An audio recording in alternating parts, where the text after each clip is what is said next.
This time we'll call to order the August 3, 2026 meeting of the City of Clearwater Downtown Development Board. This time we'll move to item 2.1 on the agenda. Approve the minutes for the July 13th, 2026 Downtown Development Board meeting. Is there such a motion? Motion to approve point 2.1. Second. All those in favor? Aye. Opposed? Unanimous. This time we'll move to item 3.1 of the agenda, event recap from Symphony by the Sea.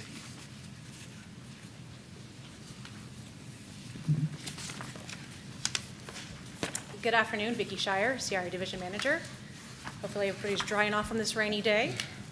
This item is to provide the Downtown Development Board with a recap of Symphony by the Sea, hosted by the Florida Orchestra on June 6th at the Bay Care Sound. The anticipated attendance was 2,500. Based on Placer AI data, the attendance was 1,200. The previous concert held on November 10th, 2024, had an attendance of 1,700 based on Placer AI data. At this time, I'd like to invite the staff from the Florida Orchestra to come forward and provide their event recap.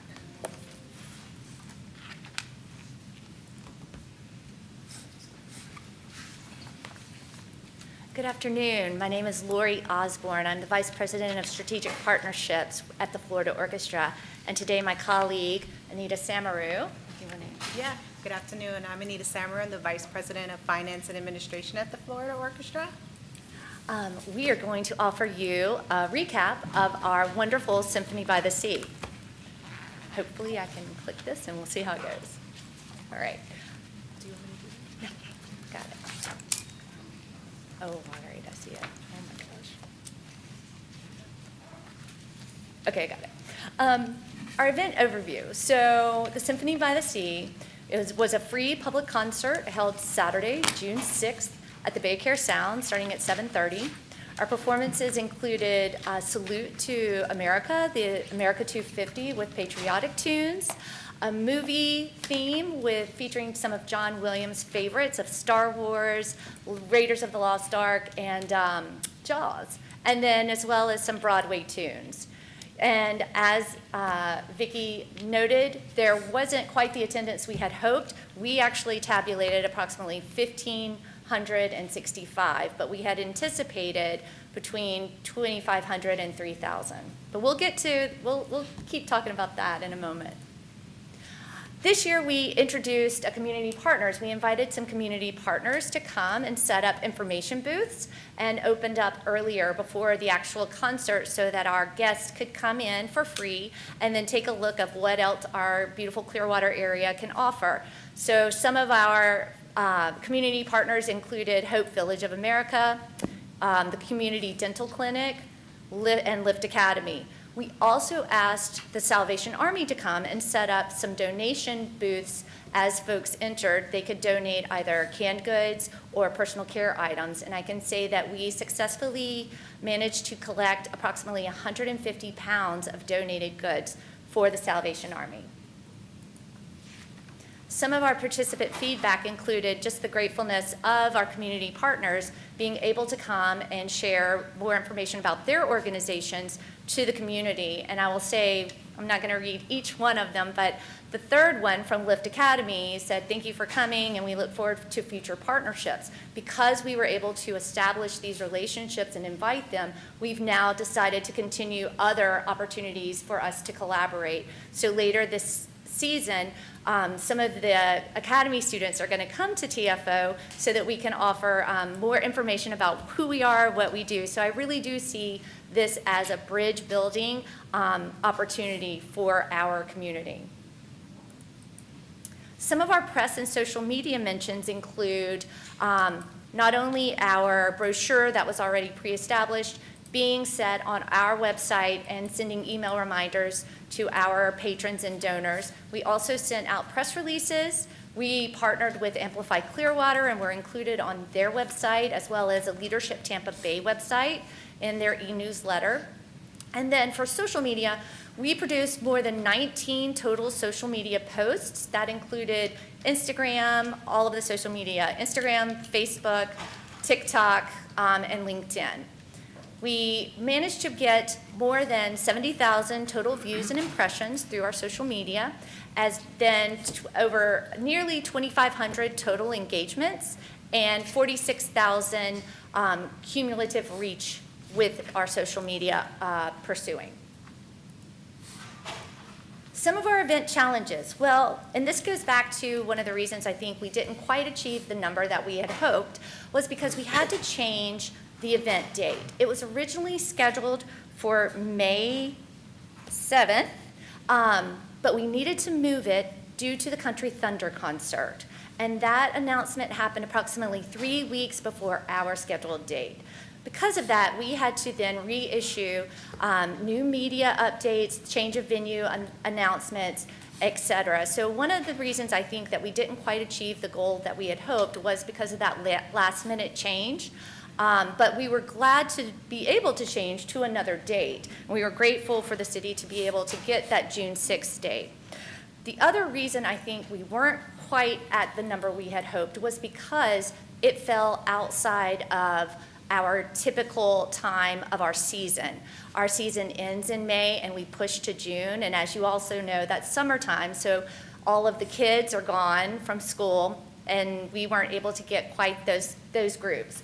This year, I'm happy to say Symphony by the Sea is scheduled for May 7th of this year. So we are excited about having it there during the season, during when school time occurs, so that we can get some additional folks. I'll also say, because it was pushed outside of the season and the school year, one of our community partners was the Clearwater Middle School.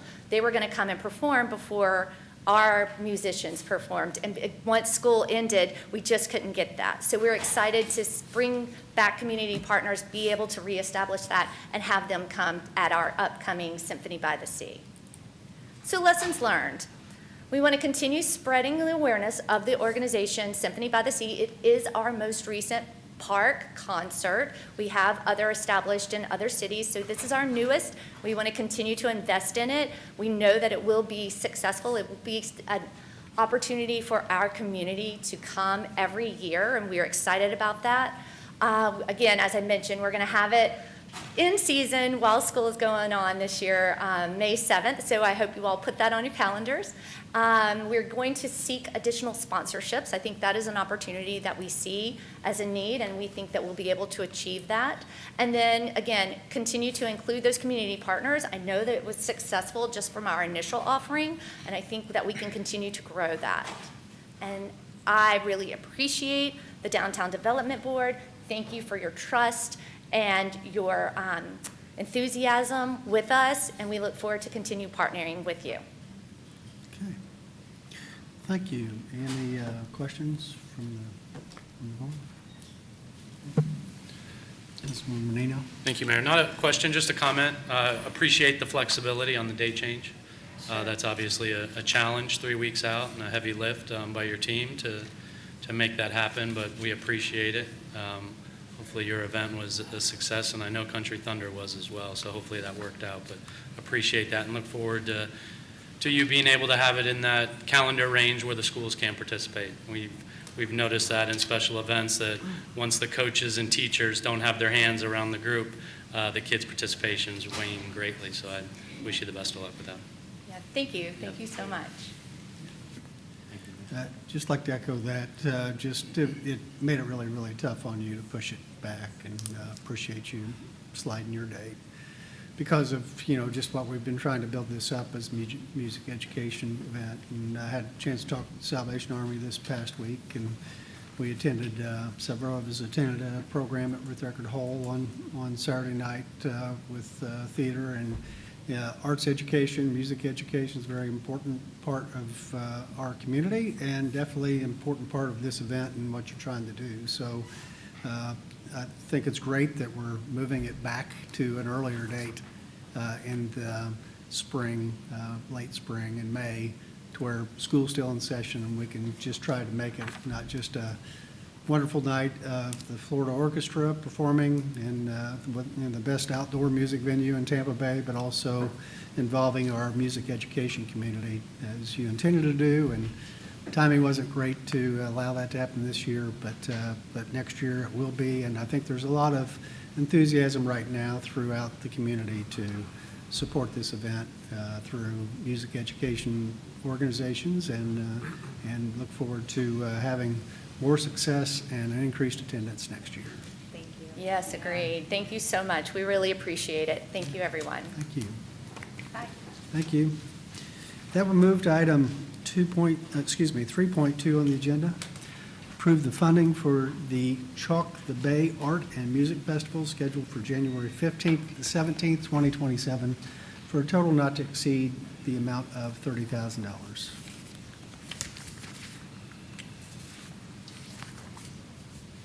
Good afternoon, Ann Lopez, CRA Assistant Director. This item before you is a request from the city's Cultural Affairs Division for a Downtown Development Board High Impact Grant in an amount not to exceed $30,000 to support the inaugural Chalk the Bay Art and Music Festival scheduled for January 15th through 17th, 2027. This event will transform Coachman Park to feature approximately 40 to 80 professional chalk artists with large-scale 2D and 3D chalk art, live music, student engagement, and interactive art experiences with art and craft vendors. Staff recommends approval of a high-impact grant in an amount not to exceed $30,000, and I would like to introduce Amber Bryce, the city's Cultural Affairs Division Manager, to provide more details on this event. Good afternoon.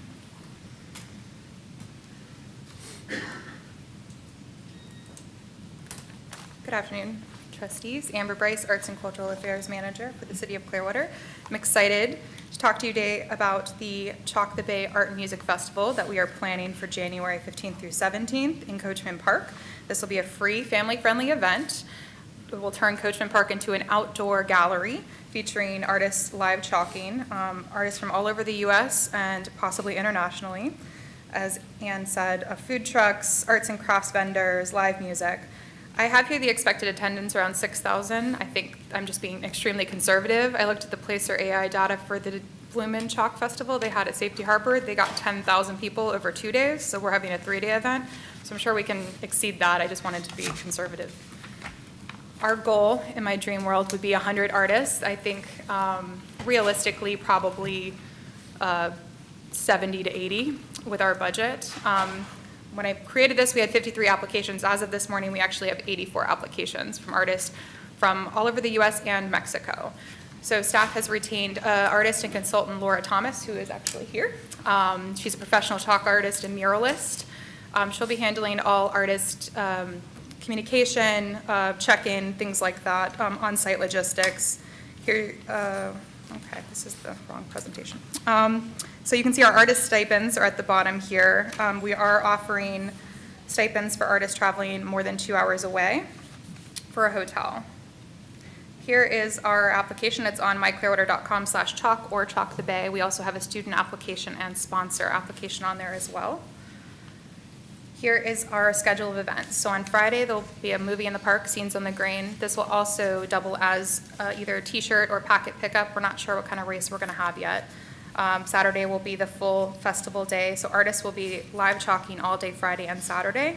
That evening, we'll be doing an artist awards dinner, which I'll talk about later. That's gonna be funded by the Clearwater Arts Alliance. Sunday morning, we're gonna do a color run. Not sure if it'll be a 5K or just a fun run yet. And then Sunday will be the last festival day. So if you want to see the artwork being created, you show up Friday and Saturday. If you want to take pictures of it already finished, that's Sunday. So the artists will still be on site interacting with the community, but they won't be live talking on Sunday. So ways we plan to activate Cleveland Street. So we're going to have an artist, student artist / emerging artist area along Cleveland Street, maybe about 20 different artists. So these artists won't be paid, but they'll be given materials as well as lunch and then dinner. They'll also be eligible for awards, but this will bring art up Cleveland Street. And then for our artist dinner, which we want to thank our sponsors, Clearwater Arts Alliance, for funding this. We're going to do a block party. So I spoke with a couple of the owners of the businesses, and instead of doing a set menu, they think a voucher would be the best. So we're going to give artists vouchers. That way, we're not hosting it at just one restaurant, favoring one restaurant over another. They'll be able to patronize any of the restaurants they want along Cleveland Street. So so everybody gets a little piece of the pie. So we'll also have live music. We'll do our awards outside on the street, and then the awards will be displayed the next day. Another community engagement piece, we'll have a kids zone, petting zoo, chalking area for you guys to see. And then here's our budget. As you can see, our largest line item is obviously artist stipends and hotels. The Artist Dinner is included in here. Obviously, that's now being funded by the Arts Alliance. The Fun Run is being funded by Parks because they're keeping the registration fees for the Fun Run. The rest of this would total around $75,000. So that's based on 80 artists, 6 mural walls, 13 3D pieces, and the rest being 2D, with about half of the artists needing hotels. Obviously, that can be adjusted, but $50,000 would be considered kind of the minimum funding we would be necessary to produce a quality 3-day event that we're looking for. At that funding level, we would be able to host approximately 40 artists, which is still a respectable event, but obviously 80 is our goal. We're hoping to get sponsorships, but obviously nothing is guaranteed. Here's some ways we plan to market. I think something very unique about this event is that each artist, a lot of these artists have thousands of followers, tens of thousands of followers themselves, with a loyal fan base that will follow them to whatever festival they go to. So that's a market that maybe we won't be hitting with our own marketing. And then here are some sponsorships we're offering. For a nominal amount, a business can sponsor a 2D spot, a 3D spot, and then with the help of Laura, she's been a really good consultant on this. This is how other festivals have done it. So you get your business displayed at the bottom. Anytime somebody takes a picture with that piece, you're getting marketing for your business. This is what a mural wall would look like, and then we have a pick your artist add-on for $150 if there's a specific artist you want to fund.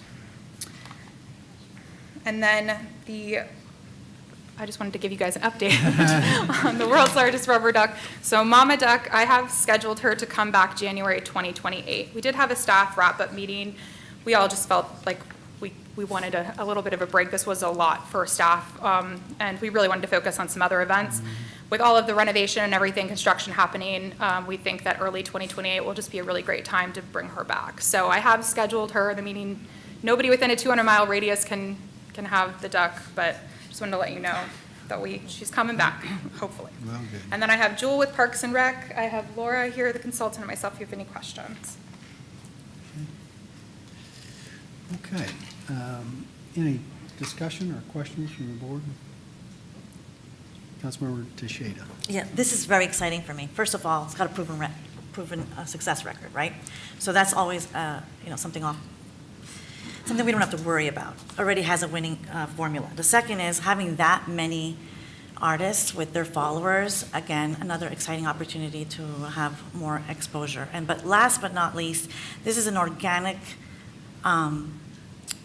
event, meaning that it's going to be photographed over and over again and tagged, and that you can't buy, right? If you have 1,000 people taking pictures of those chalk arts and with them in front, that is something that is priceless. And having that many pieces, it just has a good thing. God, I'm tired today. What I'm saying is it's going to be great. I'm very excited. Thank you so much for being so innovative. You're always coming up with great ideas, very progressive, and I appreciate you and all your creative ideas. One only question I had is that, they've had success with the Chocolate Art Festival out on the beach. Seems like it's come and gone. Amplify Clearwater has run it from time to time. Are they still doing one too? Is this going to be in competition with it, or have they abandoned that? Yeah, they asked me to take over when I first got in this role if I wanted to, Okay. and I wasn't ready. But from what I understand, there was only maybe 8 to 10 pieces so this is a Right. much larger event. Yeah. And Laura actually did some of those pieces on the beach, so. Yeah. And the difference, I guess, that was just mainly the chalk art presentations, but this is more of a broader festival and celebrating other things. Yes. Okay. Okay. Is there anyone here from the public desire to speak to this agenda? Yep, Kevin's got a question. Excuse me. Thank you. I think this is a great event, and It's exactly what Coachman Park needs, great space, and I'm really excited for this, personally.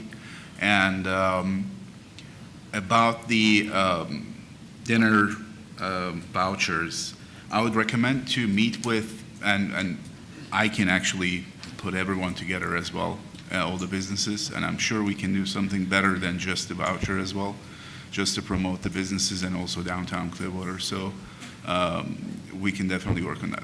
Okay, thanks. Yeah. Councilmember Menino? Thank you. Exciting, obviously, everything that's been said, totally agree with. The challenge I think we're seeing that we haven't talked about yet is that financial component, right? And staff's limit on what they can recommend is $30,000. And this board obviously has a little more leeway in that. Your estimated budget was just over 80. What is the plan if you fall short in that gap? Do you just scale it differently? Yeah, so whatever the funding that we're given today, we'll start letting artists know based on that funding amount, and then hopefully as sponsorships come in, we'll be able to accept more. So some artists will be put on a wait list. We'll tell them, please keep these dates open for us, and then hopefully we'll be able to add more as they come along. Or maybe like the mural walls, we have 6 that are scheduled. Maybe we don't do any. Maybe we only do 1, something like that. Gotcha. That's a big difference between the recommended number and the budget that you want. I hope we can find a way to support the event like you want it and have a successful 3-day weekend with much more than the 6,000 anticipated. Yes. I appreciate the underestimating. So often we hear the numbers inflated. It's nice to hear it on the other side, but I think you'll do better than that, than 6. And like the councilwoman said, she hit the nail on the head. This is one of those events that the traction it gets is far greater because of every post and every tag and every picture. The outreach is amazing. I hope you can find some sponsors to shorten some of that gap. If the board finds a way to help budget this, is there a way that that amount could decrease as you build sponsorships? Yeah, so whatever the board gives us, if we got a $20,000 sponsor, obviously we wouldn't need to use all of the DDB funding. It would, decrease from that. We use sponsorship funds first. Yes, gotcha. Okay. I appreciate you. Thank you. Okay. Now, is there anybody here from the public that desires to speak to this agenda item? Seeing none, is there a motion?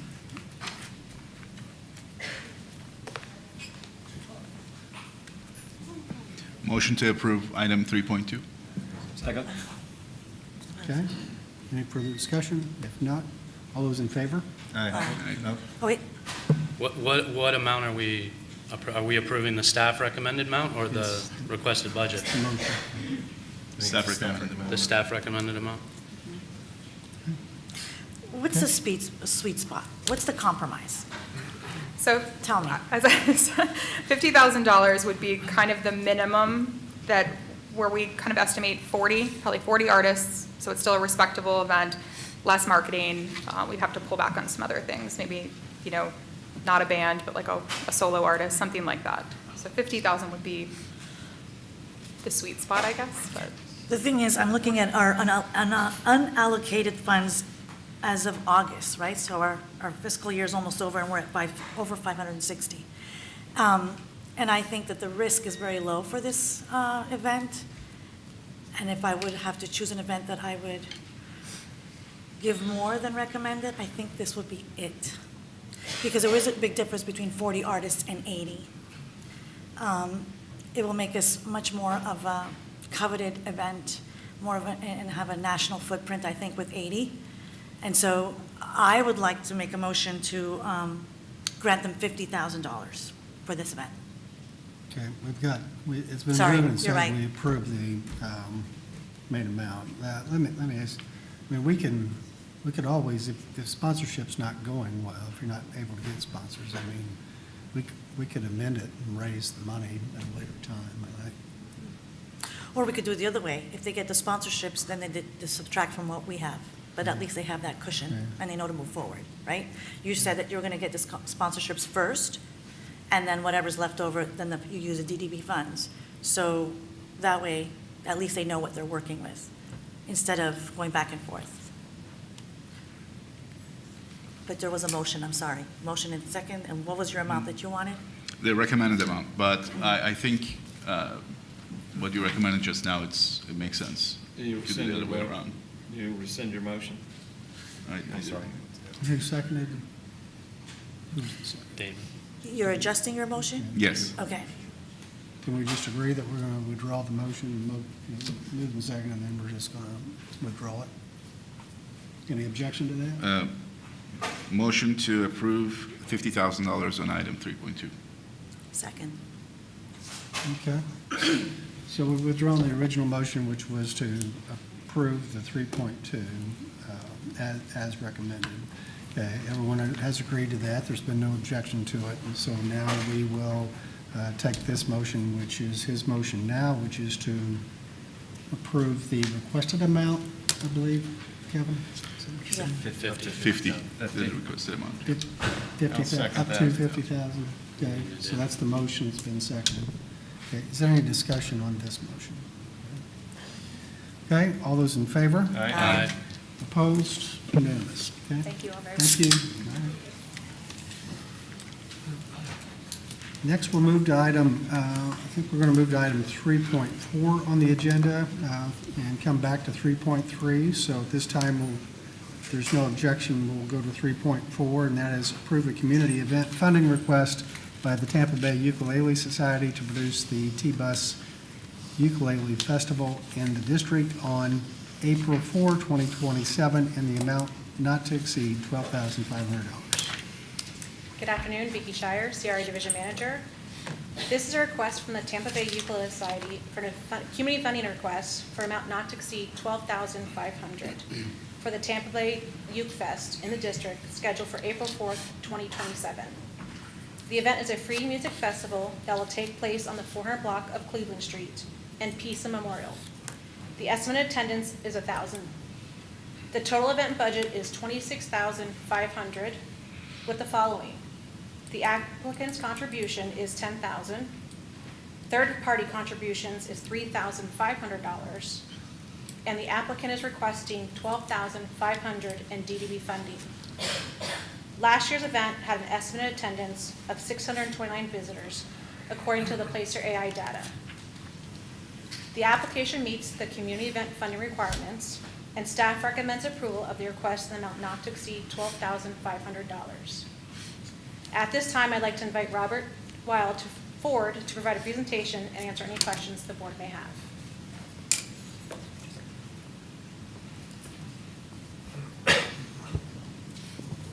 Thank you. First of all, it's an honor to be here. I'd like to introduce Rob Wild's my name, and I'm the event director for this event. I have with me Emily Staley. Emily is a longtime member of the Tampa Bay Ukulele Society, and she'll be carrying the ball on a great deal of this as we move forward. I'd like to thank Vicki and also Michelle Leash from the Parks and Rec for helping us pull all this together in a pretty seamless and orderly fashion. As you can see this is our 6th year coming. We think that it's part of the fabric, certainly of the ukulele world. And like I said, we get requests from all over the world to participate. They'll send emails and say, we want to play the Clearwater event. Some of them don't even know where Clearwater is, but they hear through the grapevine that it's something they should participate in. Jim Beloff happens to be one of the most respected players in the world, and he's put out the word. He's been here twice, and he just considers it a world-class event and one of the tops, not only in the U.S., but in the world.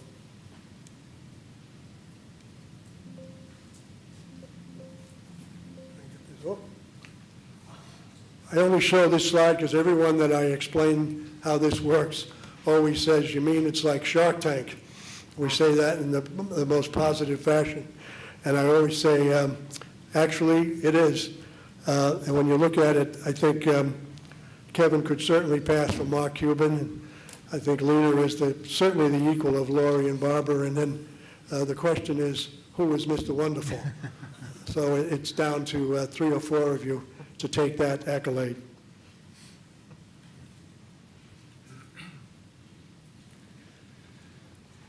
We're going back to our original last year. Our request was 15 because we had higher expenses, and we were in Coachman Park, which, while it was a gorgeous setting, what it did, and there's a couple of reasons why we're not going to be down there this year. The main one was a lot of the restaurants mentioned afterwards that it pulled people off of the street and pulled them down to the park.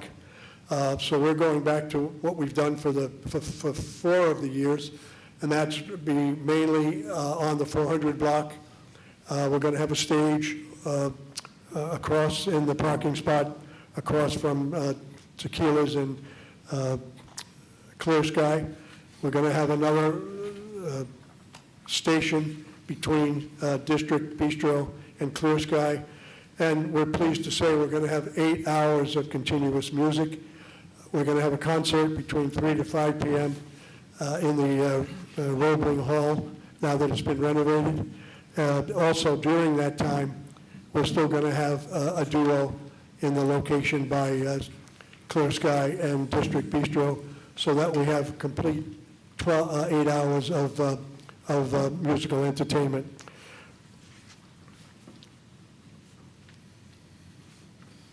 We're also going to put, I think you noticed the asterisk, we're going to be using the Scientology Reception Center on the day before in the afternoon for our advanced workshops, so that people who come for that next day will be able to roam the street, use the restaurants, and also go to the concert from 3 to 5. We're going to put a duo at Soul Sicilian. We don't want them to feel like the orphan restaurant. And also, they've been really good, supportive of us for the past 5 years. So we'll have a duo down there on Saturday evening so we can draw some traffic there.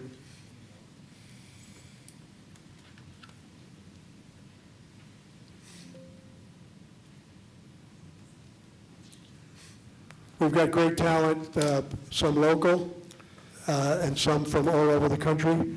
Tom Hood and the Tropical Suns, they played last year. They're from Tampa Bay, extremely popular, and they've been playing for years. Of note is the fact that they do a fantastic tribute to Vietnam veterans, all music from 63 to 70. It's right after National Vietnam Veterans Day, which is March 29th. So they'll be opening the concert with that tribute again. We have a group, Ollie's Crew. They're from Missouri. Last year we had a group from the Missouri and also Nebraska. They went back, and of course they recommended that the groups out there take a look at this. There happen to be 2 people that are originally from this area, but they'll be coming in here.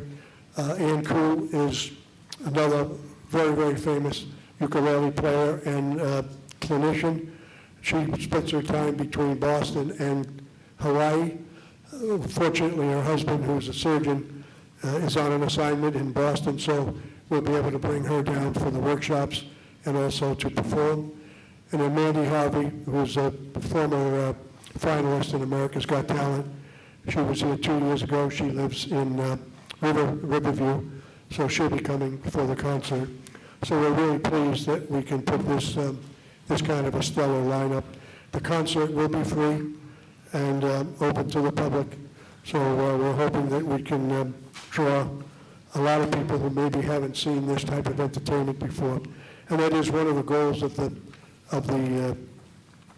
festival, is to introduce people to the beauty of the as the Councilor Britton knows, the beauty of the ukulele and how these people in the hands of great artists can do wonders with it. Our total budget is $26,000. As we said, the majority of it is obviously paid by us. We put $10,000 in. We get some sponsorships that equal about $3,500.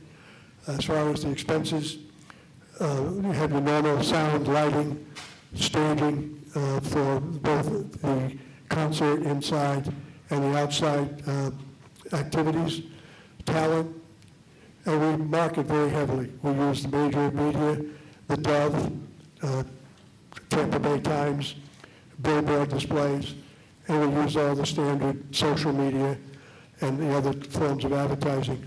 All of these groups, as the previous applicant mentioned, they all have their own websites, and there's a worldwide network of ukulele aficionados who are big Facebook proponents, and we use that medium quite heavily.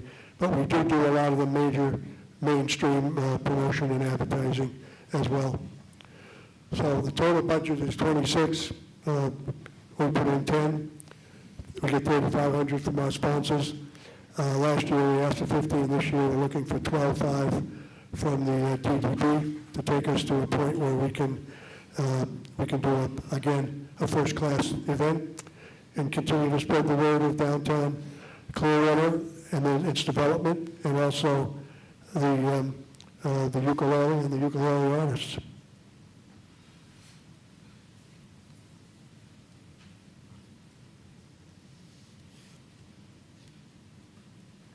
Last year, I think this kind of encapsulates what I think we bring to the table. Mayor Rector happened to be there and talked to a lot of the people, realized that they do come from, we had several people from the Midwest, North Carolina, and the adjacent counties, as well as from Pinellas. And one thing that we're happy about, and we can introduce the downtown to a lot of people, even local people, and this has become usually they're 1 or 2 times into the downtown to come for this event. We're hoping that will increase and obviously enhance the business that the restaurants get and the loyalty that they can build.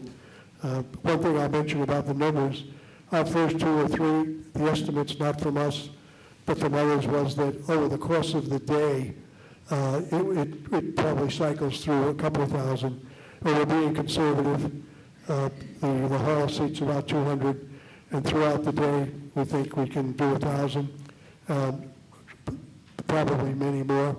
The restaurants do say that they get quite a few turns during the day, and they're very enthusiastic about it.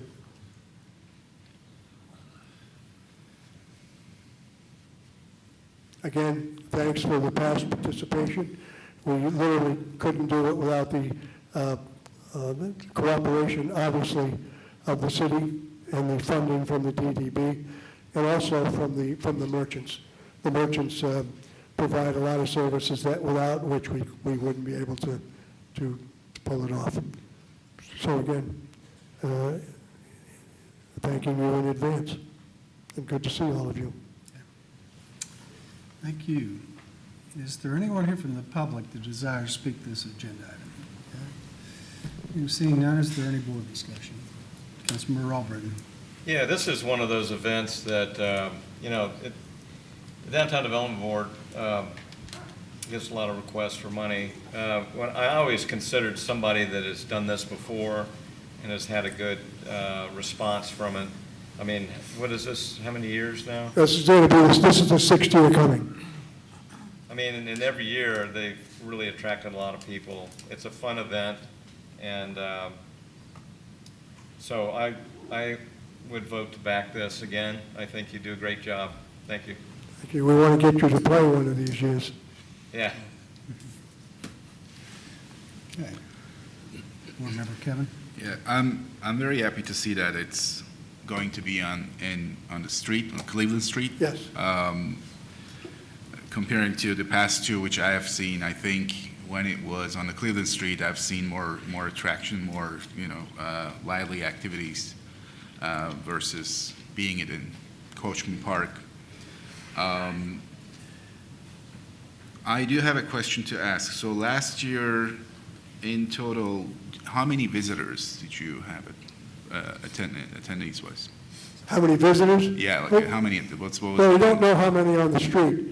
We had about 300 in the tent on Coachman Park. Mm-hmm. But obviously, Keith, yourself, and the people at Tequila's They all say they had great turns, so we don't know exactly how many, but the street was pretty active. But it was Keith who actually mentioned, he said, I was raving about how beautiful it was down in the park, and he just said, the only problem was it pulls the people from the street.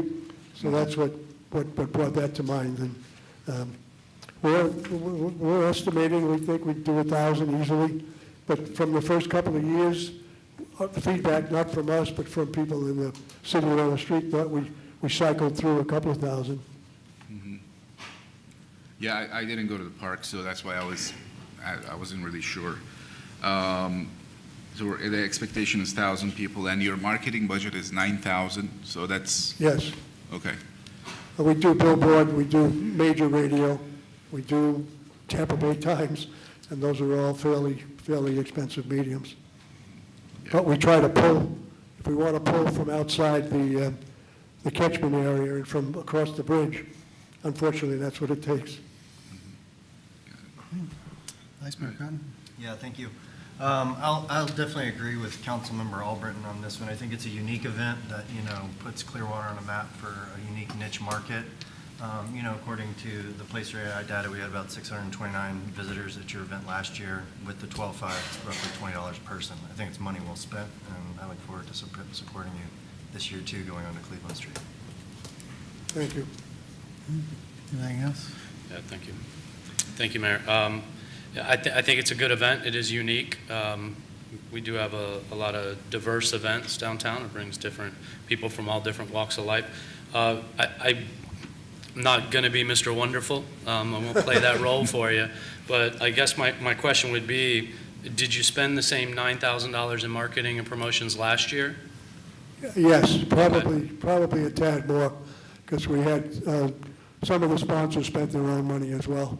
It was probably a total of about 17 or 18. Okay. And then with Placer AI data saying that 629 visitors throughout the day, is there anything you may do different on a marketing promotions in year 6 to increase that number?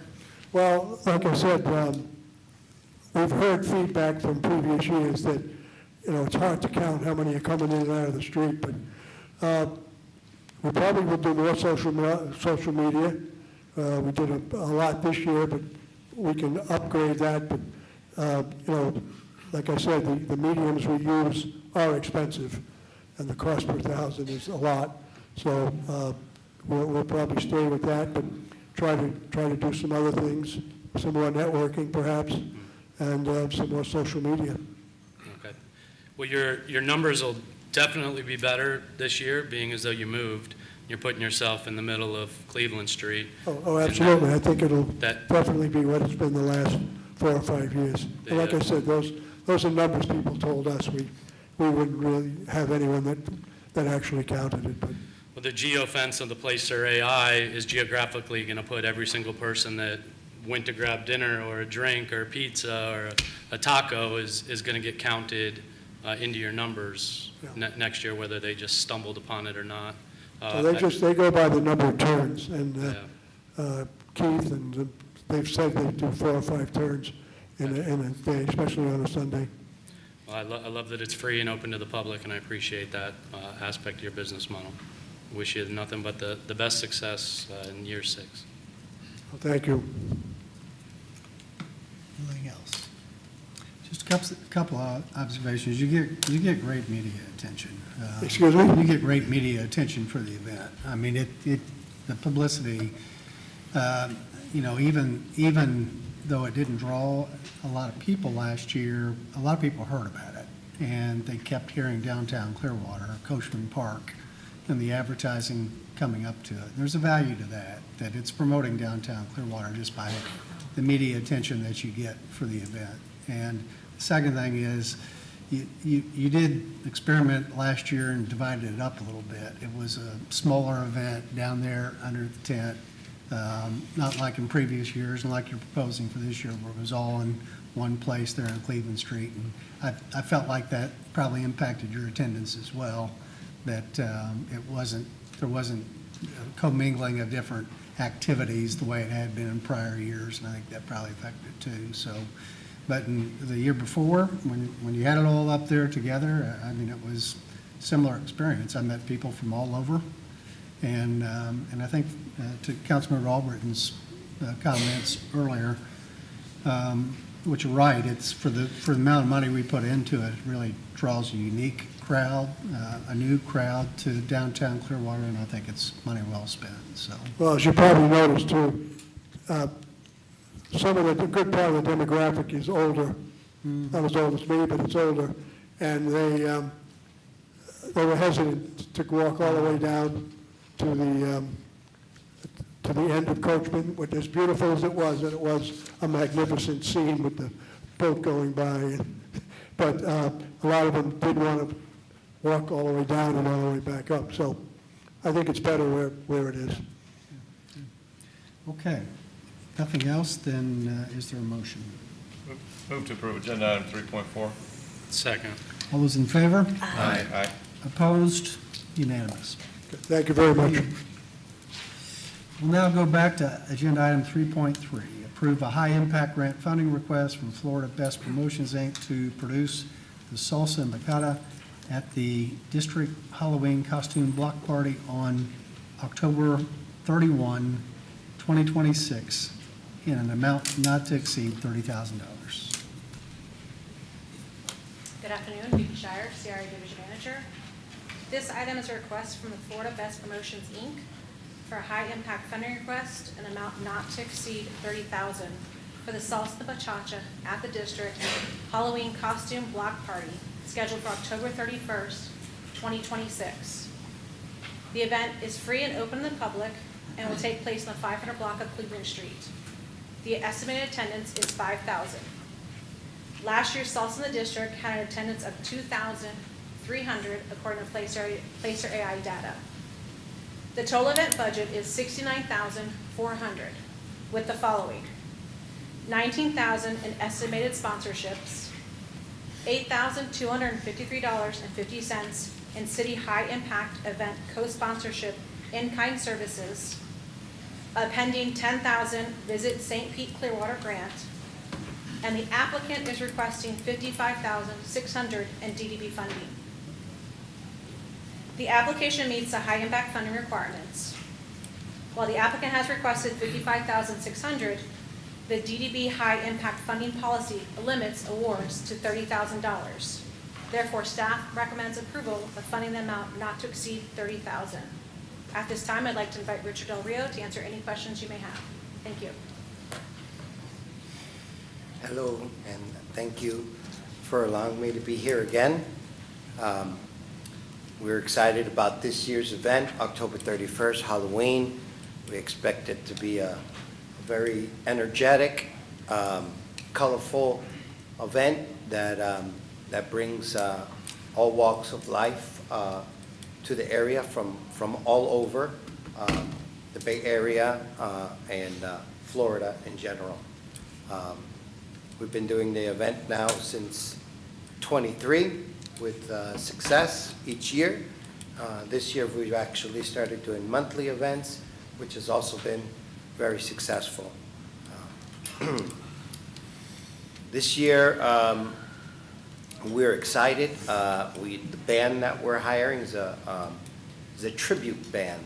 I can't hire Gran Combo because that's too much, but it's a tribute band to Gran Combo, which if you don't know who they are, it's equivalent to the Rolling Stones. They've been around for 50-some years. So I think a lot of people are going to be very excited to listen to the only band in the United States that is approved by Gran Combo as a tribute band.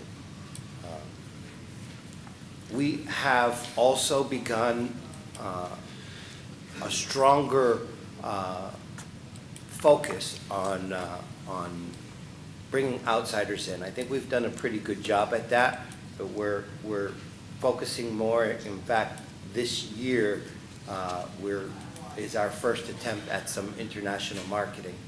We're actually in the middle of filming a documentary about Salsa and Bachata District and its impact on the area and just dancers in general of all different levels, professional dancers to just people like myself who just grew up dancing because of my culture. With that, I'd love to answer any questions you may have. Okay. Councilmember Teixeira. Two things. So I was there at the last one, and there was this fabulous elderly lady dancing by herself. And I put her on my reel, and I got over 1,300 hits. And the caption was "Hips Don't Lie," and she was really doing a great job. So just a little thing there. Second, I'm very excited about the fact that you used October 31st. Downtown has always struggled in Halloween because of all the other competing events everywhere else. So actually changing the formula, I think will get people to, or funnel people back to downtown. So thank you so much for thinking about that, because I know that's been something that we have been unable to achieve for many years. Well, interesting thing about that, last year we did Dia de los Muertos. And it was an amazing event. I don't think it was my most successful event from an attendance standpoint, although we did well there. It was just an amazing vibe down there. Everybody is just happy, it's high energy, and everyone dressed up, you know? It was really, really an interesting sight. It's one of the things I love about doing events is, you know, just watching the people and seeing the joy and the happiness. It seems like for that 5 hours, they just don't have a problem in the world. And I've said this to you guys before, I'll say it again. Maya Angelou said, people don't remember what you do for them or what you say to them. They only remember how you make them feel. And I think when people come to one of the South at the District events down here in downtown Clearwater, they walk away feeling something unique and special. Councilmember Albritton. So you're asking for more, but the approved is 30 grand. How are you making up the shortfall? Well, I'll have to make some cuts. I'll have to work harder at raising more money. More sponsors? More sponsors. That's the only revenue source for the event is sponsors. And interesting enough, this year I've kind of made Florida Best Promotions my main focus. You know, I've had other focuses in the past and still had success. So I think we'll be fine with the 30,000. Okay, that's good. Thank you. Board Member Tedlici. I think all of your events, from what I've been observing, has been great, and attendance and music, the vibe, everything was really good. I think you guys are doing a great job. One example I will give to you is that not last Saturday, but the Saturday before, there was a Latin festival, and I was walking down to one of our neighboring business just to eat dinner, and what I saw it made me very sad. And the reason of that was because right in front of these businesses, a brick and mortar, there was a beer tent. I believe they were serving food as well. Previous events, you would have those businesses actually, you would have your attendants, they would come to their businesses, purchase drinks, purchase food. That time wasn't the case. And at the same time, people are using their chairs and tables because they don't know. Attendees, they don't know. They see a table, they're tired from dancing, right? And they sit down. How are you going to prevent that? What's your strategy in that? Are So you guys we've always had one food vendor. We always have one food vendor, and we've had that same food vendor every time we've done the event. And I've spoke with the restaurants in the area, and they don't seem to mind. They seem to be happy about those nights and want it to continue.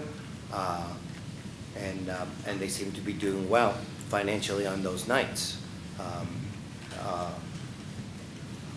We did, this past this past event, we did wet zone the 500 block because it was very difficult to police the cafe permits, and I got into a little trouble about that. So we had to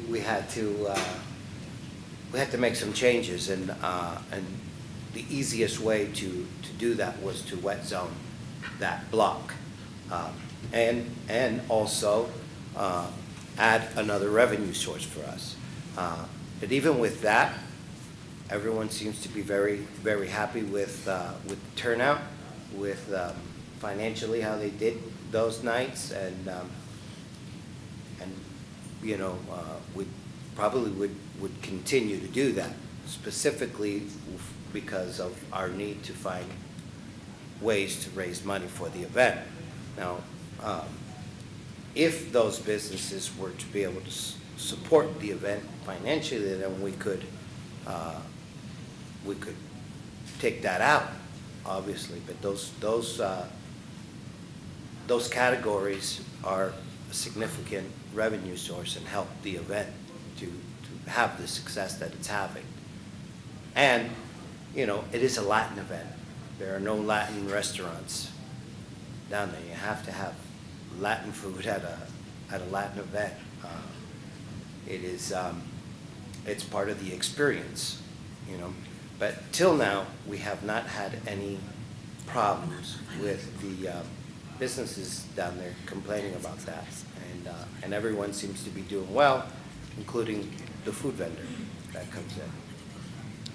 I've reached out, actually, to two businesses that were there, and one business said that it did affect comparing to previous events, having especially the alcohol vendor there. It affected them, but they weren't complaining much about it. And the other business said a similar thing. So at the end of the day, if we're providing the funds, it's great exposure. I don't know how many of them are coming back in regular days to downtown Clearwater or go to Coachman Park. We don't have the record of that. But on the other hand, we need to be respectful, in my opinion, to the brick and mortar businesses there, especially on the Fifth Block, because that's something that they are trying so hard to actually promote themselves as well. Yeah, I agree, and you know, it is very important to me that those businesses do well.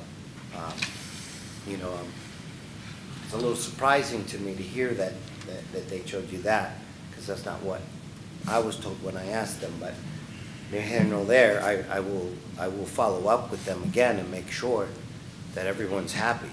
I mean, if those businesses are not happy, then I'm not doing or making to come to fruition the vision and the mission of the city of Clearwater. And I'm trying every day and every month and every October to align myself with that in a stronger way. So yes, I will reach out to them again and make sure everyone is okay and happy with what we're doing. And maybe it's just the position of where these things are at that we can look at. But I'll be happy to chat with them and make sure they're happy. As far as I know, the businesses on that block till now have been super happy. I have not heard any complaints from them, at least when I talk to them. Specifically Nash Keys, where we host an after party there successfully. What's Gulf Coast Pizza also seems to be very happy. It was when we started the monthly events. Today we're presenting on the October event, you know, which is different than the monthly things, different budget, the whole 9 yards. They are super happy, but when we first started, yes, it was a little bumpy there, and we had to make some adjustments and work together. And I spoke with all of them, and we've kind of been working together to make it successful. I check in with them as the events are going on, and usually they're like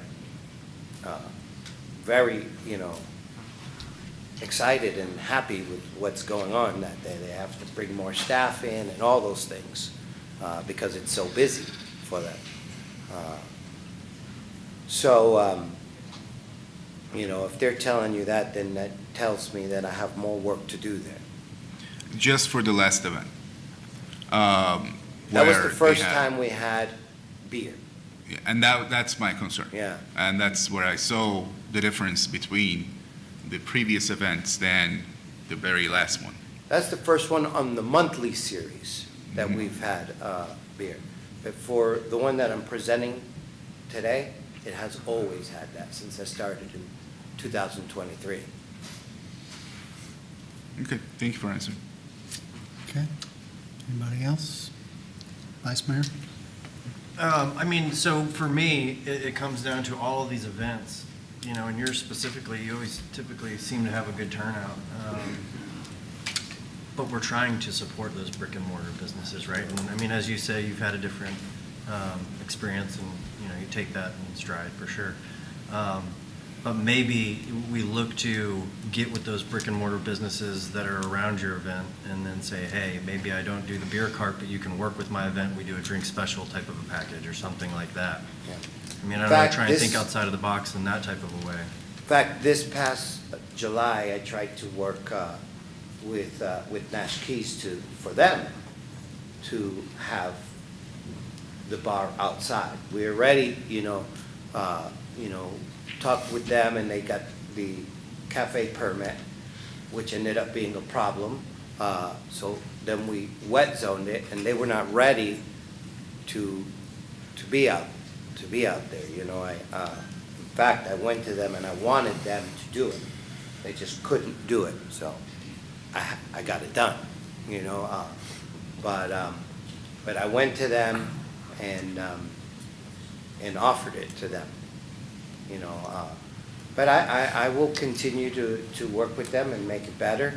One of my favorite things about doing events is the post-event evaluation and solving problems. It's one of the things I love about doing this and making those changes. And sometimes those changes work, sometimes they don't. And hopefully people are being clear with me on what is working for them or not, because I'm going based on what they tell me. I want to be a part of what helps the downtown area to become what it should be and can be.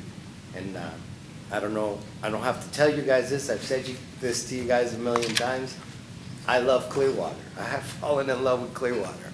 I love it here. And the open arms that you guys have showed me has been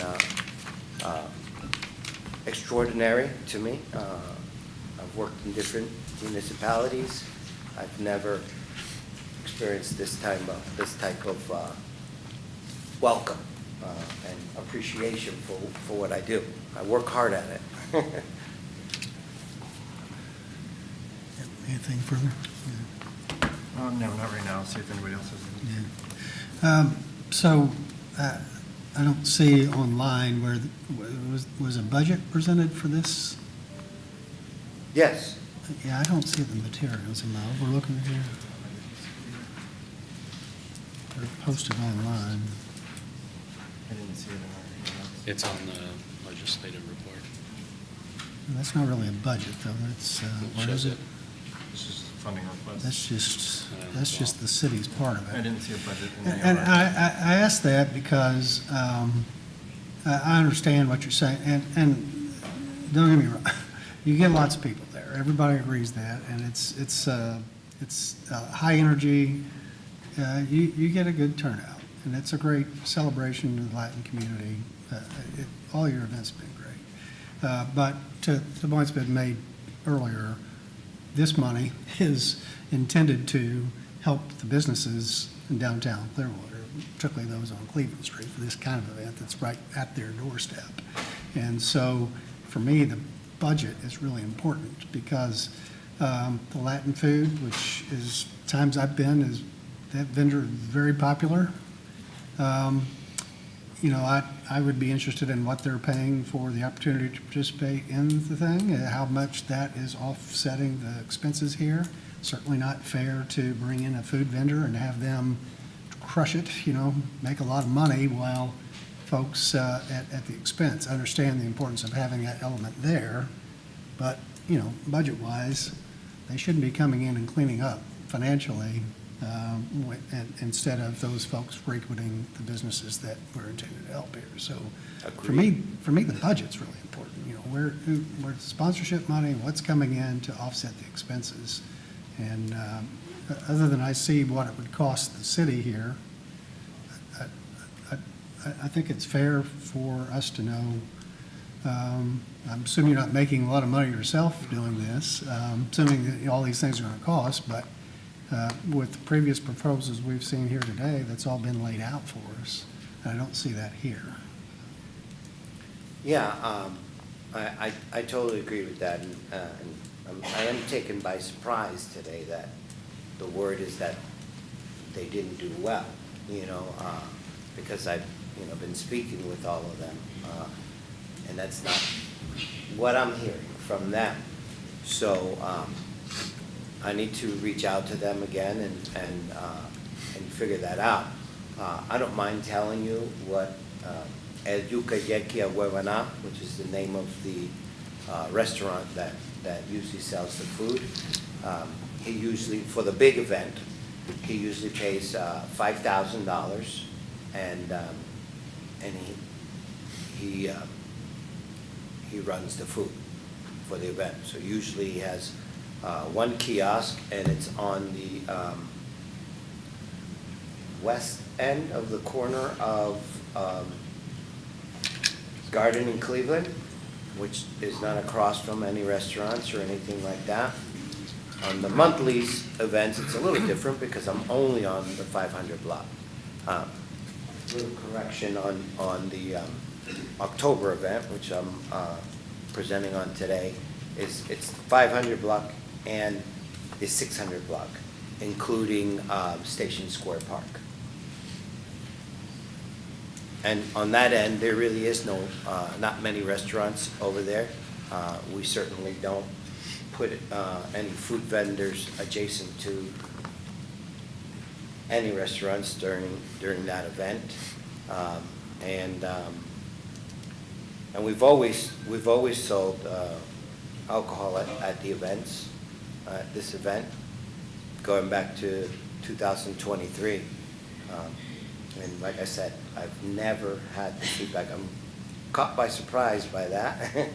And I would just, you know, urge them, and I will reach out to them again, just be honest with me. You know, I want to, I can't help you if you're telling me it's going great, you know, and that's not the story, you know. So I need to work on those relationships and make sure that they feel comfortable telling me what's really going on for them on these events, you know.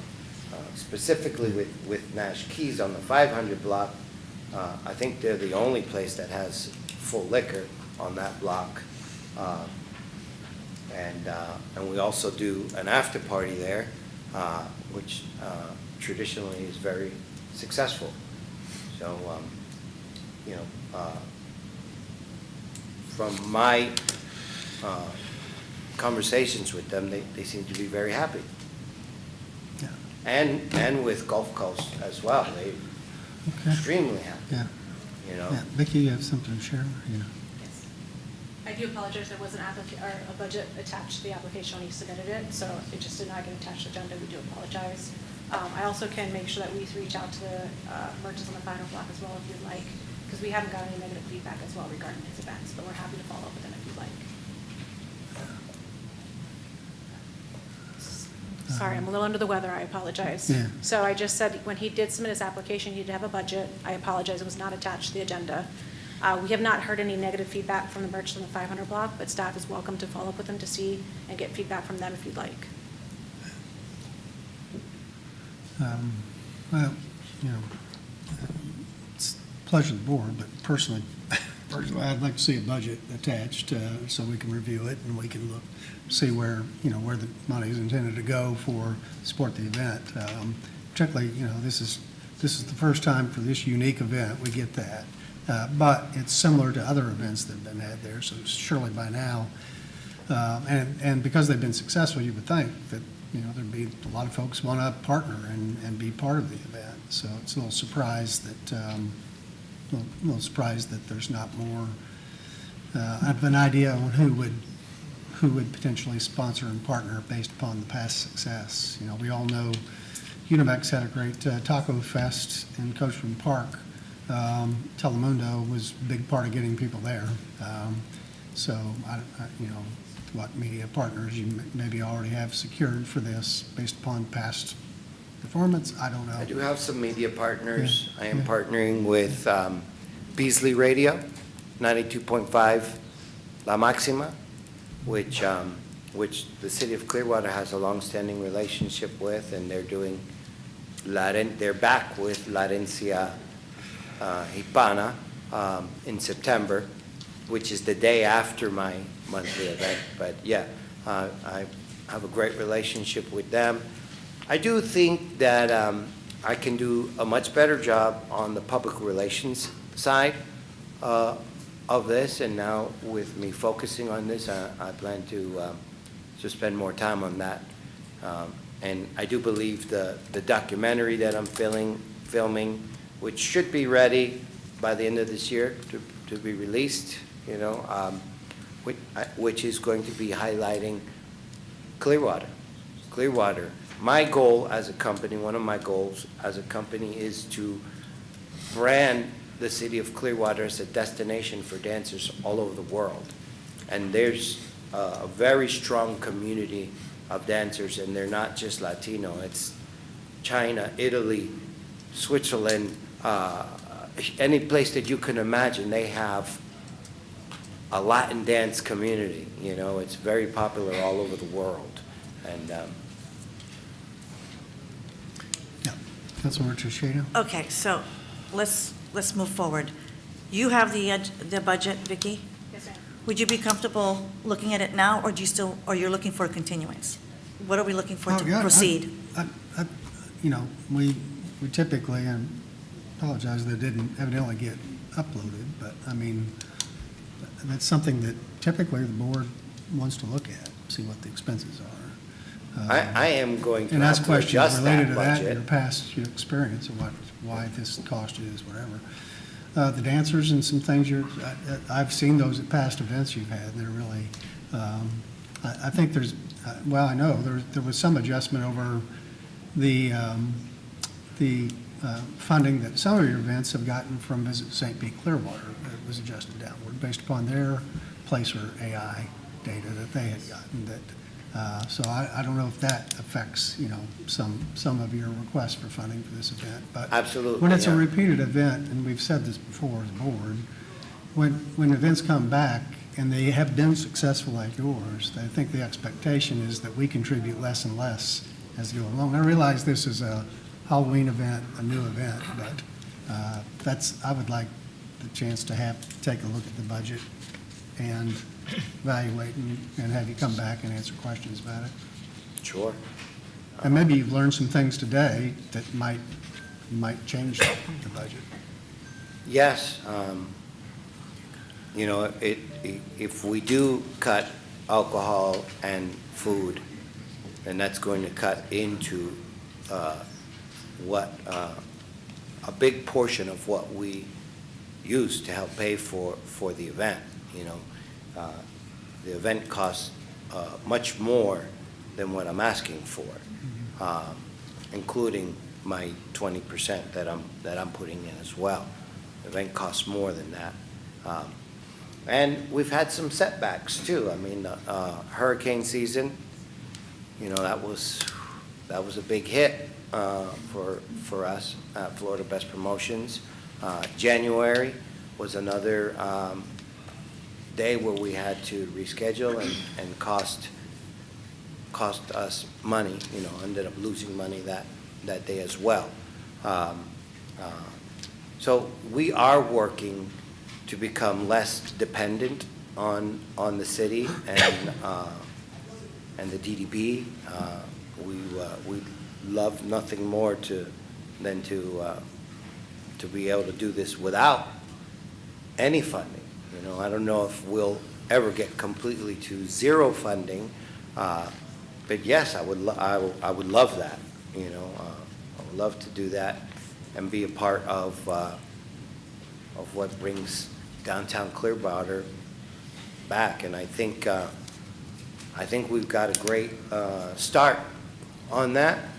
We got some ways to go, but I think it's just a great thing for that mission, for that vision of downtown Clearwater, and I hope that we can continue to do it. And I will look into these concerns and make sure that we do things in a manner that are supporting them, which I was under the impression that I was.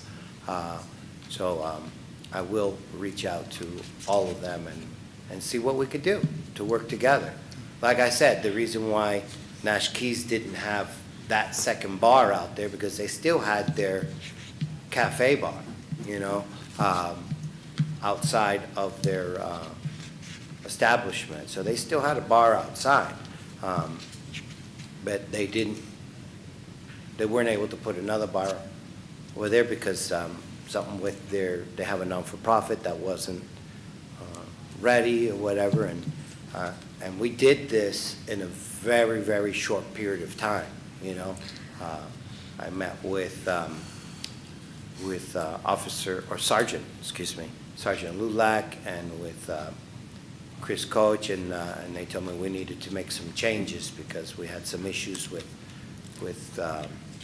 people coming outside of that cafe and outside alcohol and things like that coming in. So that's why in a very short period of time I had to put that together, and they just weren't ready in time for that, And that was for the monthly, I'd just like to note, Yeah. that was for the monthly events. We're discussing the Saturday event, the big event, that's over 2,000 people.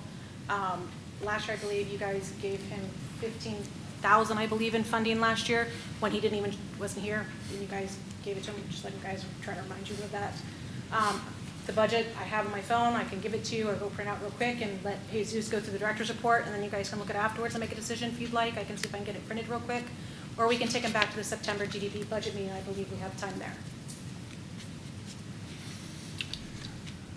I know I said that fast, I do apologize.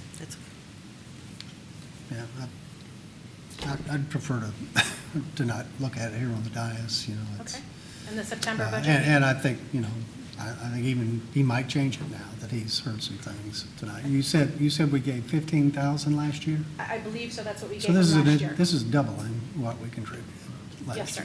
Okay, so, in light of that, I'd just like to see the budget. And have a chance to look at it. Yeah, think about it. and the goal is also to grow by more than double. If we're looking at the AI placer numbers, they're showing 2,000 people, which I think is still conservative number.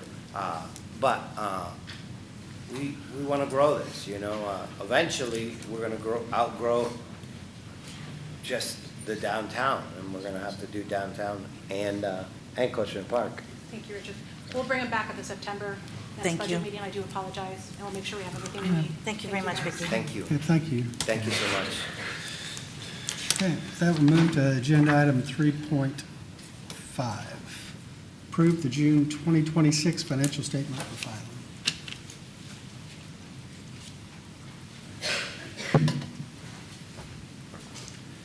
Good afternoon, Chair, members of the board. Brian Olbrich, CRA Coordinator.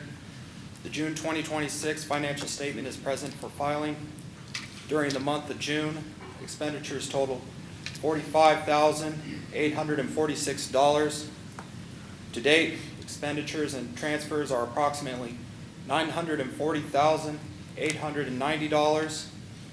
The total balance across the budget is $1,131,806.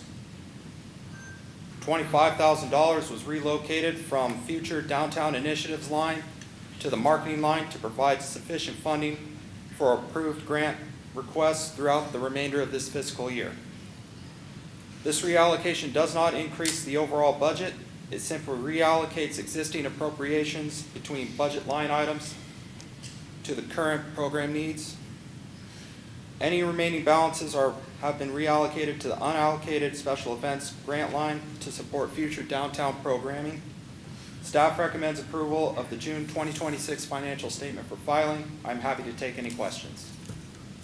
Does anyone here from the public today desire to speak to this agenda item? Hearing seeing none, is there any board discussion? If not, is there a motion? Move to approve agenda item 3.5. Second. All those in favor? Aye. Opposed? Unanimous. Agenda item 3.6, approve the proposed budget for fiscal year 2026-2027 for the Clearwater Downtown Development Board. Good afternoon, Ann Lopez, CRA Assistant Director. This item is the proposed fiscal year 2026-2027 budget for the Clearwater Downtown Development Board. The proposed budget totals $1,513,438. Property tax revenue is projected at $523,809, which is an increase over the amended fiscal year 25-26 budget. This budget also includes $567,915 from unassigned fund balance to support proposed expenditures. Any remaining unassigned fund balance will be brought forward through a budget amendment after the current fiscal year closes. Per the interlocal agreement with the CRA, management and administrative fee reflects a 5% increase over the current fiscal year. The proposed budget includes the following: staff and office expenditures, $6,500. Fixed payments, $15,675. Marketing, $602,369. This includes $148,000 that's already been approved, $150,000 for the micro grant program, and $50,000 to roll out the new DDB brand and logo. Business assistance of $195, and future downtown initiatives of $192,797. Overall, this proposed budget supports the board's priorities by investing in business assistance, marketing, special events, and future downtown initiatives. And if this is approved today, this budget will be presented at the DDB's millage and budget hearings, which are scheduled for September 15th and September 21st, and I'd be happy to answer any questions. Does anyone here from the public today desire to speak to this agenda item? Hearing and seeing none, is there any board discussion? If not, is there a motion? Motion to approve agenda item 3.6. Second. All those in favor? Aye. Opposed? Unanimous. Thank you. Agenda item 4.1, DDB Director's Report for August of 2026.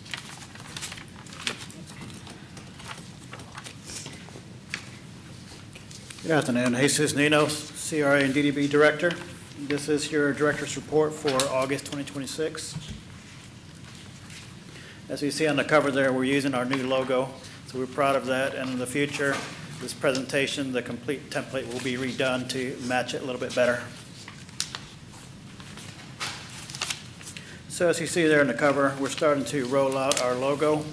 With RBOA, they're starting to develop workshops so they can have that framework so we can start using this new brand and start putting it into advertisements or just using it anytime that we sponsor events.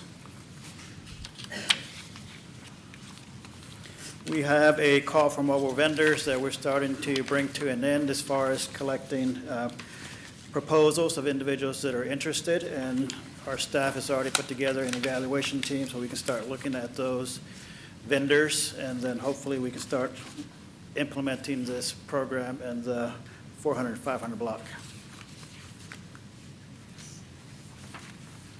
Upcoming events, we do have Market Marie. This is for the public out there, August 8th from 10 a.m. to 2 p.m.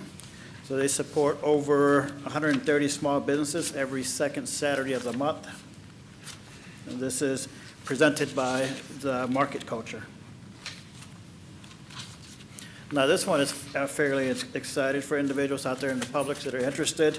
You can go on the website for meganightmarket.com. This is for the Mega Asian Food and Music Festival on the water. This is going to take place at Coachman Park, August 21st to the 23rd, and a lot of wonderful vendors are going to be participating with Asian food and other activities, so we encourage the public to attend.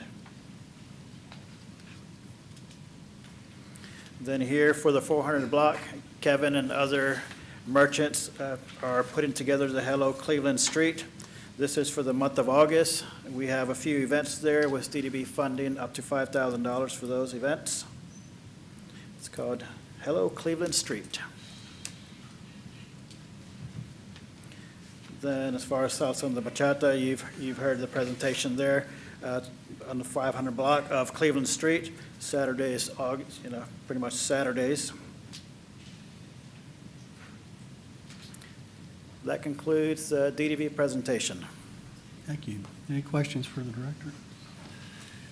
Hearing none, thank you, Mr. Nuno. We'll move to item 5 on the agenda, and that is board members to be heard. Any board members? Board member Tipolici.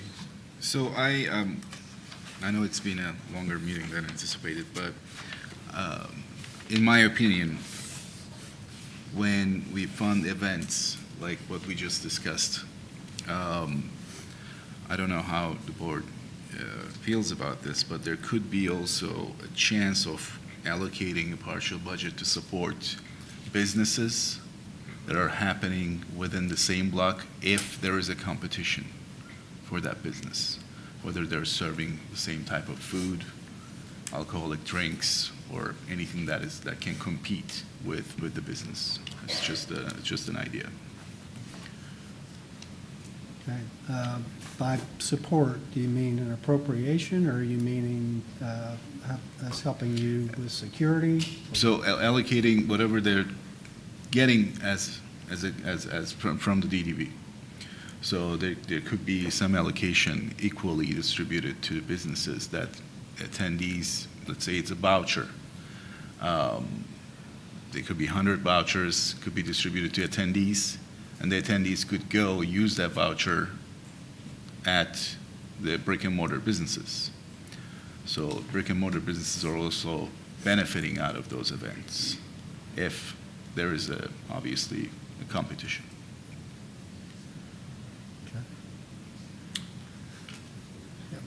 Could you give Vice me like Mayor? a monetary example of what you're thinking? So like are you saying if the event has $5,000 worth of vendors in their budget for food trucks, Mm-hmm. are you saying you'd like to see an equal amount of $5,000 line item for downtown merchant vendors, like a ticket? Is that what you're saying? Similar, yes. So it doesn't have to be equal. So I'll give you an example. Let's say we discuss about the Latin event, and they have food vendors and beverage vendors, and if that means there is a competition, direct competition with the brick and mortar businesses, it doesn't have to be matching the same amount, but allocating a specific amount equally towards the brick and mortar businesses, whether it's $500 to $1,000. I haven't thought about the value of what it could be allocated, but it's just an idea so that businesses are also benefiting out of it. If there is a competition, which I feel like they also need to have business, not sit empty where the events area is actually busy. Councilmember Albritton? So I understand what you're saying, because I've always, even when I was on DDB, we'd have people come in, oh, we're going to have, well, a perfect example is like a market downtown. We never wanted to have, don't set your tent up selling food in front of a restaurant, because the whole idea of having, a market or an event downtown is to help not only bring people downtown and have a good time, but also help the brick and mortar businesses down there. So maybe it's up to the DDB to, when they get when I did events, I always had to, hand in a map of what it was gonna be and where if I had like a barbecue, something, I'd have to show where that was, and it had to not conflict or be like in front of a restaurant. I've always thought that we don't want to hamper restaurants down there. I don't know, that's an interesting concept. I'd like to think more about it, maybe a voucher kind of thing. Because the whole idea with DDB funding is to help the merchants downtown. It's not just, that basically the DDB, that's what it's for. It's help the downtown merchants. So maybe that is something I'd like to have more conversation about that. Maybe Jesus could come back and give us, have staff give us an example of what that would look like, and I'd like to pursue, or something alternate like that would work. I think the Latin thing, as he was saying, there's no restaurants that serve Latin food, okay? So it's not like you're selling pizzas right in front of, the pizza place or something like that. But I think when they hand in a map and showing where they're going to have the event, it's real important that they put the food or vendors away from the businesses down there, because we don't really want to compete with them. We want to help them. And I would say, something we can discuss creative ideas for trying to help you benefit. But my whole point earlier was we should not be using DDB money to subsidize competition for our businesses. And that's part of why I wanted to apologize that the budget didn't make it in here. But I just want to make sure we're not doing that, because for me, that's not an appropriate use of DDB money. To subsidize competition for you. And I think that's the first step. But there are other ideas on how we can get anyone who is getting a grant from the DDB for a downtown event, at ways we can be more creative in working with those event promoters and operators to encourage folks to come into your businesses. I think that's a good idea, and hopefully we can do that as well. Because, and I think we already do that, already doing that to some extent, but maybe there are some creative ideas we can do it better or differently, and appreciate you raising that. So I'm sure staff would love to talk to you about what ideas you have, and maybe we can percolate those up to where we could talk about them here as a board. Vice Mayor? Yeah, I completely agree with DDB funds should be going to ensure that our businesses are the ones that are profiting, as well as hosting a good event. I don't know, but I'm willing to see how a voucher program would work. It seems like it would be a lot harder, which patrons get a voucher and which ones don't. That'll be an interesting thing to tackle, but I'm sure there's a way to think outside of the box to make something like that work. Or quite frankly, maybe we just start hosting events and part of the rules are there is no food or beverage. And you will have your patrons come and enjoy the rest of your event. And if they're hungry or thirsty, they go to our businesses here. That's the whole point of it. But I'm definitely interested to see what outside of the box thinking, that can go for all of us. Whatever we can come up with, including staff as well. I just don't know how that voucher thing would work, because you have X number of people that you're anticipating coming. How do you allocate half of those? All for to see how it would work out on paper. It just seems like more monotony that could be more chaos instead of trying to bring some solutions to our downtown businesses.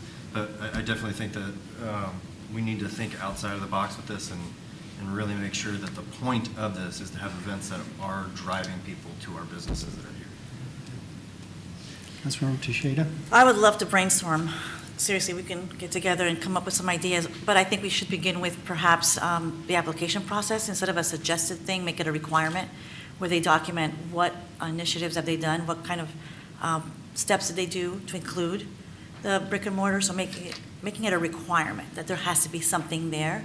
But I would love to brainstorm some solutions. Maybe the vouchers is like complicated, but perhaps we can sponsor giving you tools to actually participate in the events itself. So, I think it's a great conversation we should have, but you're giving me a challenge. Let me think about it, but I think you're in the right direction. You're going in the right direction. Yeah, the voucher thing is just an idea. It literally just popped up when we were having the meeting. But we have seen events that had happened in downtown Clearwater where they would pre-purchase things from businesses too when the events are happening. So they would allocate, okay, we're going to purchase from each business, let's say $500. What can you give us? And they would provide it, and then the event would happen. That really helps every business, especially if there's a competition. And that way, businesses also don't have to deal with, frustration, especially Fifth Block. The energy needs, it brings a great energy. I love the event, and I'm not talking specifically about this one, but I think there could be an option where we can support the businesses in that aspect. A couple of ideas would be that if an event is coming, that the business could participate in that. I've seen that happen before, where they have a little tent out in front of the restaurant, and maybe they serve a certain type of food, from the restaurant that would go hand in hand with the event, like, Latin maybe. Maybe you serve some kind of dish that was more accommodating for that you could sell, and that people, they would come by, and that would help bring people into the restaurant. But people coming out for an event that want to walk around and get a little kind of taste of Cleveland kind of thing, that would, I think, work really well. One of my events I had, I gave everybody a ticket, and on the back of the ticket it had a map of Cleveland, a 500 block or whatever, and then the name of all the stores. And one of the things, they had to go into the store and get a preview of the store, and they would punch the ticket there, and then they would come, and then at the end, they could put it into a big thing, and they'd turn it, and they'd give prizes away. So they got people to at least go into the stores and really know what's there. Mm-hmm. But that's something we could brainstorm. Staff, you could bring us some ideas, and I'd love to talk about that. Okay, Councilmember Menino. Yeah, I think it's a great idea, recognize it. I think it's probably the best use of our time going forward with this is not brainstorming now, trying to figure this out. Let's put this as a future agenda item, gives us time to actually put some thought into it, talk to brick and mortar restaurants and event managers that put on these events and promoters, and let's put it as an item and have a deeper discussion about it versus now, if the board's okay with that. Any other further discussion? Okay. If not, anybody else have anything else to share? Then we'll move to item 6 on the agenda, and that is to adjourn the August 3, 2026 meeting of the City of Clearwater Downtown Development Board. And we will recess for about 5 minutes while we switch some name cards up front and prepare for our Community Redevelopment Agency meeting.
This time we'll call to order the August 3, 2026 meeting of the City of Clearwater Community Redevelopment Agency. I moved item 2 on the agenda. Approve the minutes of the July 13, 2026 CRA meeting. Is there a motion to approve the minutes? So moved. All those in favor? Aye. Opposed? Unanimous. Move to item 3 on the agenda. Are there any citizens to be heard today on items that are not on today's Community Redevelopment Agency agenda? Hearing- Seeing none, we'll move to item 4.1. August Business Spotlight, Soul Sicilian Fusion.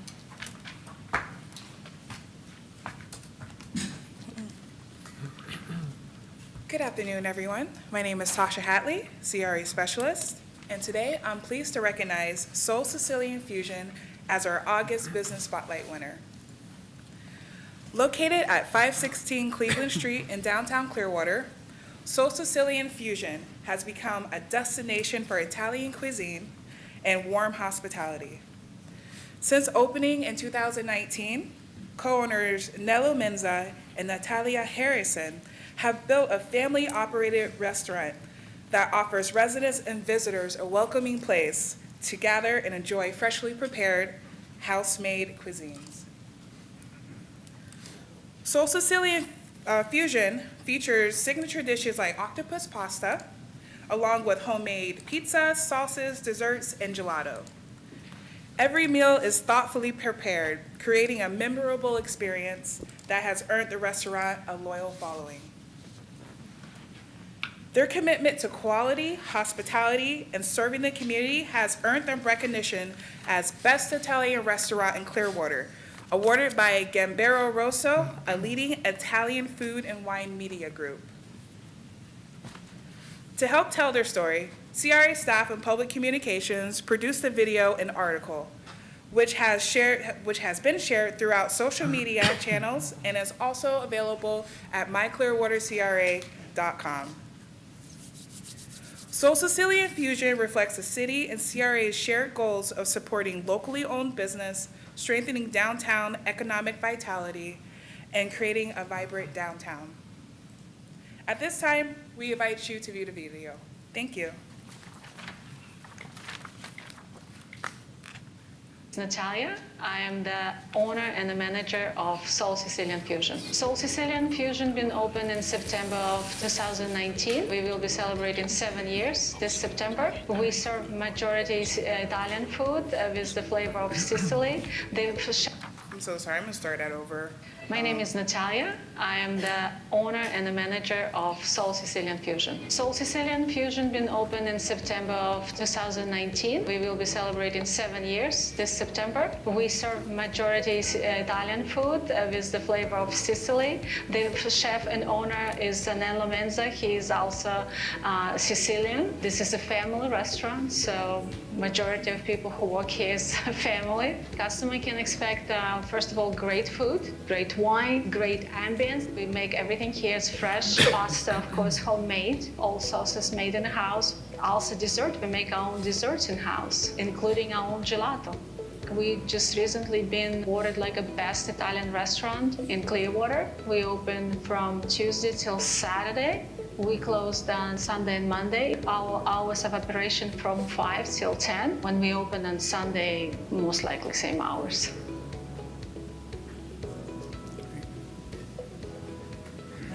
Yeah.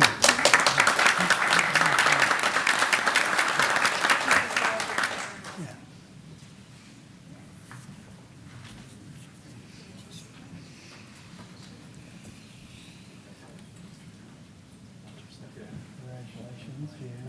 Thank you. Congratulations.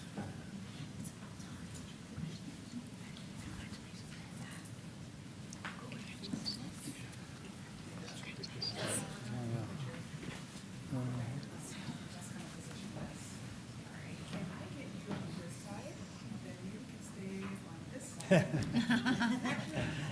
just wanted to get like a sensory thing going on. Yeah? Yeah, that's good. All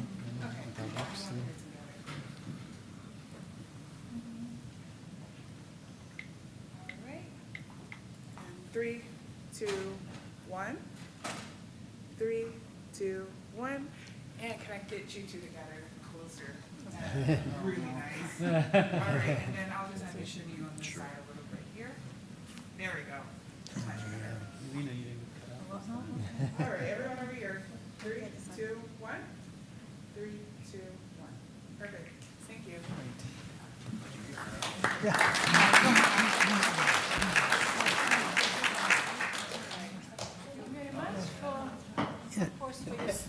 Yeah, we'd invite you to say a few words. And, No, I just want to say thank you very much for all your support. well, if you go to the microphone, yeah, we want to make sure everybody hears you, so. Yeah. Thank you very much for all your support, your help. I know it's been a wonderful 7 years, and we will be very happy to continue to serve food in this wonderful downtown of Clearwater. Yeah. Thank you so much. Yeah, and we want to thank you too, because this isn't a new restaurant. You've been there and endured ups and downs, and I think the fact that you've succeeded over time has to do with not just the quality of the food and service, but the quality of the two of you.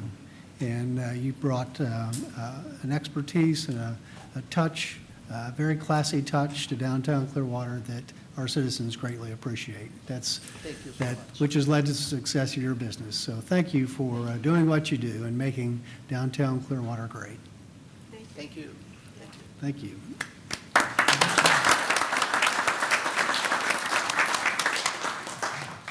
Okay, with that, we will move to item 4.2 on the agenda. Approve third quarter budget amendments for the downtown Clearwater Community Redevelopment Area and adopt resolution 26-02. Good afternoon, Ann Lopez, CRA Assistant Director. This first item that I have before you is the third quarter budget amendments for the downtown Clearwater CRA. These amendments reflect a decrease in revenue of $33,976 of increment that was received by Pinellas County, a decrease of $2,108 in increment received from the City of Clearwater, a decrease of $577 of increment received from the Downtown Development Board, an increase of $125,000 in estimated interest earnings. Adjustments to the budget reflect actual expenditures to date. There's the decrease of $577 of increment received from the Downtown Development Board, and funding and transfers and capital projects are as follows. An increase of $125,000 in Economic Development City, an increase of $14,967.49 for Infrastructure City, and a decrease of $33,976 in Transportation County. And I'd be happy to answer any questions. There's also an ordinance. May we have a reading?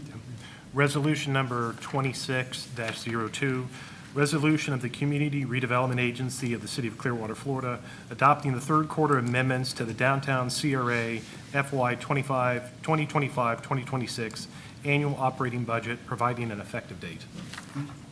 Is there anyone here from the public today that desires to speak to this agenda item? Hearing, seeing none, is there any trustees' discussion? If not, is there a motion? Oh, sorry, make a motion to approve agenda item number 4.2, right? Yes. Is there a second? Second. All those in favor? Aye. Opposed? Unanimous. Agenda item 4.3. Approve the fiscal year 2026-2027 North Greenwood Community Redevelopment Agency budget and adopt resolution 26-05. Ann Lopez again. This item is a proposed fiscal year 2026-2027 operating and project budget for the North Greenwood Community Redevelopment Area. This proposed budget aligns with the North Greenwood Community Redevelopment Area Plan and focuses on 3 priority areas: affordable housing, economic development, and improved mobility. Proposed tax increment revenue for the North Greenwood CRA is $1,205,405, which is an increase over the amendment from 25-26. Funding is divided between operating and projects. Operating expenditures include $34,679 for services, supplies, and other day-to-day operations, $9,533 for internal services, $255,279 for the CRA Executive Director and staff salaries, which is shared with the downtown CRA. The remaining balance is split between the following projects: Housing County, $200,000, Economic Development County, $325,020, Economic Development City, $453,003. I would also like to note that a proposed budget was presented before the North Greenwood Citizens Advisory Committee at their July 7th meeting. That was based on the city's current millage rate.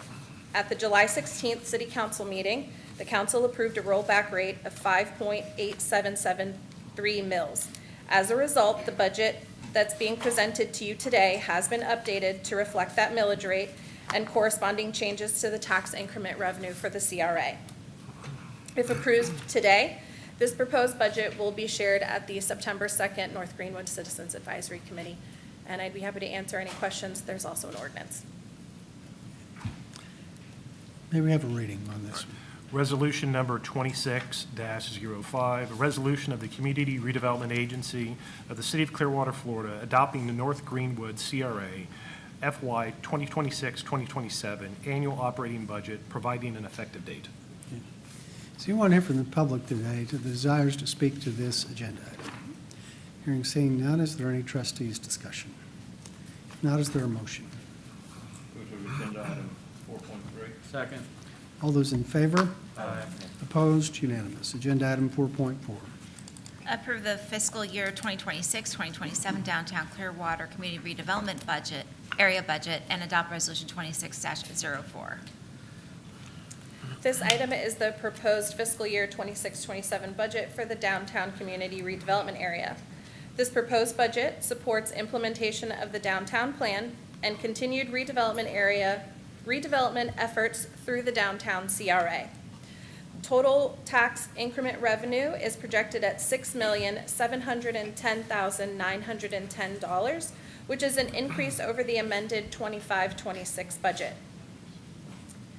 Operating expenditures are proposed with a decrease overall from the current fiscal year, while still continuing to provide adequate funding for operations. The operating budget also includes a payment of $406,214 to the Downtown Development Board per the interlocal agreement. Project funding includes $976,126 for the salaries of the CRA Executive Director and staff. This is a cost shared with the North Greenwood CRA. $277,120 per the interlocal agreement between the CRA and the Clearwater Police Department for 2 dedicated officers to the downtown CRA. $1,995,076 for Economic Development City. $804,488 for Housing City. $952,424 for Economic Development County, and $2 million for Housing County. This overall proposed budget continues to invest redevelopment, economic growth, public safety, housing opportunities in downtown Clearwater. And I'd be happy to answer any questions. There's also an ordinance. Okay. May we have a reading? Resolution number 26-04, resolution of the Community Redevelopment Agency of the City of Clearwater, Florida, adopting the downtown CRA FY 2026-2027 annual operating budget, providing an effective date. Is anyone here from the public today that desires to speak to this agenda item? Hearing seeing none, is there any trustees' discussion? And if not, is there a motion? Move to approve agenda item 4.4. Second. All those in favor? Aye. Opposed? Unanimous. Move to agenda item 4.5. schedule an executive session for active litigation pursuant to Section 286.011, subsection 8. Trustees, this is my item. CRA trustees meetings are open to the public. There is an exception to that. That is under 286.011-8, or excuse me, subsection 8. And that involves active litigation. So the purpose of this item is to schedule a executive session, a closed section, involving the Crum versus CRA case.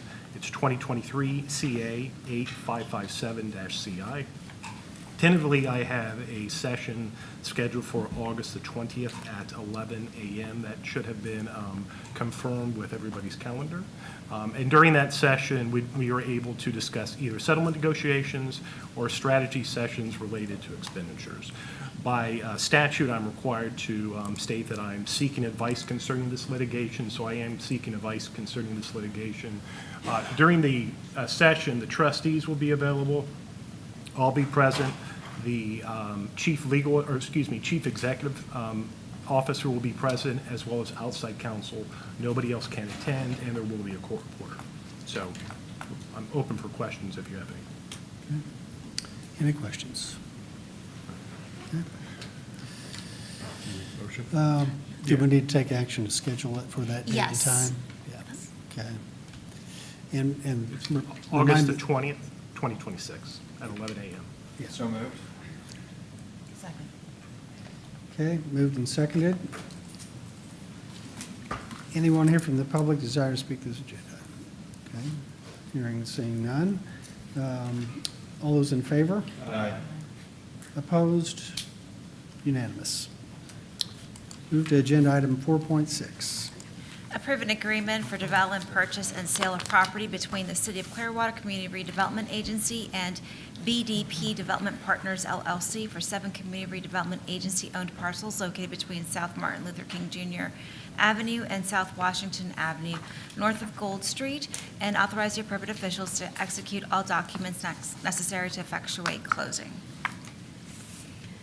Good afternoon, Jesus Nino, CRA Executive Director. This item for you is an agreement for development, purchase, and sale of property between the Clearwater Community Redevelopment Agency and BDP Development Partners LLC. This is for the redevelopment of approximately 3.13 acres consisting of 7 CRA-owned properties, or just the property. This is located between South Martin Luther King Jr. Avenue and South Washington Avenue, just north of Gold Street. And this is for the public here, so I'll show some maps and a few pictures of the site.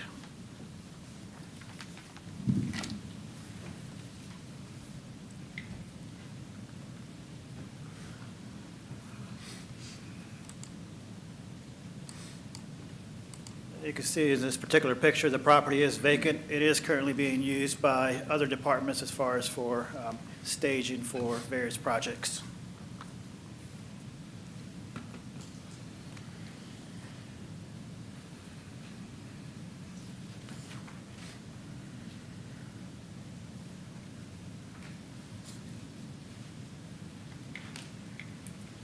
Just to provide a little bit of feedback, a little bit of background, on January 14th, 2026, the CRA did issue a request for development proposals. That was number 15-26, where we invited qualified developers to submit proposals to acquire and redevelop the CRA-owned property in a manner that's consistent with the downtown redevelopment plan and objectives that were established by the agency. Also, on February 13th, 2026, Archway Partner submitted a proposal to redevelop the site as a mixed-use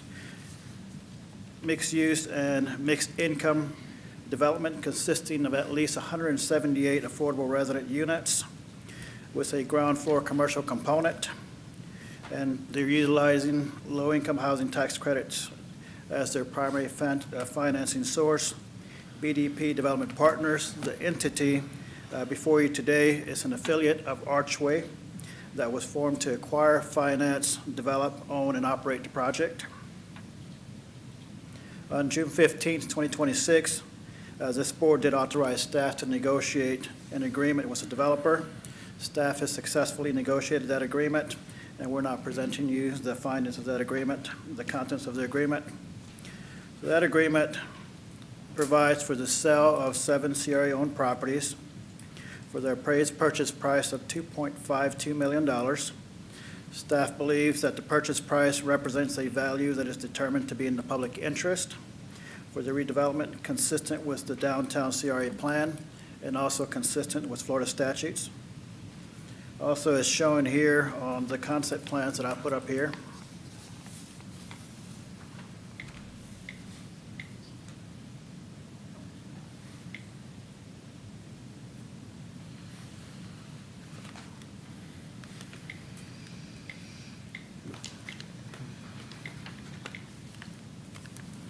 so the concept plan there is attached as an attachment, as an exhibit to the agreement.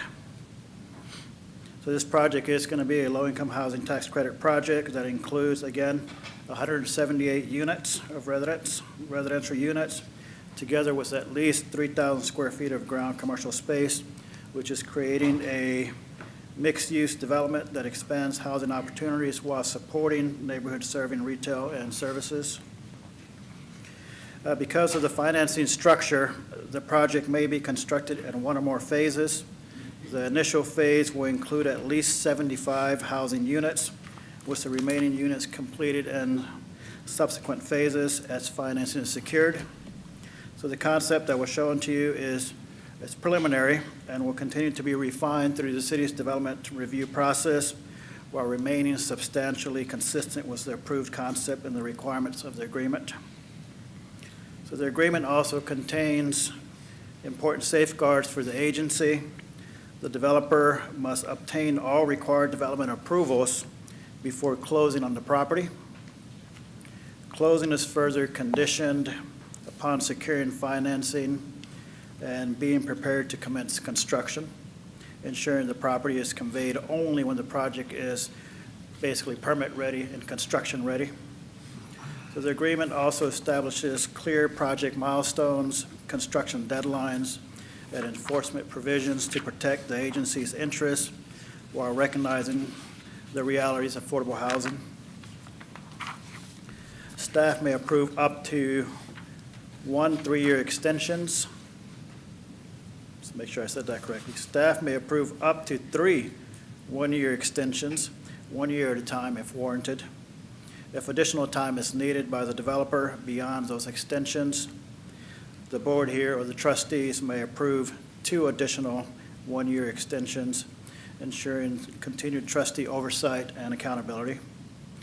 Overall, this project advances several key objectives of the downtown CRA plan by activating underutilized CRA properties, plus it puts it back on the tax rolls. It also expands affordable housing for the downtown and introduces neighborhood-serving commercial space. Accordingly, staff is recommending approval of the agreement in addition to the resolution that's attached. At this time, I'll invite the applicant, who is here, to introduce himself and just say a few words.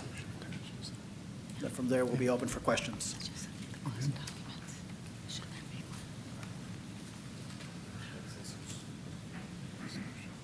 Good afternoon, Board. Brett Green, President of Archway Partners, and just want to say thank you all for having us here today. We're extremely excited about moving forward on this uniquely positioned development just outside of downtown here, hoping to build on what we've already accomplished. As many of you all know, we just recently had the grand opening for Clearwater Gardens just down the street on Cleveland Street, and this particular property on Martin Luther King in Washington is very well positioned for residential, affordable, mixed income, mixed use housing. Hopefully we can add additional families that live right down the street from all the activation that we're trying to do downtown on Cleveland Street, as you all have discussed at the prior DDB meeting. So more families right down the street only bodes well for future economic development. But to add what Jesus mentioned earlier, we plan on developing this project as quickly as we can possibly obtain the necessary funding from the state and county to build this project. It is a competitive process, but we appreciate you all working with us on the last project, and similarly to this one, We will be pursuing any and all funding sources that may be out there that we'll need to develop this project. And, kudos to staff and the city attorney's office for moving this project along. I think it might have been record timing because we do have a funding application that's due on the 13th. So immediately after this, we're putting our application together, which we needed this purchase and sale agreement to do so. And we appreciate you all moving this along and allowing us to get this through, subject to your approval. But, we're looking forward to hopefully, doing what we can to get the funding necessary to build this development. Okay. And any questions, happy to answer. Yeah. Well, first, let's see, is there anyone here from the public today that desires to speak to this agenda item? Hearing seeing none, any questions from the trustees? Councilmember Albritton? So, tax credits are very competitive and hard to get. So is that what the 3 one-year extensions is about? In case you don't get it this year, you keep going until you do? Yeah, so one of the things that we put in our proposal was, the willingness on our end to get this development, what's called permit ready. It won't be able to be possible for this particular year because the timing is so short. But at just a high level at the state where we get most of the tax credit from, they've instituted a new scoring metric that you kind of move up the ranking if your development is permit ready, which means you have a set of construction drawings that have been reviewed, approved by the building department, and the city signs a form saying your project is approved for construction immediately. And we're agreeing to invest the funds necessary to get our project permit ready. That will cost substantial dollars. We'll have, several $100,000 invested in plans for this, specifically for this site. So, at our risk, we just want to make sure if we're not successful in obtaining the funds in the first year, that we have a little bit of runway to try, any other alternative pathways to get the funding secured for the development. Well, it's good to hear you know what to do because it is very competitive unless you know how to get up that ladder. You may be waiting a few years to get it, so that sounds good. Yes, sir. Anyone else? Thank you, Mayor. I appreciate some of the things you just said, pursuing any and all funding sources. It is an extremely competitive process. It's basically a lottery ball popping up with your number on it for that 9% tax credit. I hope you're successful, and I hope we get this in the first year. If not, is there a possibility that pursuing any and all funding sources could close that funding gap and not be mandated according to that tax credit approval, or are we still just going to keep trying? No, so the 9% tax credit is just one specific type of funding source that we would pursue. It's not necessarily lottery based, as I mentioned with the permit readiness and things like that, you can really increase the chances and put yourself in a much smaller bucket. But there's also 4% tax credits with tax exempt bonds. It's not an exact lottery process there. It is competitive, right? We're competing with other affordable housing developments in the county and in the state. But how much funding you ask for from the state, increases your chances. The less you ask for per unit, you have a higher chance of getting the funding. So it's not absolutely a lottery process. But the idea was that, and we've had discussions with Assistant City Manager Battle about you guys got to move this along. We want to see this project built. So we're hopeful that if we don't get it this time right now with the next couple of days, that we'll discuss it with you all. All the different options, show you all the staff what we can do and what the options are, and see how we can move it forward as quickly as possible. Not waiting year after year. We want to move this development along as well. Yeah, thank you. 178 units, residential downtown is a big help. We know we need feet in the streets to help all the businesses continue to thrive, especially the new ones that are coming. And I appreciate the expedited process that you're doing to really be permit ready and hopefully move yourself up that list. Absolutely. Any other? Well, I'll just say that we are agreeing to tie the property up here for a period of time to give you a chance to find the funding and all. And I think we're all willing to do that because of the confidence we have in you and your company, and after seeing what you did at the Cleveland Street development. that property came out fantastic, and you filled it right away. So that's, we, at least I was impressed. I think many of us were impressed with what you've already done there. So for me, that gives me confidence that this will be successful as well. So thank you for your past work in Clearwater, and we look forward to potentially more work here in Clearwater. Thank you, appreciate it. Okay, with that, any other discussion? And if not, is there a motion? Motion to approve agenda item 4.6. Second. All those in favor? Aye. Opposed? Unanimous. Thank you. all. Agenda item 4.7. Approve an agreement for development purchase and sale of property between Community Redevelopment Agency of the City of Clearwater and St. Benedict Holdings LLC for the redevelopment of 706 North Missouri Avenue, Clearwater, Florida 33755. Adopt Resolution 26-06 approving the sale of said property and authorize the CRA chair or his designee to execute all documents necessary to effectuate closing. Good afternoon. Jesus Nino, CRA Executive Director again. This item before you is an agreement for development, purchase, and sale of property, again, between the Clearwater Community Redevelopment Agency and St. Benedict's Holdings LLC for the redevelopment of CRA-owned Armory property, which is located at 706 North Missouri Avenue.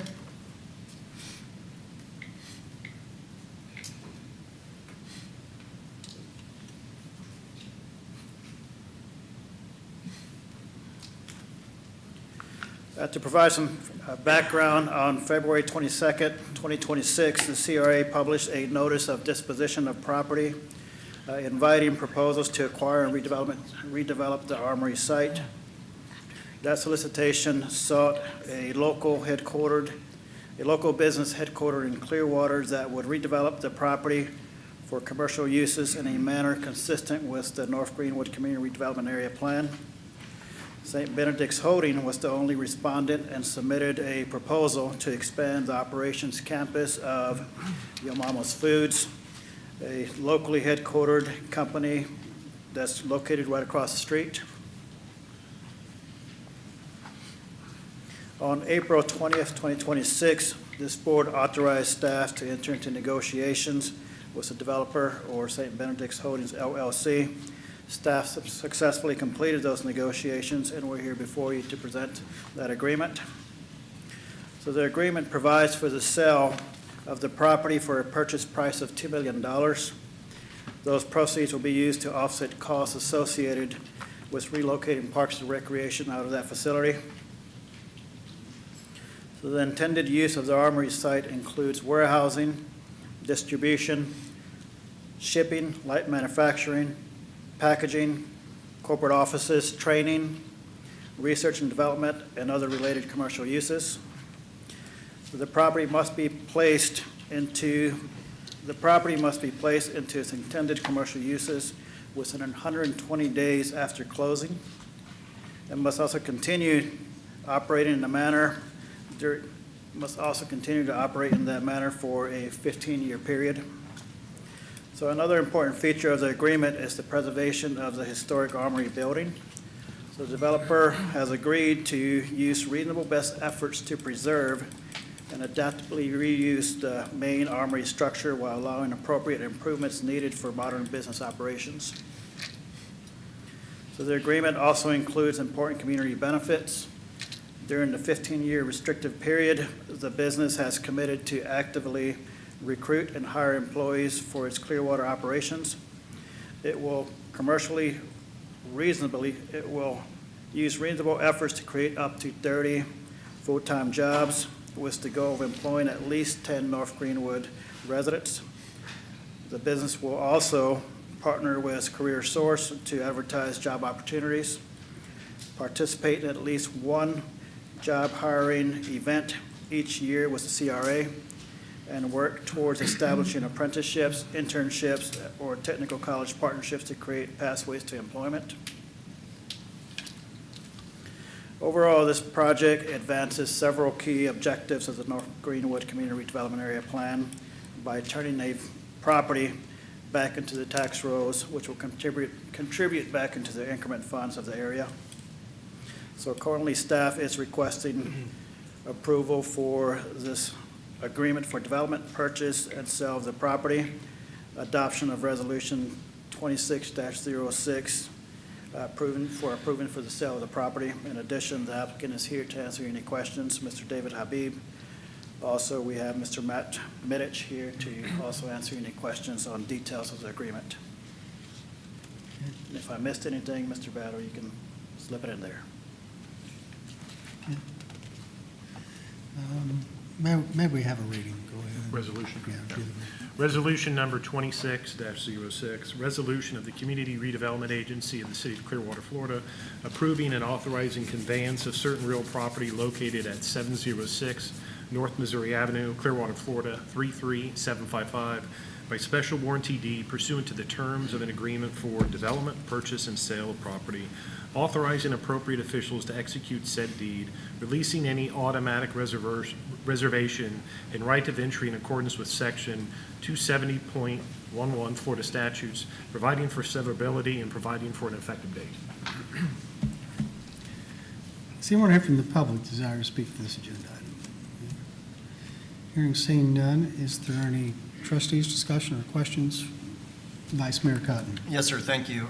First, I'd just like to thank staff, Mr. Habib, you and your staff, and representatives in the North Greenwood CRA staff and community members on working to get to an amicable way forward that, promotes a wonderful homegrown business and the community members that are in that area and live there.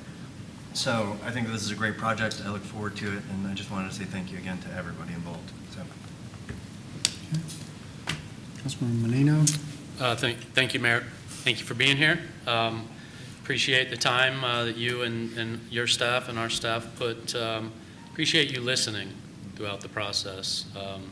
And you not just listening, but hearing the residents and their concerns. Some of those meetings weren't the easiest, but you approached them extremely professional, open to listening and engaging with the residents. Proof that you heard is in this agreement and some of the things.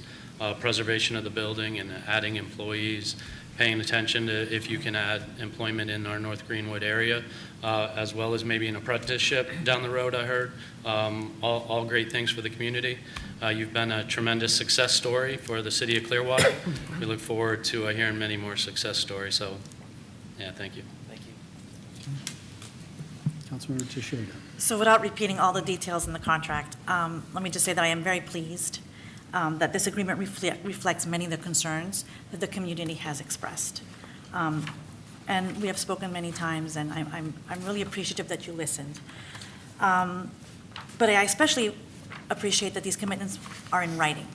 So it shows that there's a real intention there, and that there's a genuine effort to make this project something that the community can be part of and proud of. So thank you for working very hard along with everyone that was involved. The light's at the end of the tunnel right now, right? It's a long process, so thank you. Anybody else?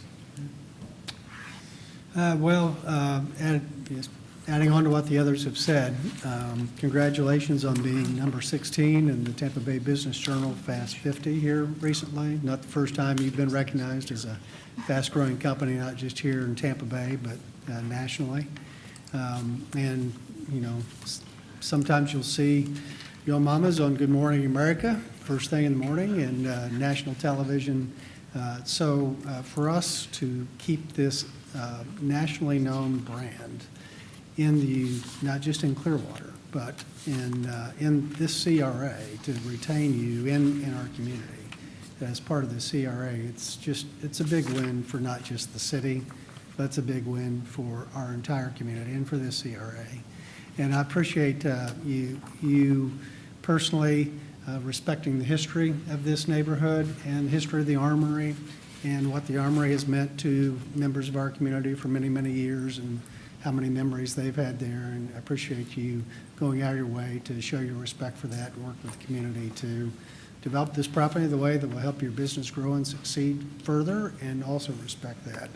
And then part of this agreement, as Councilmember Teixeira just said, involving the young people in the community, but particularly the young people, engaging young people in our community to work potentially at your facility. I think that's an important thing, and developing the workforce we have here is our way forward as a community.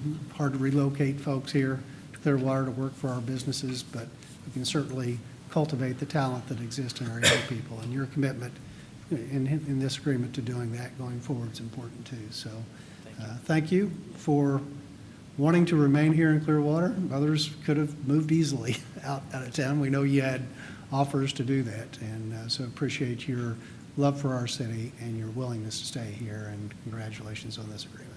Appreciate that. So with that, if there's any further council discussion? Oh, he read it. You read it already, yeah.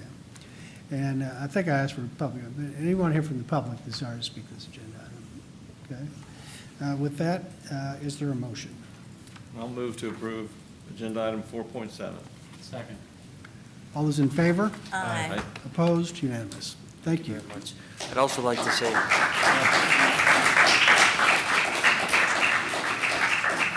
I'd like to thank you all, especially the city staff and the CRA staff. This was a very challenging coordinated effort for 6.5 years. We had to work with the state and with the county and with the city, and really everyone has put a lot of work and time. So thank you all. This is a very exciting day for us as a business as we turn the page forward to the future. We have already, started. We've hired 2 additional jobs. We have 3 open jobs. We had 10 summer interns this past summer here from local schools here. So we look forward to honoring our commitments and to being a big contributor to the North Greenwood area for many years to come. So thank you all, and very much appreciate this coordinated effort. And it was definitely something that's very important to us and our team here, and we're looking forward to it. So thank you. Thank you. With that, we'll move to item 5.1 on the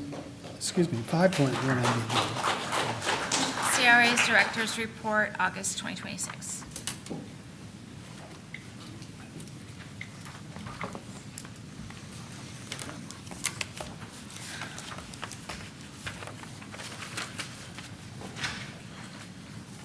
Again, Jesus Nino, CRA Executive Director. This is the August 2026 Director's Report. I'll start off by updates to the downtown. As we're all aware, there's just so much happening in the downtown. At this last community outreach meeting, Ms. Tara Kivett, the city's engineer, she gave a presentation to the community of capital improvement projects throughout the city of Clearwater, which is a lot. People were fairly impressed. But she did discuss the City Hall. People were impressed just by the visuals that she provided them. She also provided examples of innovations that we're doing here in the downtown too. This is an example of the living seawall that's being installed by the condominiums. And this one is AECOM. This is a multidisciplinary firm, particularly landscape architectural service and urban design services that they're going to provide us. This is specifically for the 400 and 500 block, for them to develop a cohesive vision for those 2 blocks. It pretty much ties everything together. We've been doing a lot of projects there for the past 2 years, kind of piecemeal, bicycle racks here, just various improvements. So this firm will come in and kind of just tie it all together. But one of the things they're going to do is they're going to work with stakeholders, you, city staff, and stakeholders in the community, merchants, and residents. So we're putting together 2 workshops on August 25th. It's a Tuesday.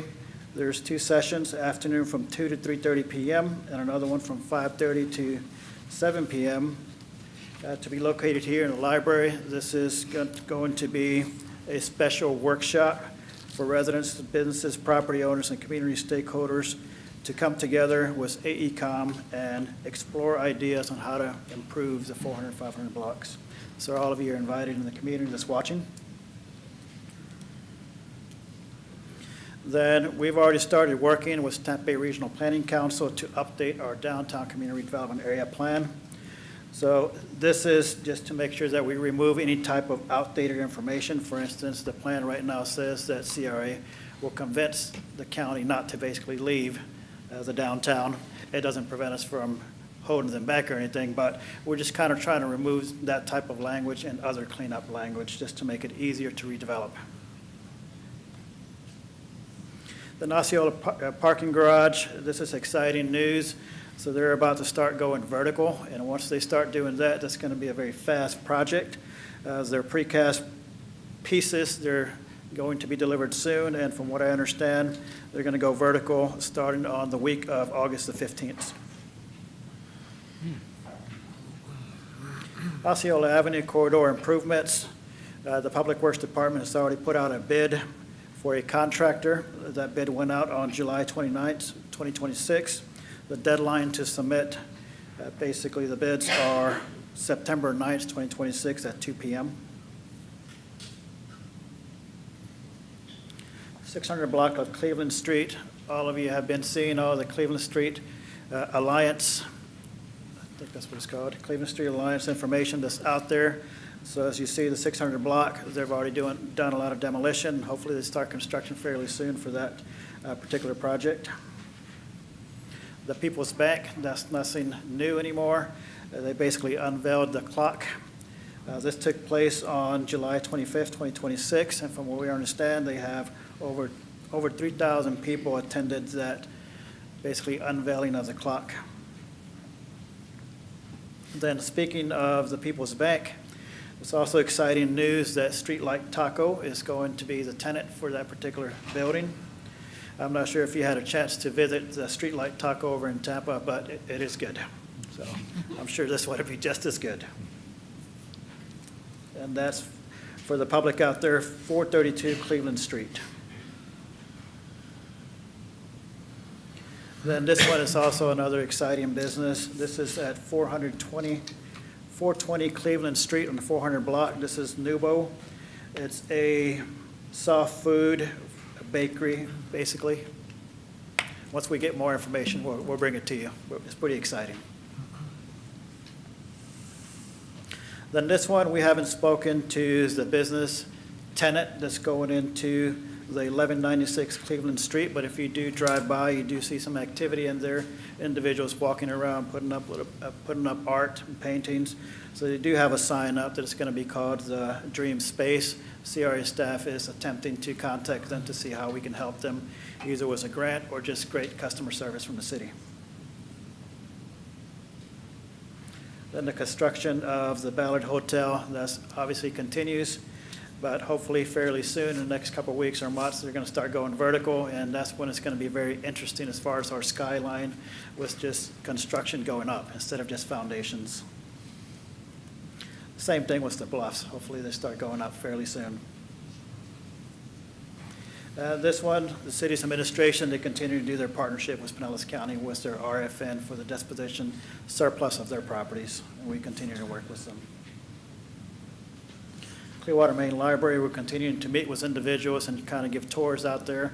And if proposals do come in that make sense, city administration, CRA staff, and any other department will sit at the table with them and see what we can negotiate and bring to you, and hopefully open up a window when that time comes. Then we do have a sculpture series of art from Miss Amber Bryce that more basically the old art that's installed, the sculptures are going to be replaced with new ones. Ms. Amber also has a call for an artist, so we do want a catalytic piece at Coachman Park, something that sets us apart from everyone in Pinellas County and the region, something that's identifiable everywhere. Even if you forget the name of Clearwater, which you won't, you'll recognize that piece. So she does have a request for qualifications, a signature sculpture for Coachman Park. The budget is $200,000, $250,000, so submissions are due September 30th, 2026. For North Greenwood, we continue to have our CAC meetings, and they're fairly successful recently, and more people are starting to participate. Our next one is scheduled for September 2nd, 2026, 5:30 p.m. at the North Greenwood Recreation Center. And we also fund public art out there, but it's functional art. Basically, if a building needs to be painted or something like that, we just put a mural up. So we're working with Ms. Amber to put up murals in North Greenwood. This particular one is Let's Go Karting, the business, at 400 North Fort Harrison Avenue. So if you haven't driven by, it's very nice. Another one, this mural is at 1045 North Martin Luther King Jr. Avenue.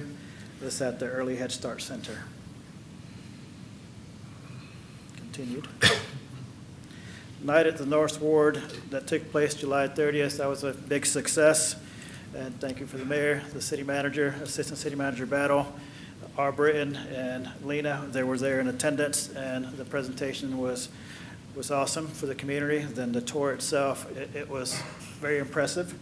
We did have waivers signed before any individual went into the building. From what I understand this morning, over 351 waivers were signed. So that doesn't mean that 351 people went in, so that means there was more people there than that. That's very successful. A lot of individuals were asking questions, very good questions that we're bringing back, and we'll use that feedback to become better, and once we release, we'll be ready. Not sure if anyone wants to say anything about North Ward after I've concluded.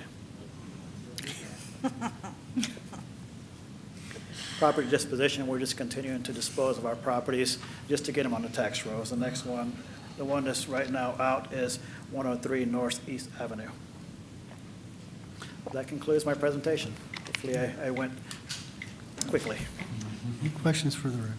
Councilmember Teixeira. Can you go back to the AECom slide? So I just want some further clarification, sort of like, what's the scope of the work? Are we looking at landscaping and lighting or a new theme? And I just kind of want to know what questions are going to be asked at those workshops.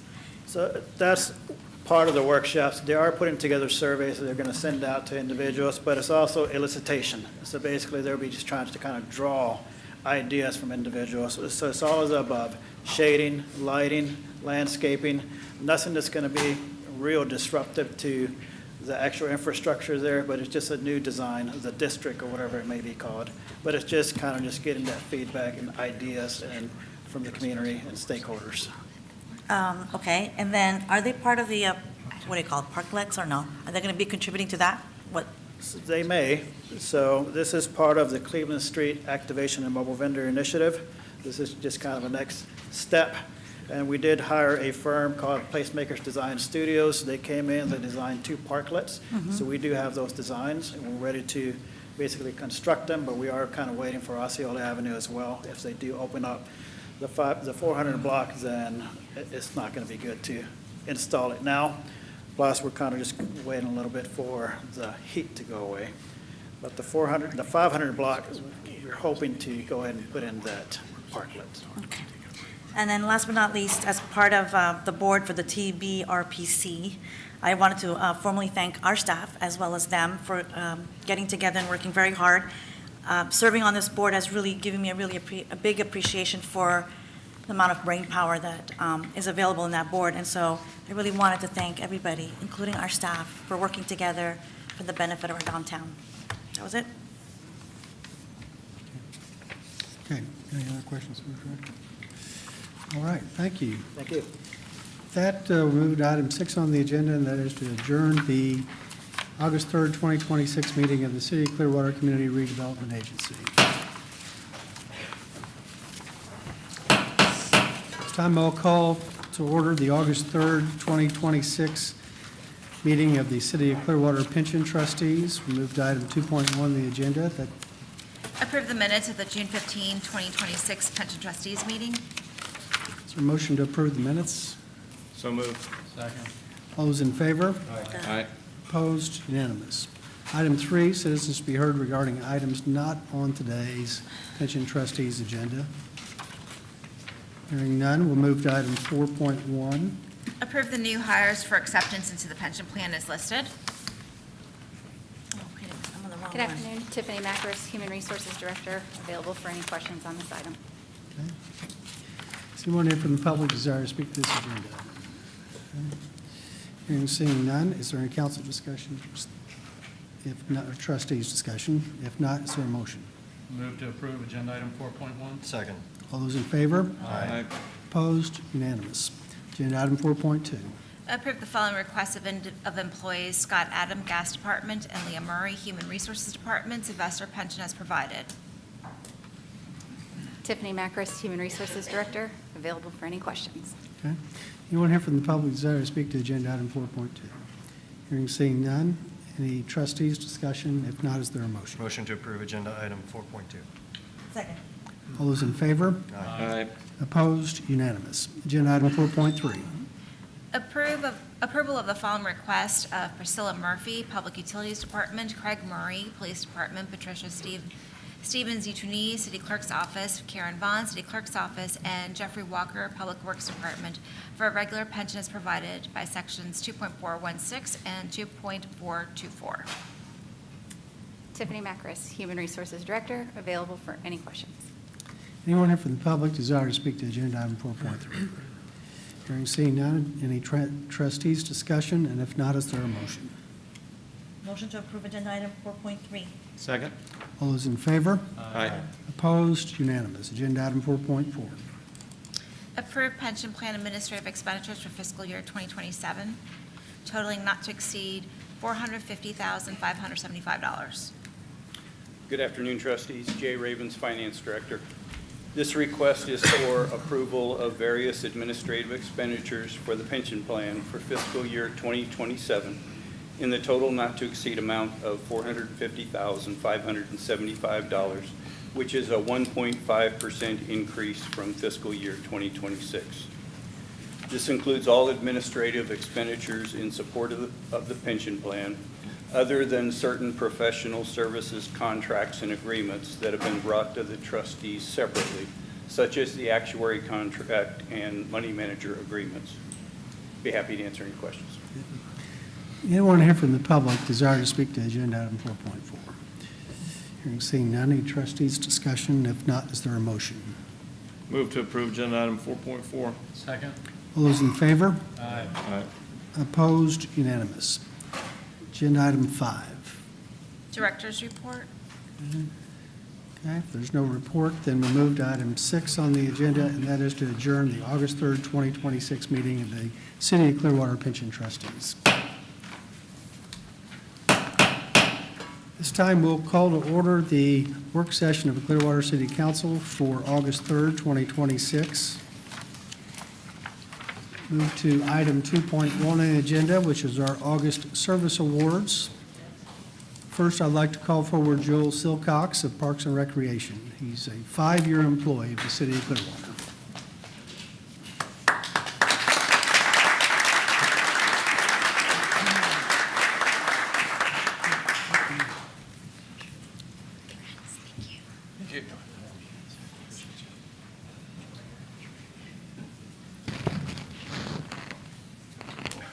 We're getting ready to fumble that.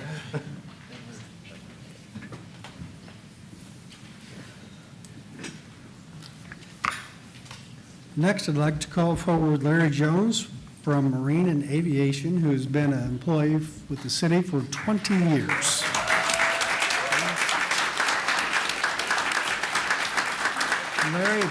Larry, if you wait there at the podium, city manager has a nice description she'd like to read on what you've been doing for us for 20 years. Larry began his career with the City of Clearwater on August 7th of 2006 as a Park Service Technician 1 in the Parks and Recreation Department. Through hard work, dedication, and a commitment to excellence, he advanced to Park Service Tech 2 in 2007 before being promoted to Trades Worker in 2008. In 2011, Larry transferred to the Marine and Aviation Department, where he brought his strong work ethic and technical expertise to the city's marinas operations. After serving as a lead worker, he was promoted to Marine Facilities Supervisor in 2015. As his responsibilities continued to grow, his position evolved into a Marine Facilities Coordinator in 2017, recognizing his expanding leadership role. In 2021, Larry was promoted to Assistant Operations Manager, where he continues to serve today. Throughout his career, Larry has earned the respect of his coworkers and supervisors. He was recognized as Employee of the Month in 2008, 2009, and 2011, and was part of the Team of the Month in 2014 and again in 2024, reflecting both his individual contributions and his ability to work well with others. Larry is a leader who leads by example. He mentors new employees, he shares his knowledge, and is always willing to step in where needed. Whether responding to emergencies, maintaining critical public infrastructure, supporting capital improvement projects, or helping a teammate, Larry approaches every task with professionalism and a commitment to doing the job right. Larry's work reflects the city's commitment to superior public service. He helps ensure Clearwater's marinas, waterfront facilities, and public assets remain safe, functional, and welcoming for residents and visitors. His dedication to continuous improvement and developing others supports the city's goal of maintaining a high-performing government. Larry truly helps Clearwater thrive through his leadership, dependability, and commitment to serving the community. 20 years of public service is an outstanding accomplishment, and his career is a great example of the positive impact one employee can have on both the organization and the community. Thank you, Larry, for your 20 years of dedicated service to the City of Clearwater.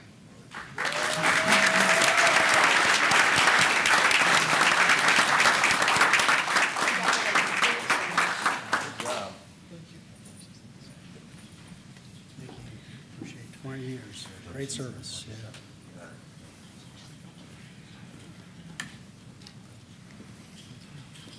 Well, great commitment to our city. Thank you, Larry, for your commitment to citizens of Clearwater. Yeah. With that, we'll call forward David Wilson in Parks and Recreation, who has been an employee for 30 years.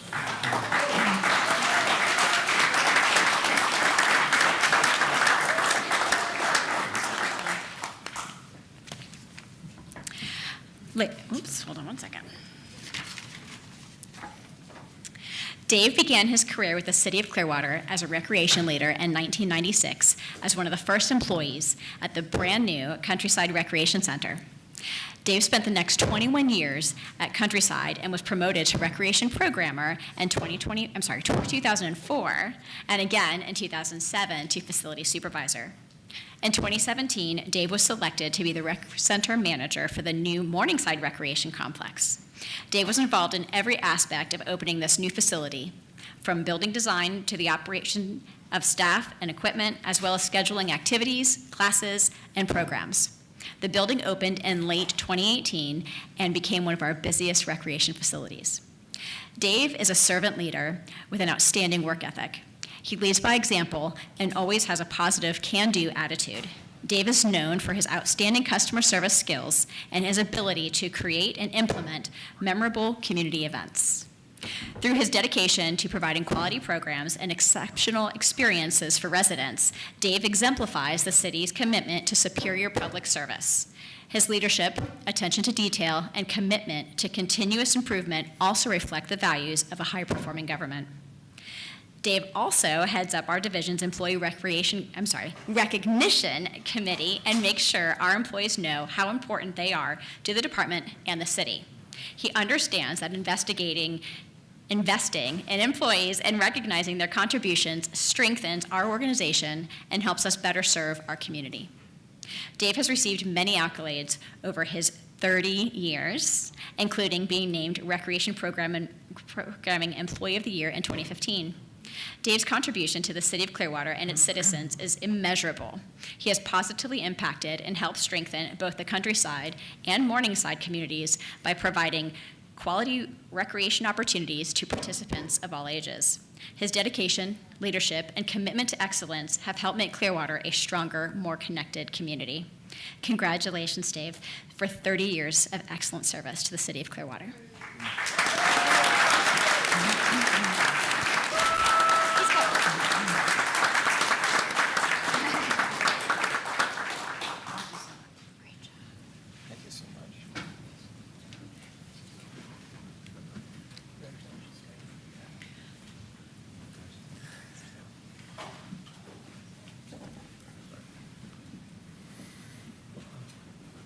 Thank you, Dave, for 30 years of service to our citizens and also for all the young lives you've touched over the years through our recreation programs and have gone on to do great things, probably because of your leadership and your encouragement that you've given to many in our community. So thank you for your years of service. Well, it seems like Parks and Recreation is dominating our service awards today. Excuse me. So To continue on with that, I'd like to call forward our Employee of the Month for July 2026, and that's Dan Kreider from Parks and Recreation.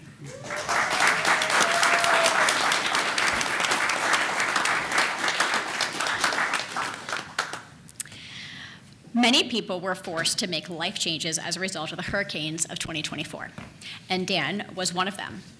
With the Beach Recreation Center significantly impacted and closed for 17 months, Dan was asked to step into a very different role by managing the North Greenwood Recreation Complex, a facility with nearly 10 times the number of employees he had previously supervised. Dan embraced this challenge with a positive attitude, flexibility, and a true can-do spirit. He not only kept the facility operating smoothly, but also invested his time and energy into supporting every employee and customer. His leadership fostered a positive work environment where staff felt valued, supported, and empowered to succeed. During his time at North Greenwood, Dan helped plan multiple special events, oversaw the renovation of the pool, and played a key role in the city's implementation of a new after-school and summer program. Beyond the operational successes, he made a lasting impact on the lives of those he served. He took the time to get to know the children and the after-school program and demonstrated genuine compassion by purchasing an alarm clock for a middle school student who was struggling to get to school on time. Dan's leadership exemplifies a high-performing government by embracing change, leading through adversity, and ensuring quality services during a challenging time. His dedication to employees, families, and the community reflects superior public service, consistently putting people first and exceeding expectations. Through his work supporting recreation programs, community events, and youth development, Dan also advanced community well-being by strengthening neighborhood identity through services and programs that foster community pride, connection, and belonging. Although Dan has now returned to his role as a supervisor of the Beach Recreation Center, his willingness to step into an unfamiliar environment, lead with compassion, and make a meaningful difference in the North Greenwood community left a lasting impact on employees, residents, and families alike. Thank you, Dan, for your exceptional leadership, dedication, and service. Your commitment to our employees and community truly helped make Clearwater thrive.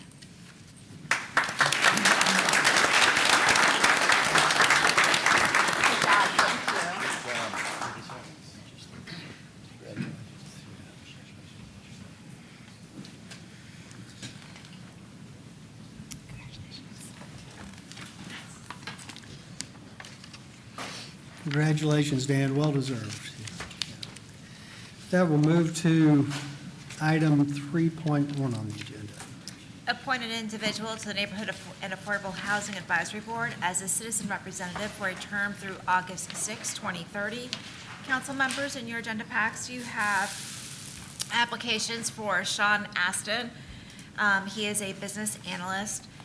Jane Heisey, who is an associate creative director, and William Johnson, who is an accounting manager.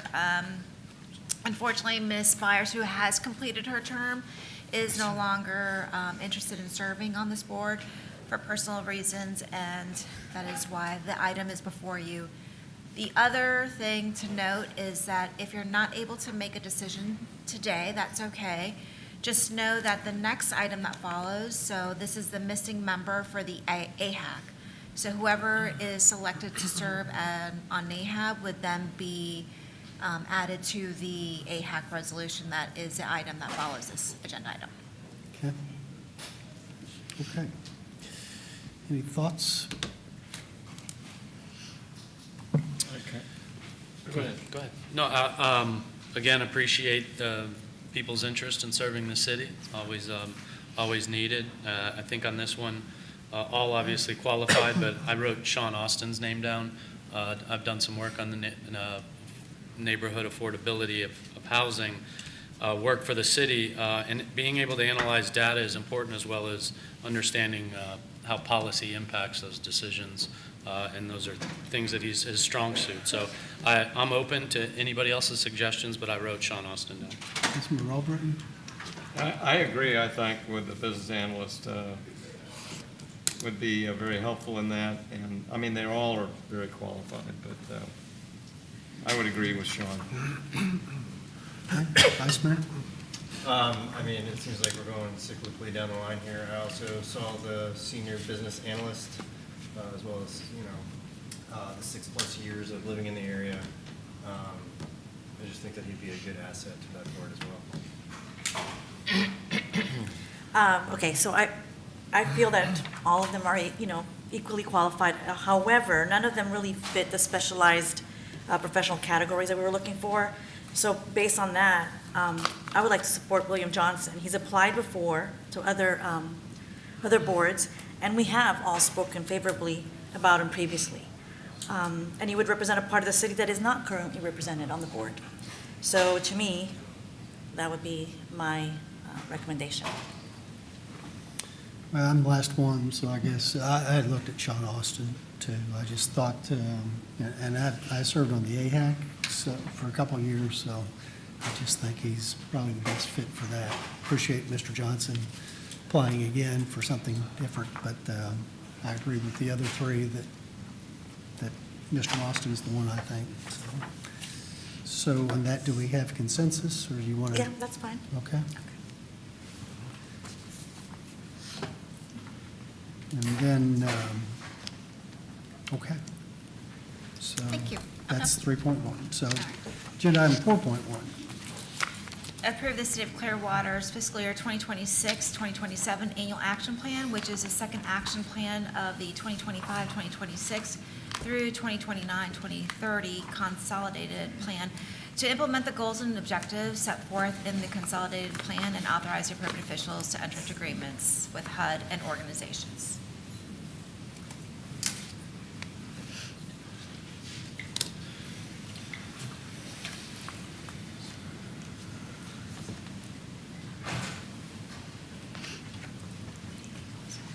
Good evening, everyone. I will be presenting the fiscal 26-27 annual action plan on behalf of my manager, Dylan Mayu. Mr. Mayu will provide additional information, address questions, and go into further detail as needed during the council meeting on August 6th. Okay. Okay, there we go. So HUD's consolidated plan is a 5-year strategic plan required by HUD that identifies community housing, homelessness, and community development needs, establishes priorities, and outlines how federal funds such as CDBG, home, and other federal funding will be used to address those needs. The Annual Action Plan, AAP, implements the comp plan by identifying the specific projects, activities, and funding allocations for a single program year. It serves as the city's annual budget and spending plan to HUD federal funds. As of today, no amendments have been made to our 25, 26, 29, 30 comp plan. Staff is requesting approval for our AAP so we may submit it to HUD by our deadline, which is August 16th. On this slide, we did receive a public comment. We received a public comment from an applicant expressing gratitude and explaining their program.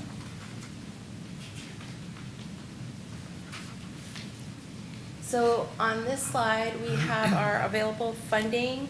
We have a CDBG entitlement, home entitlement, SHIP allocations. As you can see, it's broken down by prior years, carryovers, program income, and entitlement, and then it's categorized by funding source. The administration's caps, this is a percentage that that HUD allows for our department to use as for administration duties. For example, program management, compliance, monitoring. And this is broken, as you can see, it's just broken down based on the funding source. And then we have CDBG, which is 20% to 10% for home, and then we have the SHIP administration, and then program income, et cetera.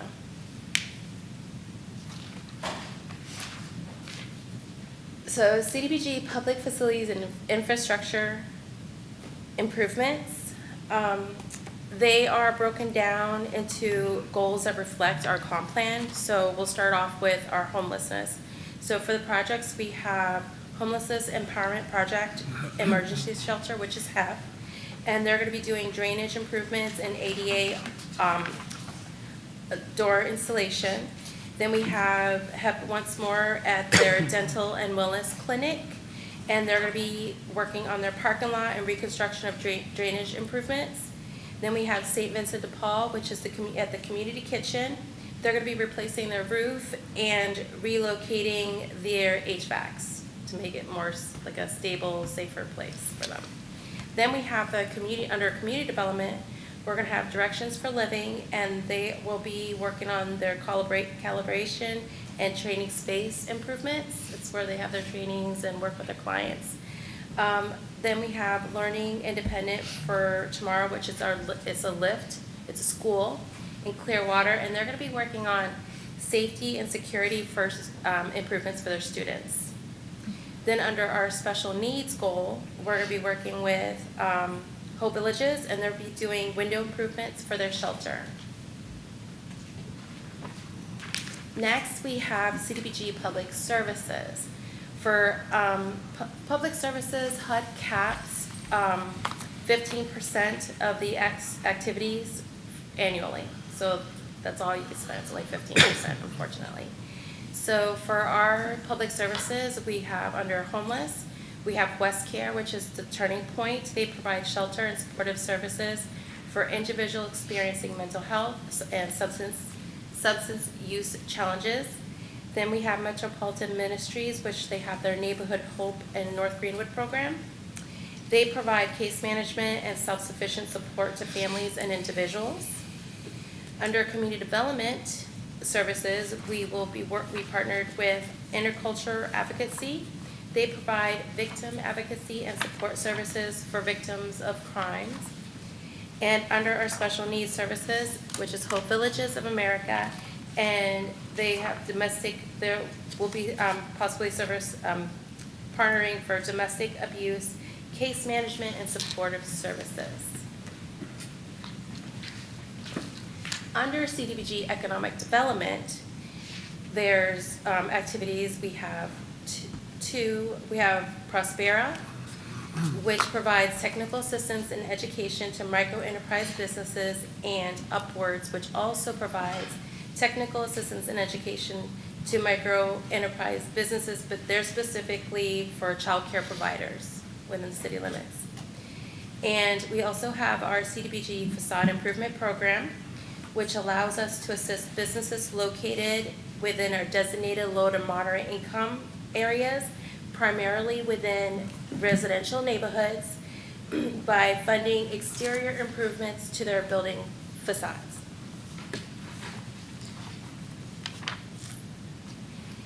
And now we have our affordable housing. So our affordable housing, excuse me, we have new construction, rehab, and our housing pool. So creation and preservation of rental, creation and preservation of owner-occupied housing, and then through home funds, we have our SHOTO set aside, which is 15%.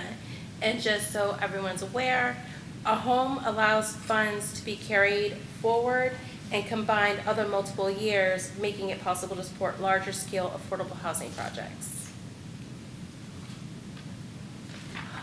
I missed that.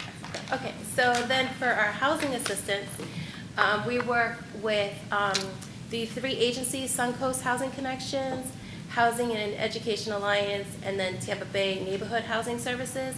They provide homeownership education and counseling. So they work on preparing people to become homeowners, getting them ready to purchase.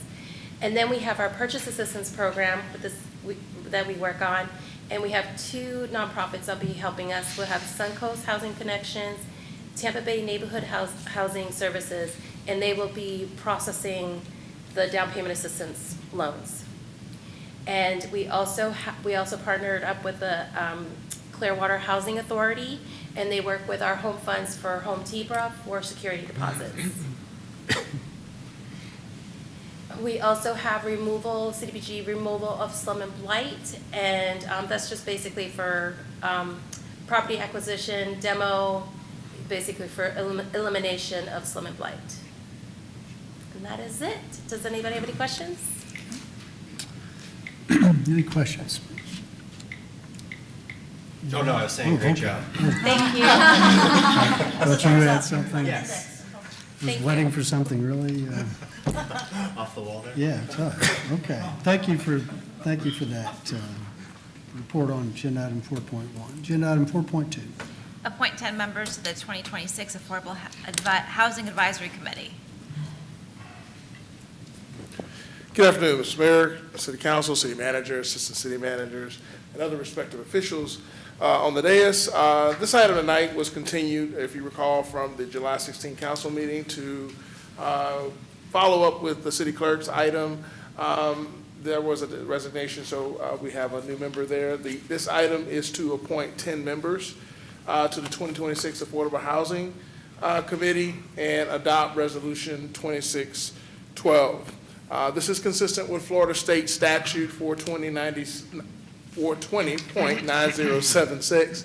All local governments that receive state housing initiative partnerships or SHIP funding must annually establish an Affordable Housing Advisory Committee, commonly referred to as AHAC, and this committee is responsible for preparing the city's local housing incentive strategy, or LHIS.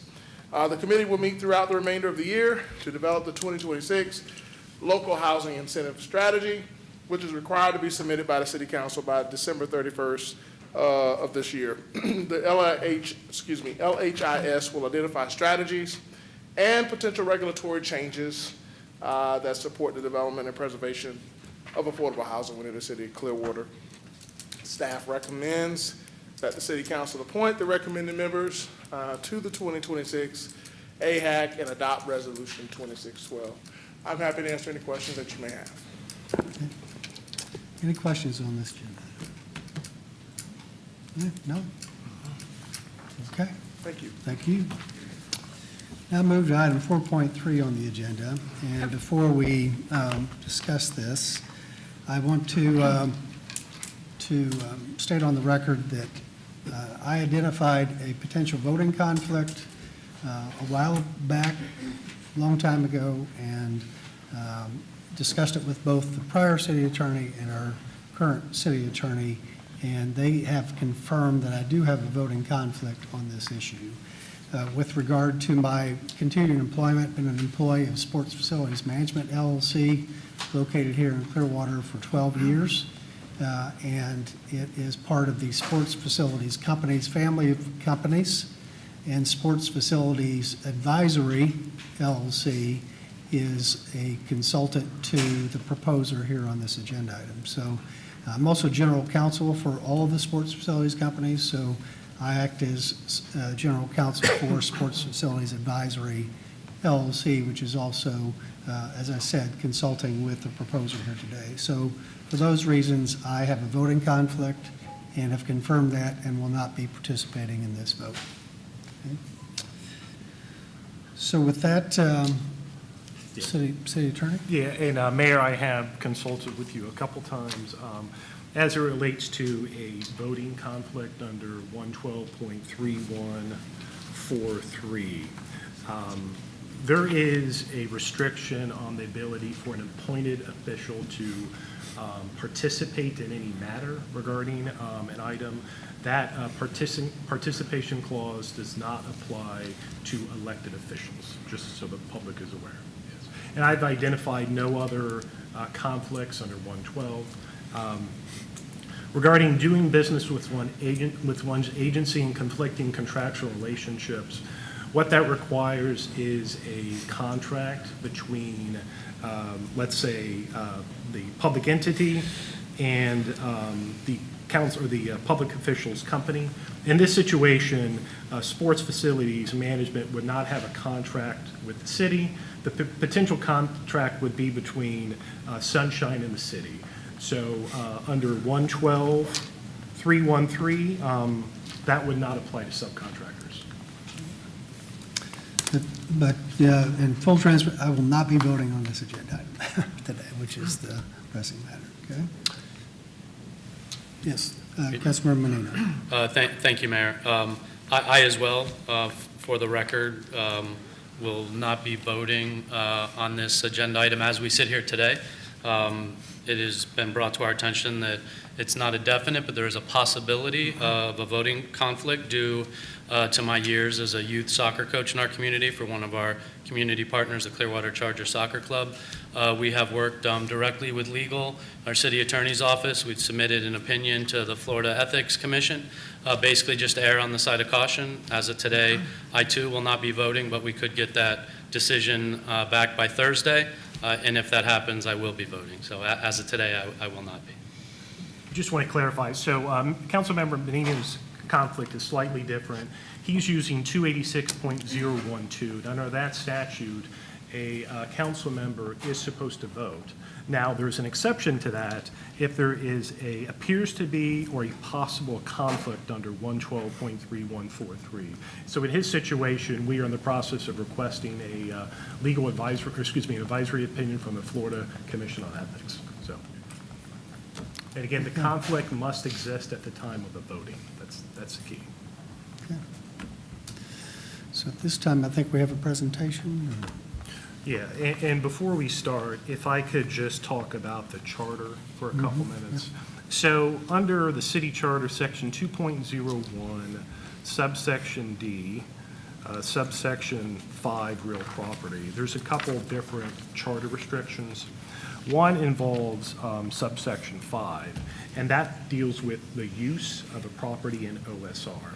So under the charter, if there's a new use for property in OSR, it requires a referendum. But if the existing use stays the same, a referendum is not required. Now, I reviewed this, and I've certainly discussed this with staff. In my opinion, a referendum is not required for this particular matter because the use stays the same, and the use would be a parks and recreational facility. Ms. Matsey is going to go into more detail on that. There is another charter restriction under subsection 7 that deals with the length of a lease. So under the charter, the city council can approve a lease up to 65 years with a 30-year renewal. Anything beyond 65 or beyond 30 would require a referendum. So council cannot approve any type of agreement that's 65 years or with a 30-year extension. Yeah. Okay. Anything further? If not, I think Mr. Battle, we're ready for presentation.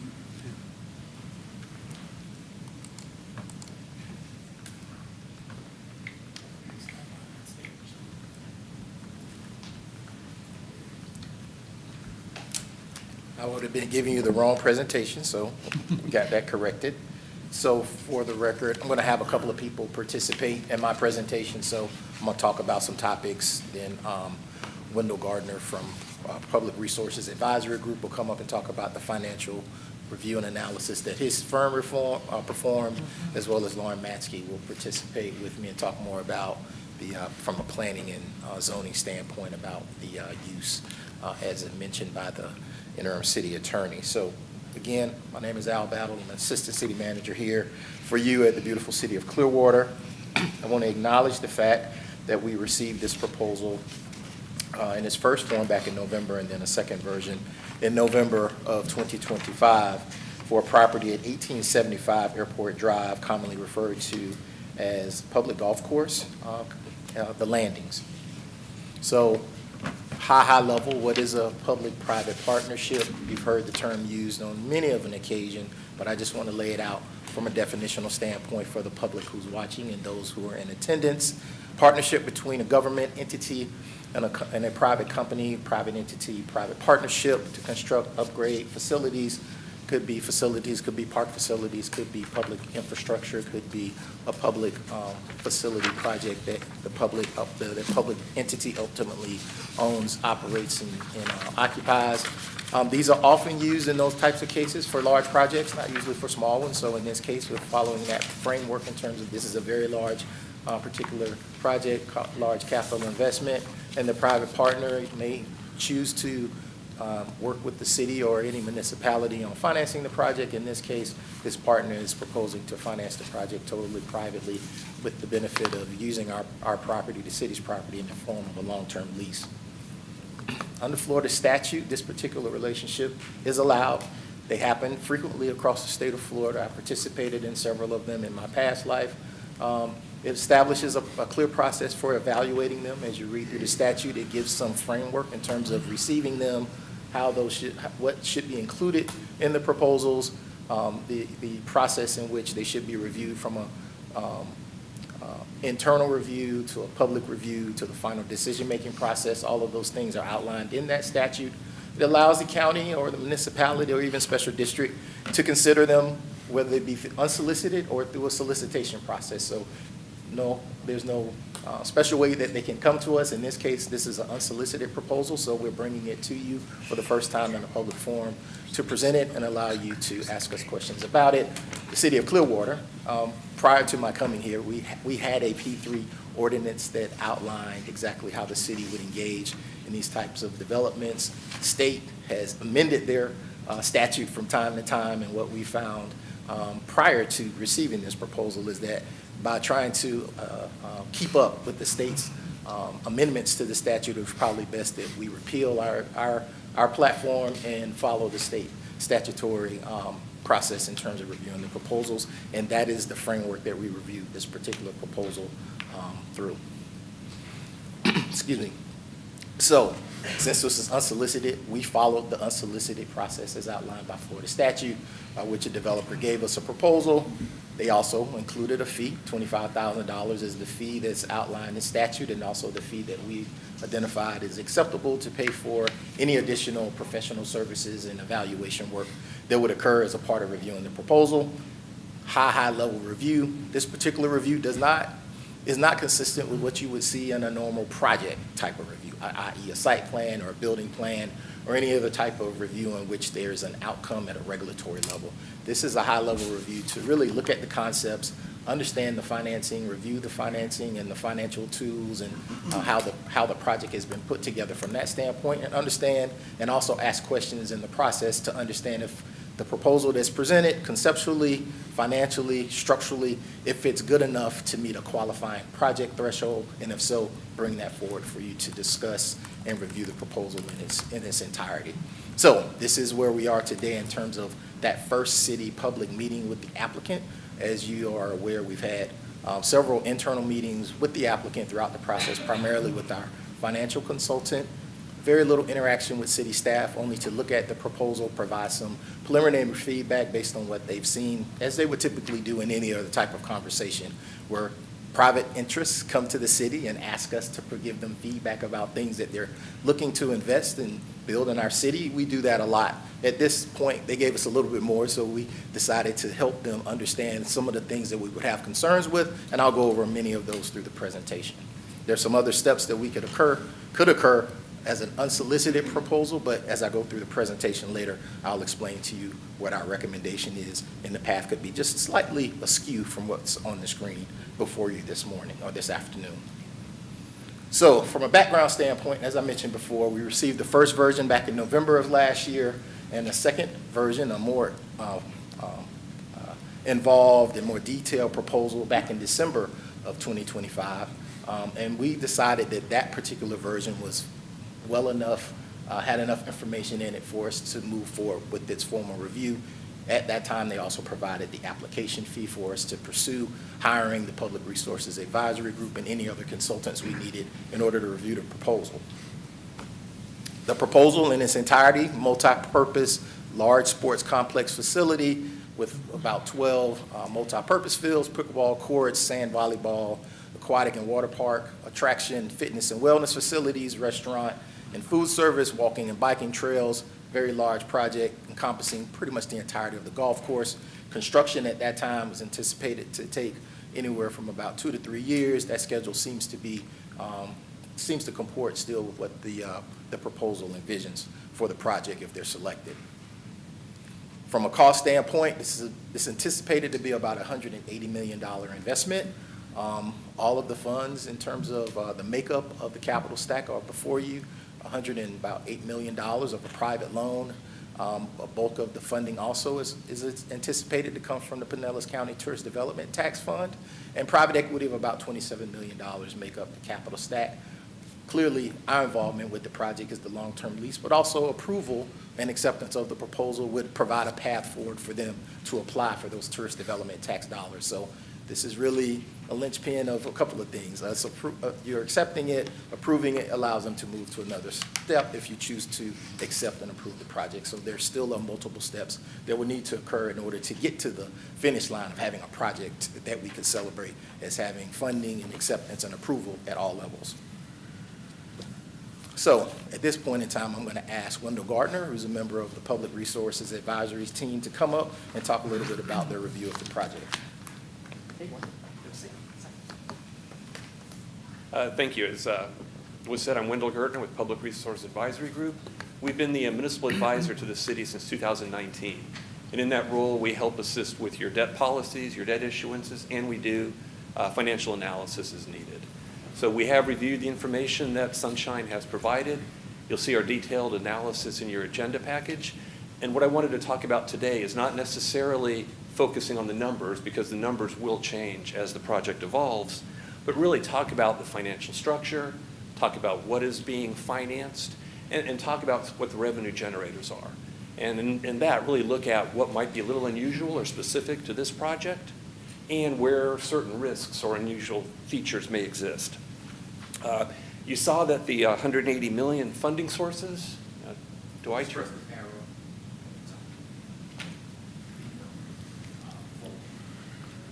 All right.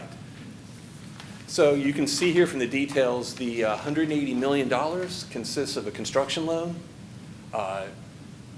public money in the form of TDT, and equity from the developer. These are common sources of funding for P3s or public-private partnerships. The uses, however, obviously very specific to this project. A significant portion is the horizontal hard costs. That's basically the cost of turning this golf course facility and landscaping into a flat ground that will support the fields, the parking, and the buildings that would go upon it. That cost of the site development is about $40 million. It's a large component and does actually fit with the need for the TDT funding, since that cost is a sunk cost and really not producing any revenues there. The vertical hard costs down below, they represent all the buildings and structures that are going to be built, and that shows you sort of the various components that would be within the project. The site development and the multipurpose fields are part of horizontal hard costs, and then all of the others are part of the vertical hard costs. And you'll see some of the large items in terms of construction costs beyond the multipurpose fields are the water park, pickleball, food court, and then the various other ones down below it. It is the next page. So we reviewed the financial analysis, and I think the takeaways at this point is to really point out that although the sports and rec are a significant cost feature here, the revenue generators are primarily restaurant business, especially in the beginning. It does change a little bit in year 4 when the water park comes online as part of phase 2, but it is going to be really dependent upon successful operations of the restaurant component to make the transaction work. And we think it's also too early in the process to really determine the financial returns to the city, because all of those documentations and the lease will need to get negotiated. But it is appropriate to highlight a couple of things to be aware of as you move forward. First of all, a significant portion of the cost of this project is kind of the flattening of the facility, which is, again, not a revenue component, but is a necessary cost to make the project work. The second point to be aware of is the restaurant operations do provide a major portion of the revenues. The development is scheduled to occur in 2 phases, so there is some risk that would need to be addressed in the documentation to make sure that the project does reach full completion. And then perhaps most critically, the lease is going to have to balance the needs of the private lender who's putting up $100 million to be able to protect their loan with the needs of the city to ensure that what you are envisioning for this site remains throughout the lease term. I mentioned earlier that private debt is common in P3 projects, and one of the roles that it plays is really the entity putting their money where their mouth is to make sure that they believe in this project for a full and detailed financial review. So we really think at this point, if you were to move forward, one of the most cost-effective methods is, in gaining comfort, is working with the developer and have them successfully identify a financing commitment or term sheet from a financial institution that would provide the funding they need, give the financial institution the security that they need, and protect the city's interest in the lease and in the project that is being developed here. So I'll turn it back over for the rest, and I'm available for questions as needed.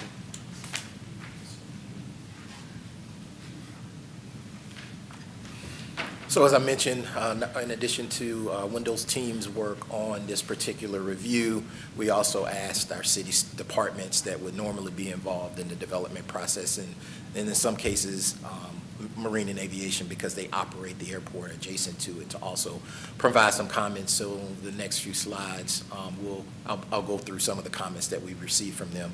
And then the first one, I'm going to ask Lauren to come up and talk a little bit more specifically about the planning and zoning, from planning and zoning perspective, just so you can get a more detailed sense of what her review revealed. Thank you. Good afternoon, Lauren Matzke, Planning and Development Director. So the code actually refers to my role as the Community Development Coordinator, and through the code it assigns me the responsibility of reviewing the proposed activities and seeing how they fit within the city's land use rules. So you've been provided a summary of staff's review and evaluation within your agenda materials, and so you'll see that staff generally found that it was consistent with the city's comprehensive plan, Clearwater 2045. That's one of the first things that we always check against. As mentioned, the property is zoned open space recreation, so you'll hear me and everyone else just start to call it the OSR district. Within that district, then, parks and recreation facilities is an allowed use, provided the project meets the applicable development standards. So I'm going to try to talk through this in a way that kind of brings people along who maybe aren't used to all of my presentations in the past. So when I talk about applicable development standards, those include requirements for setbacks, building height, parking, and other code requirements. But I want to make sure to distinguish between a use determination, which is what I'm mostly going to focus on, versus approval of a development plan. So what's, as y'all are aware, but for the benefit of the community, what we've been reviewing is a conceptual plan. We've not completed a detailed review or analysis of the proposed layout, any of the improvements, construction materials, anything to that degree. If the project moves forward, that detailed evaluation for compliance would happen later and would include water and sewer capacity, traffic and transportation impacts, parking, stormwater, floodplain administration, and other requirements, compatibility with the surrounding uses, including residential and the air park. So my review at this stage really focused on whether the proposed activities fit within the existing use, which is parks and recreation facilities. So I'll first talk about that existing use and the proposed use. In zoning and land use discussions, we often talk about what the principal use is, so that's the main use that defines the property. The principal use for this, as I've mentioned, is parks and recreation facility. That's what the code defines it as. So the Community Development Code says, or defines a parks and recreation facility as a much longer definition, but the short and relevant part is that it's a publicly owned property used for active or passive recreational uses. So active recreation can include the sports and fitness activities, and then lower intensity recreation such as walking or trails. Today, the specific recreational use, so today on the property, as we've been discussing, is the landings, which is a golf course. That also has secondary uses that support the main use of the golf course. Those are known often as accessory uses, and so Currently, there are at least two accessory uses that I'm aware of, which is the pro shop. So that's a retail that's secondary to the golf course. And then the clubhouse, which provides food and beverage services to the people who visit. So those uses support the golf course, but they don't define what that original principal use is. The proposed concept that we looked at follows that same land use structure. So its main pieces are recreational, such as the athletic fields, the courts, the water park, some golf, fitness areas, outdoor spaces, et cetera. Those create or form that main recreational use. And so that's where my interpretation was, that the principal use remains a parks and recreation facility. So I've mentioned, though, similar to the current landing site, with the concept, not every component of the project is a recreational use. It has food and beverage services, concessions, cafes, catering functions, and it also includes proposed personal service, such as getting massages and other spa-like amenities. Those would be treated as accessory uses similar to the pro shop or the catering, or rather the restaurant services. So in code terms, these accessory uses have to be subordinate. They have to be secondary in both the area or the amount of space they take up, the scale, and the purpose to the primary use. They must support the principal recreational use. They must contribute to the convenience and comfort of its users and be located on the same property. But the code does set like a numerical limit. There's a threshold. So in that instance, accessory uses taken together, so all of them as summed up, may not exceed 25% of the gross floor area of the principal use. And in this instance, gross floor area is the interior of building space. So the outdoor recreational areas, the fields, the outdoor courts, the water park areas, they are part of the overall recreational use, but they do not or are not included in the calculation for the gross floor area. Buildings on the site, which you saw, they may include both recreational and accessory functions. So in those cases, the applicant will need to provide us with the measurements so we can separate out which portions of those buildings are recreational and which portions of those buildings are accessory in structure. But the main piece is that the overall use is recreational, consistent with the current use. The other various accessory uses are limited. They cannot exceed that 25% gross floor area. And my assessment doesn't approve anything, neither does your decision today, but as it advances, that's when we'll get into all the technical details. That will certainly come up with lots of questions.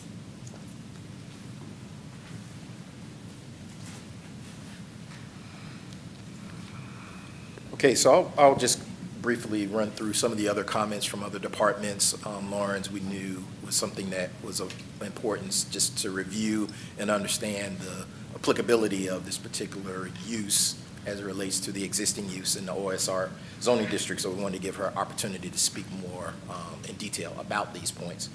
Some of the other things raised by other departments, so I'll start with Parks and Rec.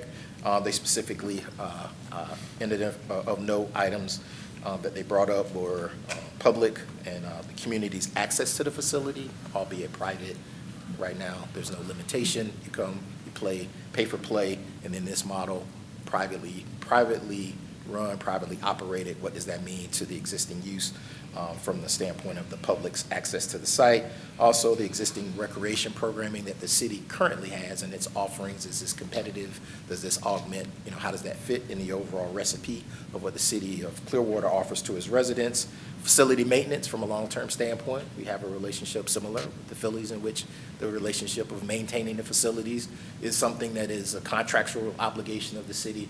What would be the relationship here? Is, again, just a question about the relationship based on what we received.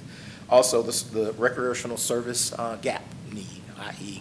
number of fields that they're building here, rectangular fields, what are our existing inventory of rectangular fields, and not only from the city standpoint, but just generally countywide, and how does this fit, supplement, and provide additional access for people with the park and recreation opportunities of use. Same thing from Public Works, some really, really high-level comments from them, parking, traffic. First things when they looked at the site, clearly you see the parking lot, clearly this is the site that is on a major thoroughfare, and how do you access it, and what would be those changes to the access. Pedestrian and bike safety was also something that was brought up as a concern and needed more analysis. Stormwater, how it's addressed right now. This is a place where stormwater has an existing function that has a impact on how the community of stormwater is dealt with in this part of the city, as well as contamination remediation for the site. This is a former landfill. There is existing contamination there. Any disturbance through the development process would require remediation. And also the adjacency to the air park is something I'll talk about in the next slide. And asking Marine and Aviation for some feedback. They quickly identified a number of FAA regulations that would need to be addressed. So we're far from having compliance, if you will, and the proposer's ability to respond to that. These are just some of the things that they mentioned just by looking at the proposal that the proposer would need to be aware of and need to address through the process. From an economic development standpoint, sports tourism is definitely something that's a growing trend across the United States. The proposal is consistent with the City of Clearwater's plan of promoting this particular use in this site or the city as a premier destination for sports tourism, events, and health and wellness activities as a part of the city's strategic plan as a point of emphasis. And also the indirect and direct impacts are definitely important to the local tourism and small business economy. Total estimated economic impact for the first 10 years of the project is anticipated to be over $550 million. And from a manager's office standpoint, my review of the proposal as the professional leading the effort, clearly this is something that we want to also take advantage of, and that is a local developer, local firms participating in the project, and them having an ability to really understand the pulse of the community and specializing in those various specialties that would be of value to the local economy from an indirect and direct investment standpoint.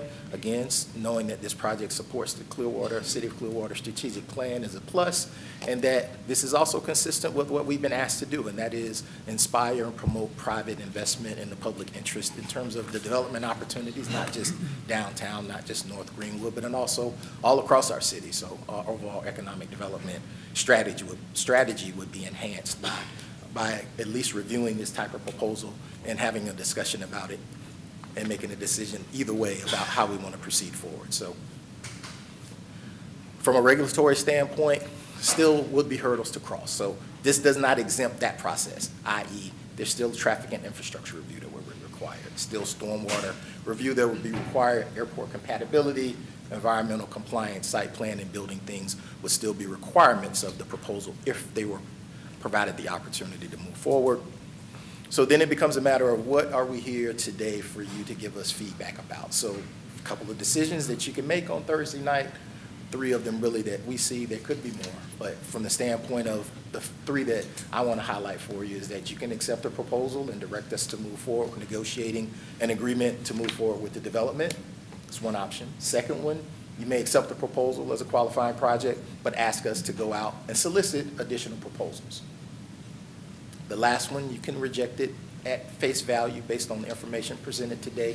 That ends the discussion, and we talk about something else. So our recommendation from a staff standpoint is that you accept the proposal as a qualifying proposal, and that we do solicit for additional interest in the site. Do a 30-day advertisement at the end of that period, bring those proposals back for your review and consideration if we receive additional proposals based on that process. So if that was the case, we advertise for 30 days, the solicitation will go out. If we receive other proposals, we would have a public meeting in which those proposals are reviewed, and we would give you our evaluation of what we've received in terms of a recommendation to move forward with one or another of those proposals. And if one is selected, then we would ask for your direction and approval to move forward to at least approve an interim agreement, which would allow for us to continue to negotiate to a full comprehensive agreement, but also allow the selected project to be able to do some due diligence on a site that's got a lot of complexities to it. Also allow for us to figure out some things as we go through the process. There is an existing user, there is a contract with them. There are some other things that we may also want to address as well. So give us an interim process to at least continue to work towards a final development agreement would be the posture if we were to move forward with selecting a proposal at the end of the day. So that concludes the staff presentation. We'll take questions now. We can wait to the end. I know that the proposer also is going to make a presentation, so we're here for your, as resources, myself, Lauren, and of course, Wendell from Prague is here as well. So take your direction from there. I think it probably makes sense to have the proposer go ahead now and then take all the questions together.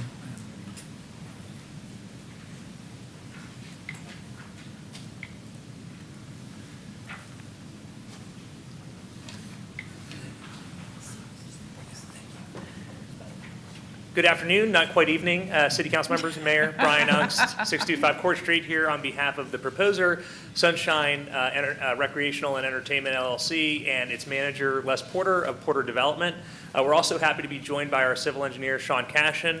We're joined by Miles Balog, who is the National Brownfields leader for NSAFE and former Brownfields leader for the City of Clearwater. We're also joined by Michael Yates, our traffic engineer, who performed a detailed traffic study, and Eric Sullivan and Joe Grossman from the sports facilities companies to all participate in this presentation.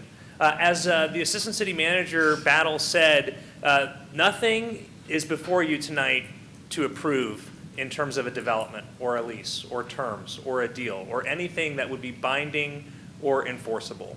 All that's before you is an opportunity to continue a conversation with the proposer, with the community, and potentially to see what else is out there, to compare against what the proposer has proposed. And we are in alignment with the staff recommendation to accept this proposal as a qualifying bid under Chapter 255 and issue a solicitation for other proposals to see over the next 30 days what could possibly be out there for this city-owned asset. As you know, the Landings is a parks and recreation facility. It has been since 1970. For 56 years, it's operated as a city-owned golf course. There are 2 other city-owned golf courses within the city of Clearwater, and 48% of the city's active open space is dedicated to golf courses. But prior to that, it was a landfill, and it still is environmentally contaminated. 22 acres of the site have garbage and trash compacted over the course of 80 years that are just 6 feet underground. This is an opportunity to remediate that under the monitoring of the FDEP and pursuant to Florida law to clean that site up for the future, for the present and for the future. It's also an opportunity to bring the site up to code. The site is not up to code for many things, including stormwater, drainage, flooding, water quality, and attenuation. When we had our community meeting on July 21st, one of the residents stood up and said, every time it rains, there's a puddle in front of my condo. Well, today I'm sure there's probably quite a bit of standing water out there. And one of the huge benefits of this project is it will help increase the water quality that flows into Stevenson's Creek, and it will mitigate, and if not stop, all of the flooding that's happening now, at least during daily rainstorms, up to 100-year storm flood standard pursuant to SwiftMud City of Clearwater Code. The other thing that we're talking about is we'd have to be up to code for landscaping, trees, shade trees, Florida native species. All of those regulatory steps are yet to come. So none of that is, again, before you today, but all of those things are opportunities to improve the current conditions and most importantly, and perhaps most importantly, diversify the Parks and Recreation Facility offerings so that it has something for everyone. Retirees, children, young families, professionals that are busy during the day, like a lot of us in this room who need something to do to relax or rehydrate, whether it's a mineral spring or cryotherapy or whatever it is that I particularly need to keep going these days. So again, this is an opportunity to continue that conversation. I wanted to introduce Mr. Cashin to walk you through a little bit on the stormwater benefits. Thank you, Brian. Sean Cashin. The golf course was constructed in 1970, which was well before the creation of the Southwest Florida Water Management District, SwiftMud, which was created in 19 84. SwiftMud is the regulatory body that regulates water quality, treatment, and stormwater attenuation for developments in the Tampa Bay area. As a result, currently the golf course stormwater runoff, which would include in the runoff stream pesticides, herbicides, sediments, fertilizers, et cetera, is discharging to the west of the site to Stevenson's Creek, and to a lesser degree, Allen's Creek to the south of the site. And this stormwater discharge has little to no water quality treatment that is occurring from this discharge from the golf course. As part of this redevelopment, this development would have to adhere to the statewide stormwater rules that were fully enacted earlier this year. And as part of the statewide stormwater rules, there's a very high-level enhanced water quality treatment, retention and treatment that any new developments must adhere to. And that is to remove nitrogen, phosphorus, sediments, et cetera. So that would be a significant improvement over the current situation with the golf course, as well as stormwater controls and floodplain management. And we feel that the water quality alone would be a significant net environmental benefit for the Stevenson's Creek watershed, where the majority of this water discharges to. Thank you. Thank you, Sean. Now I'll have Mr. Balog come up and explain the brownfield opportunity and what that process for remediating the site would look like under his supervision. Thank you. Miles Balog, National Brownfield Practice Leader for InSafe, and former ran the City of Clearwater's Brownfield program for 5 years at the very beginning of the program. As mentioned, this is a brownfield opportunity. We would go to DEP working with the City of Clearwater and present it that way. We would do a full site assessment, continue to look at the environmental conditions on the site. We would submit a full site assessment to DEP. We would come up with a remedial action plan to clean up the site. And as mentioned earlier, we also feel like this would be a great opportunity to improve stormwater. As also mentioned, was 20 acres of the property was an old landfill. And here are the key environmental findings. You see the red hatched areas. Those are solid waste that still exist on the site. We would do additional assessment. There may be a little bit of additional solid waste which would need to come off of the site. Also, when you have golf courses, you spray the tees and greens to maintain them with herbicides and pesticides, so those areas would have to be managed properly. We haven't found any groundwater contamination in any existing documentation, but we would check for that. And then we'd go through the full process to leave the property in much better condition than it was. Turn it back to Brian. Thank you, Miles. So just to summarize the long-term environmental investment, this represents millions of dollars of private investment into a city-owned asset to improve the public infrastructure, as outlined by Mr. Cashin and Mr. Balog, and really bring this property into the 21st century, which has been stuck from an environmental perspective in 1970, since that time. So what is the project proposing in terms of the public recreation facility, the active and passive recreation? As you all know, Pinellas County has been trying to attract a sports complex with rectangular fields to program for both local and visitors.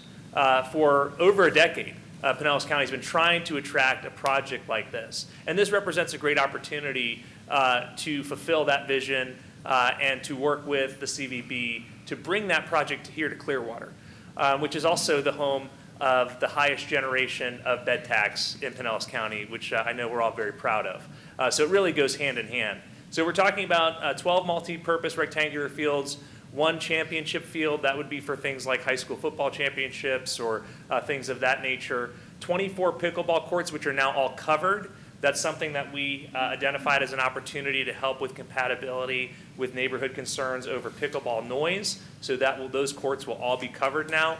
12 sand volleyball courts, 2 18-hole putting course, which will be a state-of-the-art, think pop stroke putting course, a very unique offering.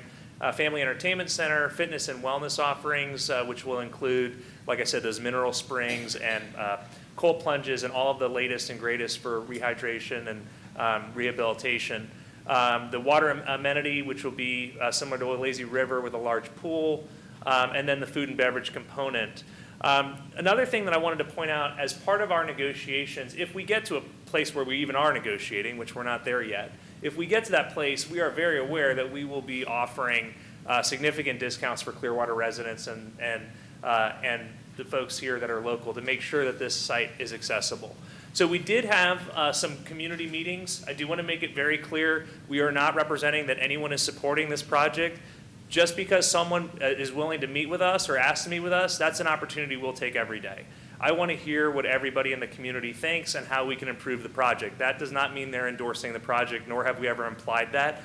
So I wanted to make that very clear on the record. But one of the big things we heard from the Marymount neighborhood was close off Airport Drive.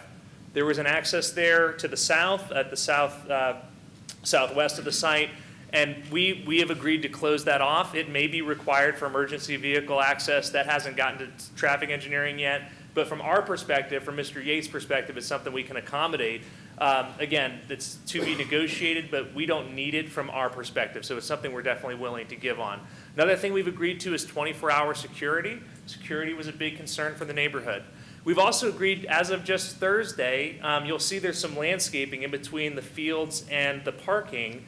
What we've agreed to do is to move that parking closer to the fields by about 15 feet and move that landscaping up on the buffer of the St. Andrews Cove condos.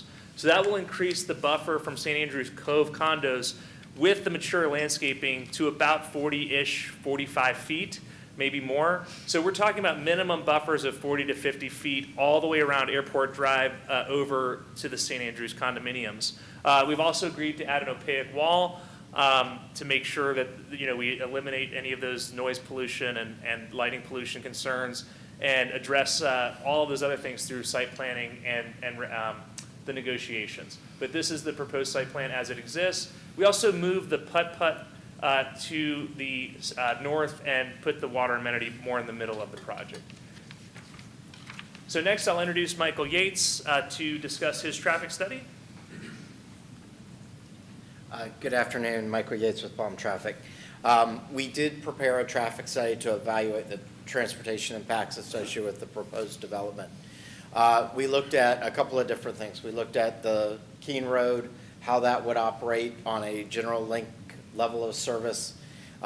We were able to show that would operate an acceptable level of service to the city requirements. We also looked at each of the intersections adjacent to the project. We were able to demonstrate that those would operate at an acceptable level of service with a V over C all less than 1. And then we also identified the necessary improvements, which would be a northbound right turn lane and a southbound left turn lane at each of the project accesses. So that gets the traffic off the roadway and into the site with minimal delays to the Keene Road operations with that. And this slide just demonstrates each of the details of that, the operation of the links, the proposed improvements, and the intersection operation. Excellent. Thank you, Michael. And just to go back to the site plan real quick to show you what Mr. East was talking about. So we're talking about adding turn lanes, dedicated turn lanes for this project. So taking property that currently is now the landings and turning those into turn lanes dedicated for this project. So basically improving Keene Road, improving the infrastructure of Keene to accommodate for the project. And again, that's all coming at private expense. So private investment in city-owned infrastructure to improve it and bring it into the 21st century. Finally, we'll introduce Mr. Sullivan, Eric Sullivan from Sports Facilities Companies, to walk you through the programming, local and non-local programming, and what the proposal offers from that perspective. Excellent. Thank you, Brian. Eric Sullivan from the Sports Facilities Companies.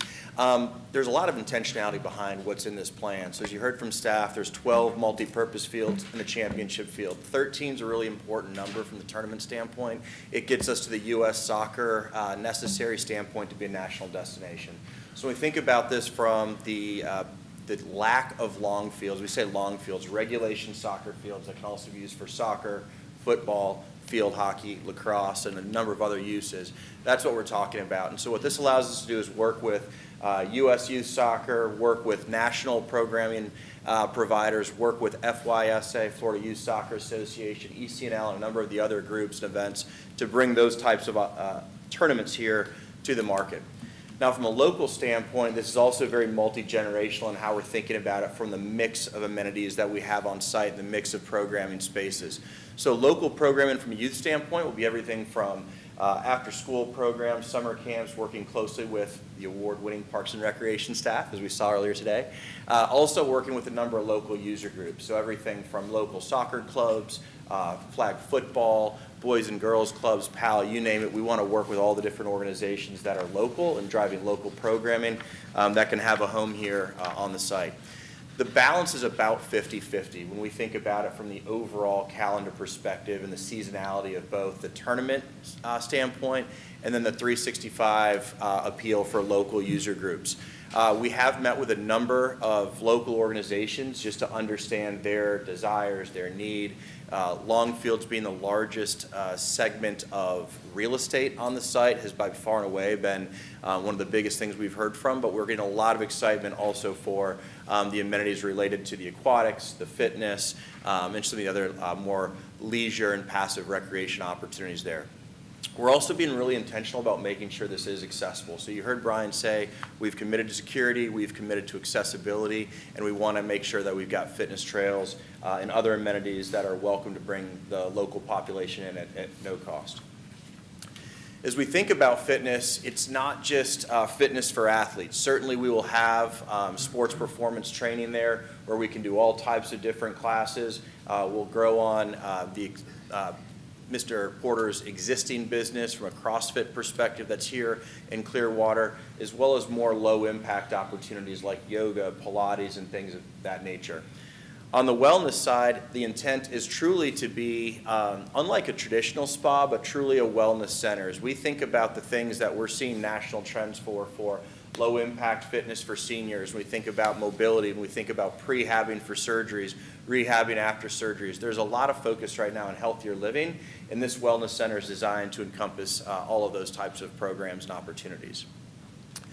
And then last but not least, from the water amenity standpoint, this is really truly what we're calling a resort-style attraction, where again, it's multi-generational in terms of it's got a side for youth with the lazy rivers, with zero depth entry, play spaces with some playscapes, but then also has an adult and family side, which has more cabanas, food and beverage, and really just a program that'll appeal for locals and for visitors to the complex alike. Excellent. Thank you, Eric. And just to wrap up the presentation, council members, as I've already talked about some of the neighborhood input we've already received. We're not just taking neighborhood input from meetings, we're also trying to reach out proactively to stakeholder groups and to schedule meetings on our own. And also we're reading, what's online, and we're reacting to that as well and taking all of that into account. So I went through a lot of that. Things like hours of operation certainly will be restricted and negotiated if this continues to a negotiation standpoint, and that's something we're absolutely committed to. Now, this does return the property to the tax rolls, which is another huge benefit for the citizens of Clearwater. These numbers were generated using the Pinellas County property appraiser Mike Twitty's tax estimator, but we actually followed up with Mike and his in-house attorney Alex Luca, and they actually confirmed that their estimates is that the taxes would be higher than what we're showing here, by a little bit, but still higher than what we're showing here. So we believe confidently, in speaking directly with the property appraiser, that we believe this is a conservative estimate of tax generation for the city of Clearwater. So you're talking about $31 million over 10 years in ad valorem tax. Of that, $9.5 million goes directly to the city of Clearwater. There's about $5.5 million in county sales tax, and then there'll be about $10.5 million in bed tax. That brings the total to $47.7 million, again, which we believe is a very, very achievable, reasonable estimate based on confirmation from the Pinellas County property appraiser himself. But again, this property, as far as I know, has never been on the tax roll, because what we know about it is prior to becoming the municipal golf course that doesn't pay taxes, it was a landfill, a municipal-owned landfill. And last but not least, it also helps create jobs. So 615 jobs in a range, could be more, as Prague pointed out in their report, it could be more. It could be 1,000 jobs when you consider construction and the different phases. But at least 65 of those jobs would be above the average median income for Pinellas County. So I know this is a lot, but again, I want to just reiterate, we're at the end of the beginning or the beginning of the end of the beginning. We're not anywhere near a commitment. We're not anywhere near you approving anything. And Mr. Porter, as you know, is a Clearwater business person who's committed to this community. He's active in the community, and he's not going anywhere. So we are committed to this process, however long it takes. And I do want to sincerely thank City Manager Poyer, Lauren Maskey, Planning Director, Assistant City Manager Al Battle, their entire teams, Prague, anybody I'm leaving out, I'm sorry, but Parks and Rec, I mean, everybody's been involved with this to this point. City Attorney Kohler and his great team. There's been a tremendous amount of effort to just get to this point, but what's the harm in keeping the conversation going and seeing what else could be out there? Thank you. Okay. No further presentations? With that, what questions does the council have? Councilmember Albritton, thank you first. This is for Brian. You were just mentioning the taxes, and you said something about, out of 47 million, you said, that, what was the amount? And then you said bed tax. How are we getting bed tax out of this? So well, and that's probably for Mr. Sullivan, but what Sports Facilities Companies has confirmed is that this will add to our hotel stays. So you're taking already an incredibly successful part of our economy, and you're adding to additional bed stays and additional trips to Clearwater, additional overnight trips to Clearwater. Oh, I see what you're saying, of use for this, not Correct. necessarily on this project. but That's correct. People will come in and be in the hotel. I got you. Yeah, Okay. yes, sir. Heads Thank and you. beds, yes, sir. Vice Mayor? Yeah, thank you. Thank you all. Thank you, City, for your presentation. Brian, you might want to stay at the podium because I'm coming to you. Thank you all for your presentation as well. You know, we received a few emails, talked with the neighborhood residents there. I appreciate you and the developer going and talking to those individuals. And I think you hit a lot of the concerns we were hearing with traffic. One of those, I understand you said that you'd be coming for the northbound turn lane into the property, but with the southbound, how are you guys able to develop those into the turn lanes? Is it just getting an easement from FDOT or? I will let Mr. Yates handle that, and we can put the site plan back up if that would be helpful. Yeah, so there is an existing median out in Keene Road. I believe Keene is a county-maintained facility, so we would need to work with the county and working through making modifications to the median, building Okay, those perfect. turn lanes and all that. But the northbound rights would be built on what is currently Yeah. the property there today. Is there a way for the county to deny that potential? I mean, how often would that happen percentage-wise? Well, we're aligning with If ever. existing intersections, so it's typically not that they would deny building a turn lane. It would be working through the access location, making sure that the access spacing is met, and those justifications, like we may have to do an administrative variance for access spacing based on the locations, but we are aligning with existing median openings. So highly unlikely, but it would be a process through the county and part of the normal process that we go through on a regular basis. Okay, great. Thank you very much. Brian, I got a few more for you. You hit the light and noise pollution portion as well, and I appreciate that with the opaque wall. For somebody who doesn't know what an opaque wall is, could you explain what that might? It's a decorative wall. It's not a fence. It's not PVC. It's not chain link. It is a large decorative wall like you would see in a community. Thank you very much.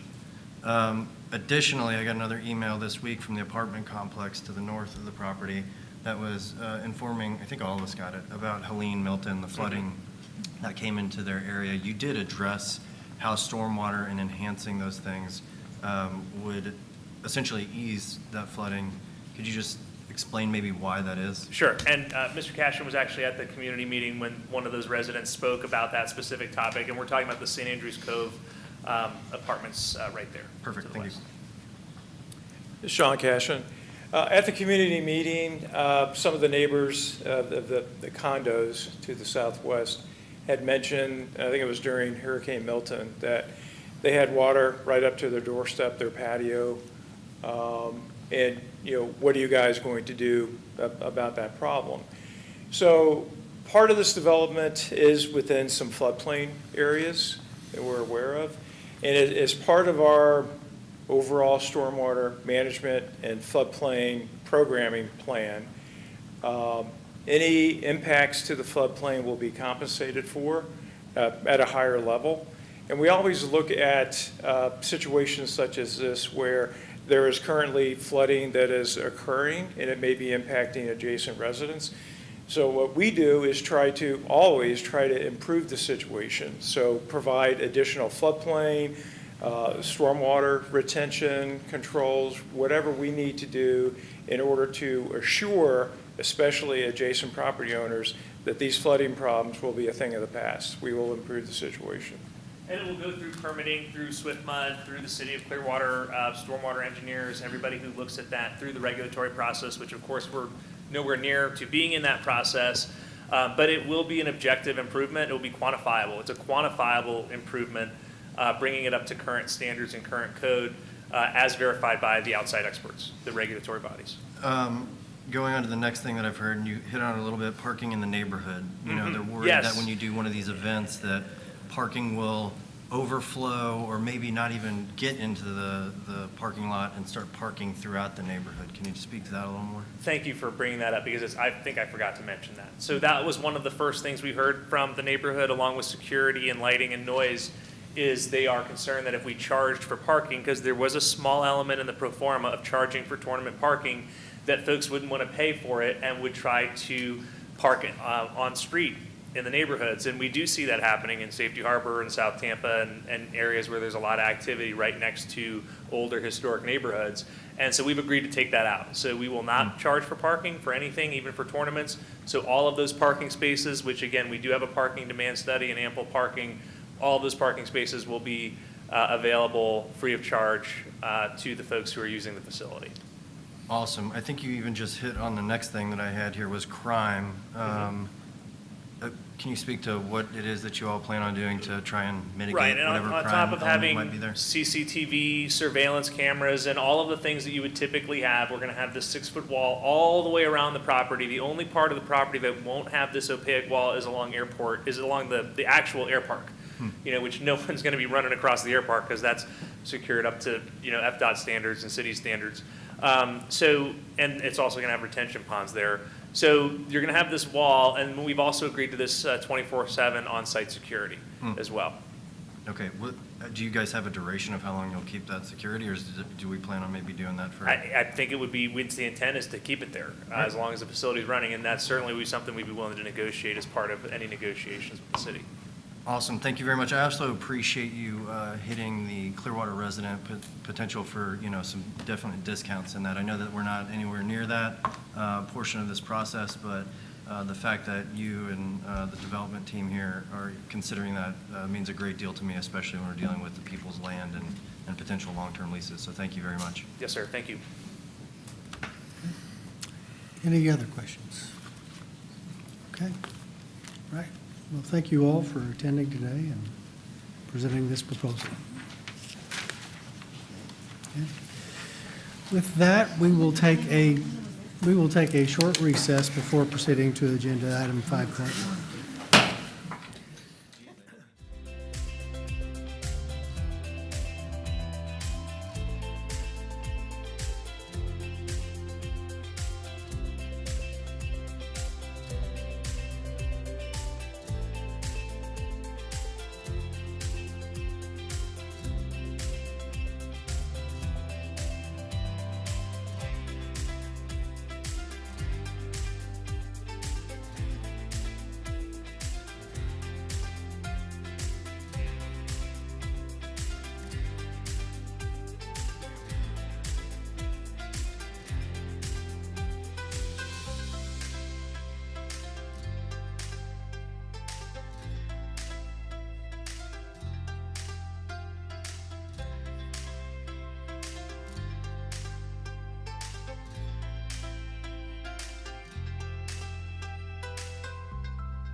Call the work session back to order, and we'll move to item 5.1 on the agenda. Approve a client services agreement with Arthur J. Gallagher Risk Management Services. Good afternoon, Monica Mitchell, Assistant Finance Director. This item is to approve a client services agreement with Arthur J. Gallagher for placement of our insurance policies over the next 3 years with a 3-year renewal. We piggybacked on Pinellas County's agreement to arrive at these terms. Any questions? Okay. Any questions on this agenda? Nope. Do we have consent? Yes. Yep, we have consent on 5.1. Thank you. Thank you. Yeah. Good, item 6.1. Extend Owen Kohler's appointment as interim city attorney through October 1, 2026. Good afternoon, Tiffany Macros, HR Director. That is basically the intent of this item, is to extend his agreement. Why do you need to explain that? Well said. Yeah, But I am thank here you, for any ma'am. questions if you have any. Okay, any questions? Do we have consent? Yes. We have consent on 6.1. Thank you. Thank you. Good, item 7.1. Authorize a guaranteed maximum price proposal to Keystone Excavators for renovations and improvements to Countryside Community Park. Good evening, Mayor and Council. I think we've officially made it the evening, so. The GMP before you is for the construction of 6 pickleball courts at Countryside Community Park. These pickleball courts are not the only improvement. There will be lighting for these. There'd also be improvements to our exercise equipment and also access to the trail. As written, the agenda item was originally budgeted for $1.25 million. This proposal with the lighting puts us $249,636 beyond that original budget. Now, the guidance we're searching for is, do you approve the pickleball courts, but also with the additional fees for the lighting? We have the money in a different CIP. It would mean that the Frank Tack improvements would not be done. That money would be shifted over to cover the lighting. So it's sort of a two-part question. Do you approve the pickleball courts for consent? And if you do, does that include the lighting? I'll be glad to answer any questions at this time. And what were the improvements planned for Frank Tack? The improvements for Frank Tack included upgrades to the parking, landscaping, other items like that. Right now, there's a loose aggregate parking lot, and that would be to turn it into an asphalt parking. Okay. Okay, any other questions? Do we have consent then? Yes. Yep. Yes. Including the additional. To include Yeah. the lighting, yes. Thank you. So there's consent for the pickleball courts and the additional lighting? Yes. Okay. Okay. Agenda item 7.2. Authorize an addendum to the existing professional services agreement with RecTrack LLC, doing business as Vermont Systems of Essex Junction, Vermont, for the payment services software PayTrack. Good afternoon, Mayor, council members. Art Cater, Parks and Recreation Director. The Parks and Recreation Department uses a software program that's called RecTrack as a programming tool that we use for all of our registration of participants and for our management system for our various recreation facilities around the city. We're at a point now where the existing hardware and the payment services provided by another entity, which is called Elevon, is no longer compatible with RecTrack. And to address this issue, we are requesting that Vermont Systems act as the city's agent for payment facilitation services. And as such, we will be able to continue taking credit cards and debit cards. Basically, that's what it's for. Any questions? Any questions on this agenda item? Do we have consent? Yep. Thank you. We have consent on 7.2. Thank you, Mr. Cater. Agenda item 7.3.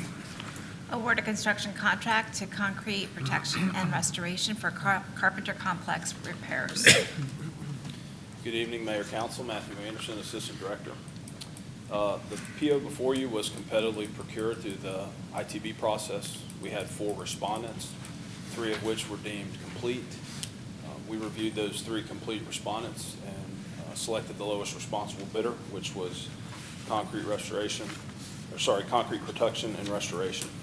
This contract is going to allow us to go in and recoat the existing roof on the Montgomery building to extend its life, go through and remove the waterproofing on the exteriors of the building and put back a superior product that'll buy a lot more life out of the building. We've also got some rusted catwalks throughout the exterior around the fields. That'll all be cleaned up and recoated. It also allows us to repair some trip hazards that are throughout the training facility building where the players take batting practice, things like that. So we'd go in and remove those trip hazards and repair. I'll be glad to answer any questions at this time. Okay, any questions on this agenda item? Not, do we have consent? We have consent on 7.3. Thank you. Agenda item 8.1. Approve change order 3 to Skanska USA Building, Inc. for the sound canopy gutters installations project. I had good afternoon, so I will forego my 25-minute presentation for you guys to keep it short. I'm Jeremy Brown, the Deputy City Engineer for the Public Works Department. The item before you is for gutters for the sound for the people at home. These aren't your normal gutters around your building. These are designed specifically and fabricated specifically for our great amphitheater, the sound.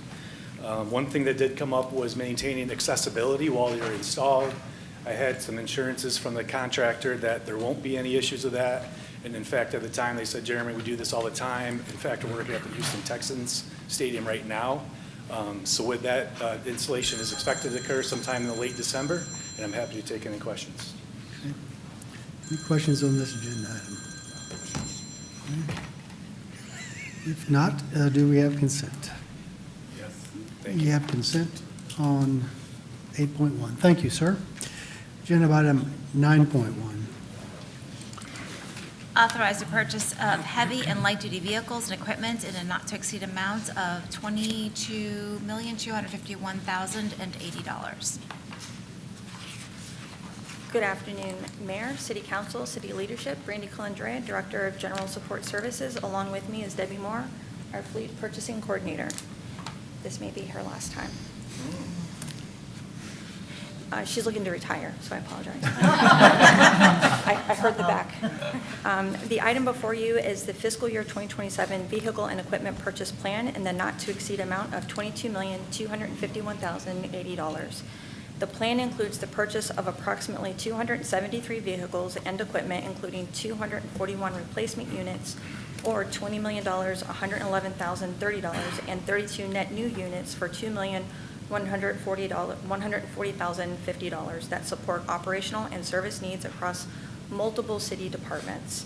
Our replacement program is based on life cycle management and considers factors such as age, mileage, operating hours, maintenance cost, reliability, safety, and operational needs, not simply the age of the asset. You will notice this item is coming forward before adoption of the fiscal year 2027 budget. We are requesting early authorization because vehicle manufacturers open their ordering banks well before the fiscal year begins, and those ordering windows can close quickly with little to no notice. Early approval allows us to place orders when order banks are available, secure current pricing before manufacturers' increases take effect, and reduce delivery times while remaining within the city's budget process and maximizing the value of taxpayer dollars. We are happy to provide any additional details on the replacement methodology, funding, or departmental purchases, and answer any questions that you may have. Vice Mayor Cotton. I'll be brief. I don't have a question. It's more of a statement. You nailed it. I was asked about this heavy amount, but life cycle management is the key to that. And most people don't understand that maintaining vehicle cost over time could be more expensive than just replacing the vehicle at a government rate with specific government deals. So thank you very much for hitting that, and to members watching, that is the reasoning. Thank you.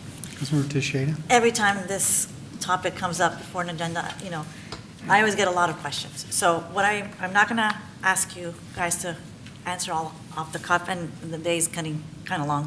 But I will generate those questions and then just forward to you at a later date. Certainly. Yeah. Thank you for clarifying that too, because I did get a question about why are you selling perfectly good vehicles, before you need to, and that's not, age is not the standard. It's how well the vehicle's performing, has life in it. We get a lot out of them, don't we? Yeah. 100% asset management. Yeah. Thank you. Yeah. Thank you. Okay. Do we have consent on this? Yes. Okay. We have consent on 9.1. Thank you. Agenda item 10.1. Approve amendment number 1, no monetary change, and renewal number 1 to the 2021 Pinellas County Technical Rescue Team Agreement. Good afternoon, Council, City Leadership. David Cato, Deputy Chief Operations, Fire Rescue. Approval authorizes Amendment 1 language and the first one-year renewal of the Pinellas County Technical Rescue Team interlocal agreement with the City of Clearwater. The original agreement, which expires on September 30th, 2026, only permitted one additional 5-year renewal. In order to address proper contractual items, as Pinellas County continues to evaluate the long-term administration of the Regional Technical Rescue Team program, a shorter renewal period in 1-year increments has been proposed by the county. This proposal does not change the scope of current services, operational responsibilities, financial reimbursement to the City of Clearwater.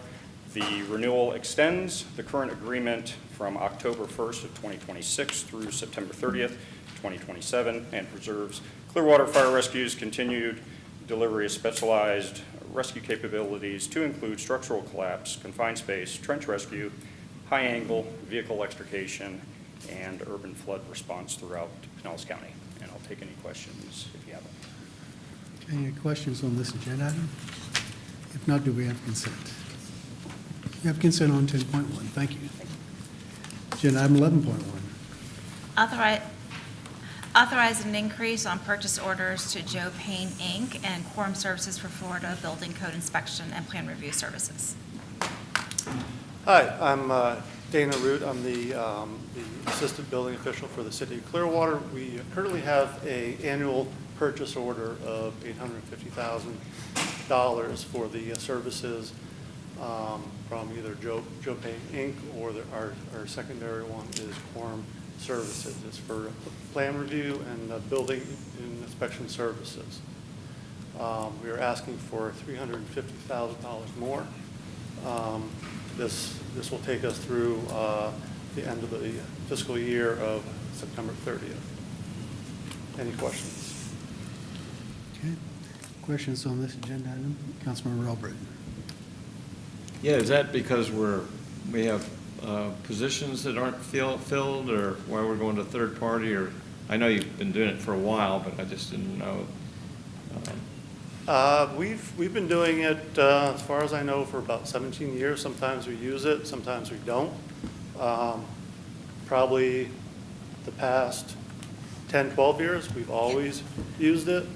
And in the last 3, 5 years, we've come back to ask for a little bit more money just to get us through the end of the fiscal year. So we are short-staffed. The permit count is up.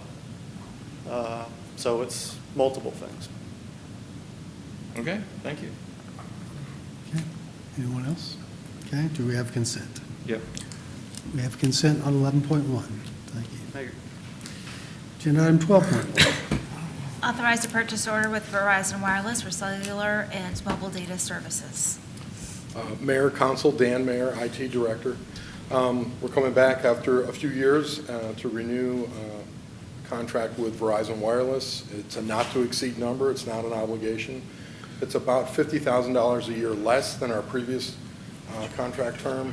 That's mostly due, we've been diligent to reduce the number of phones that are not necessary, and we've had some rate savings on the wireless cards. And even though we've added a lot more field devices, we're saving money there compared to the previous contract. So I'll be happy to take any other questions.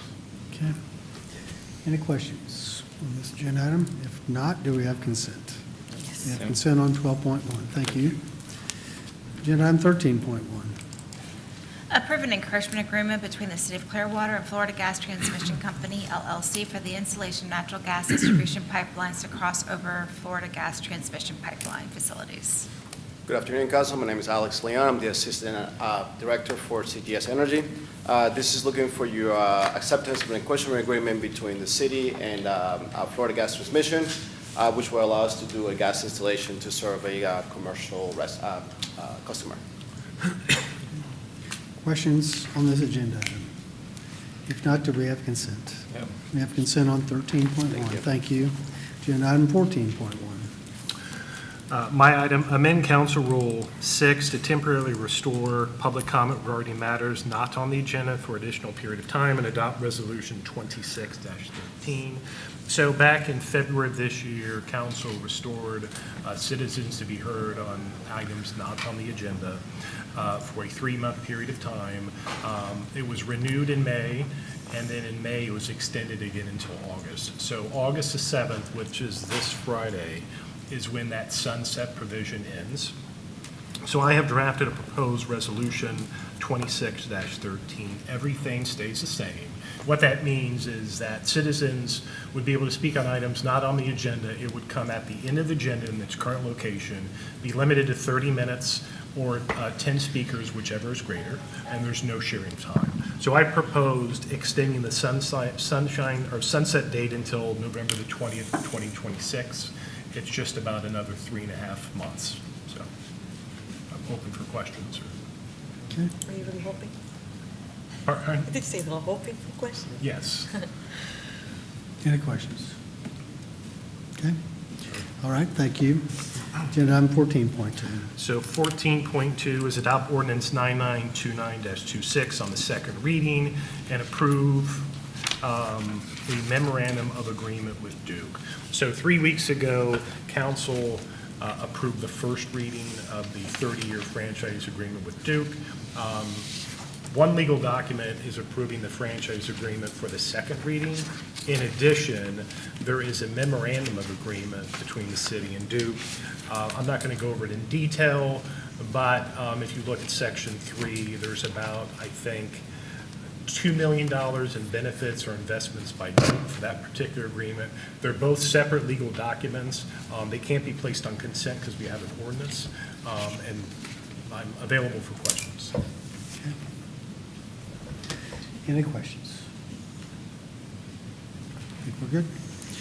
Agenda item 15, city manager verbal remarks. I do have a couple things. I'm sorry, I'll be super fast, but you guys were great and have really encouraged me to go to the Credentialed City Managers Consortium on Thursday, so I will not be at the council meeting on Thursday evening. But we had 2 events last week that most of you were at, and I think those events really demonstrated to our community how much we truly want to engage with the public and to listen to our community. And I think those events further demonstrate truly what a high-performing government and interagency collaboration look like. The first one was Night at North Ward. It was an incredibly successful event. The attendees exceeded all of our expectations, and it was a really muggy evening, and still the people came out in droves. So I wanted to just take a quick moment to really thank Economic Development, CRA, Public Communications, and our Assistant Fire Marshal. He certainly had his hands full in making sure that we didn't exceed the capacity in the house and keeping everybody safe. So really good job, team, on that. And then secondly, our Dollars to Donuts event. That event was created as a result of hearing from several community members, several members from the council, and our staff just really wanting the opportunity to engage with our public regarding the upcoming budget, what does the general fund support, and what are the potential impacts should there be any changes to property taxes, such as what's on the referendum in the upcoming year. And it was another exceptionally well-attended event, and we've got some directors who've been here 30, 40 years who said we've never had a budget event that well-attended before. So the team really did an outstanding job. Every department was represented, and we're happy to be there and deeply engaged. I think that, all the feedback that we've gotten was really positive about that. But I want to give extra thanks to Public Communications and Budget. Really, we had an idea that they ran with very little direction and also very little time, and what they turned out was absolutely exceptional. And then also I want to thank the legal department, who made sure that we did not cross any lines in terms of what we were doing as it relates to educating our public. So we are going to be presenting both the staff's contingency plan, should there be a reduction in revenues, as well as the data that we collected at the Dollars to Donuts event to the City Council at the special budget work session on August 11th. So we're going over all of that stuff at that point. That was a question that we got a lot of, is when are we going to hear in terms of what may happen? And so that is the date, August 11th. And that's everything. Thank you very much. Thank you. Agenda item 16, city attorney verbal reports. Nothing to add there. Okay, agenda item 17.1.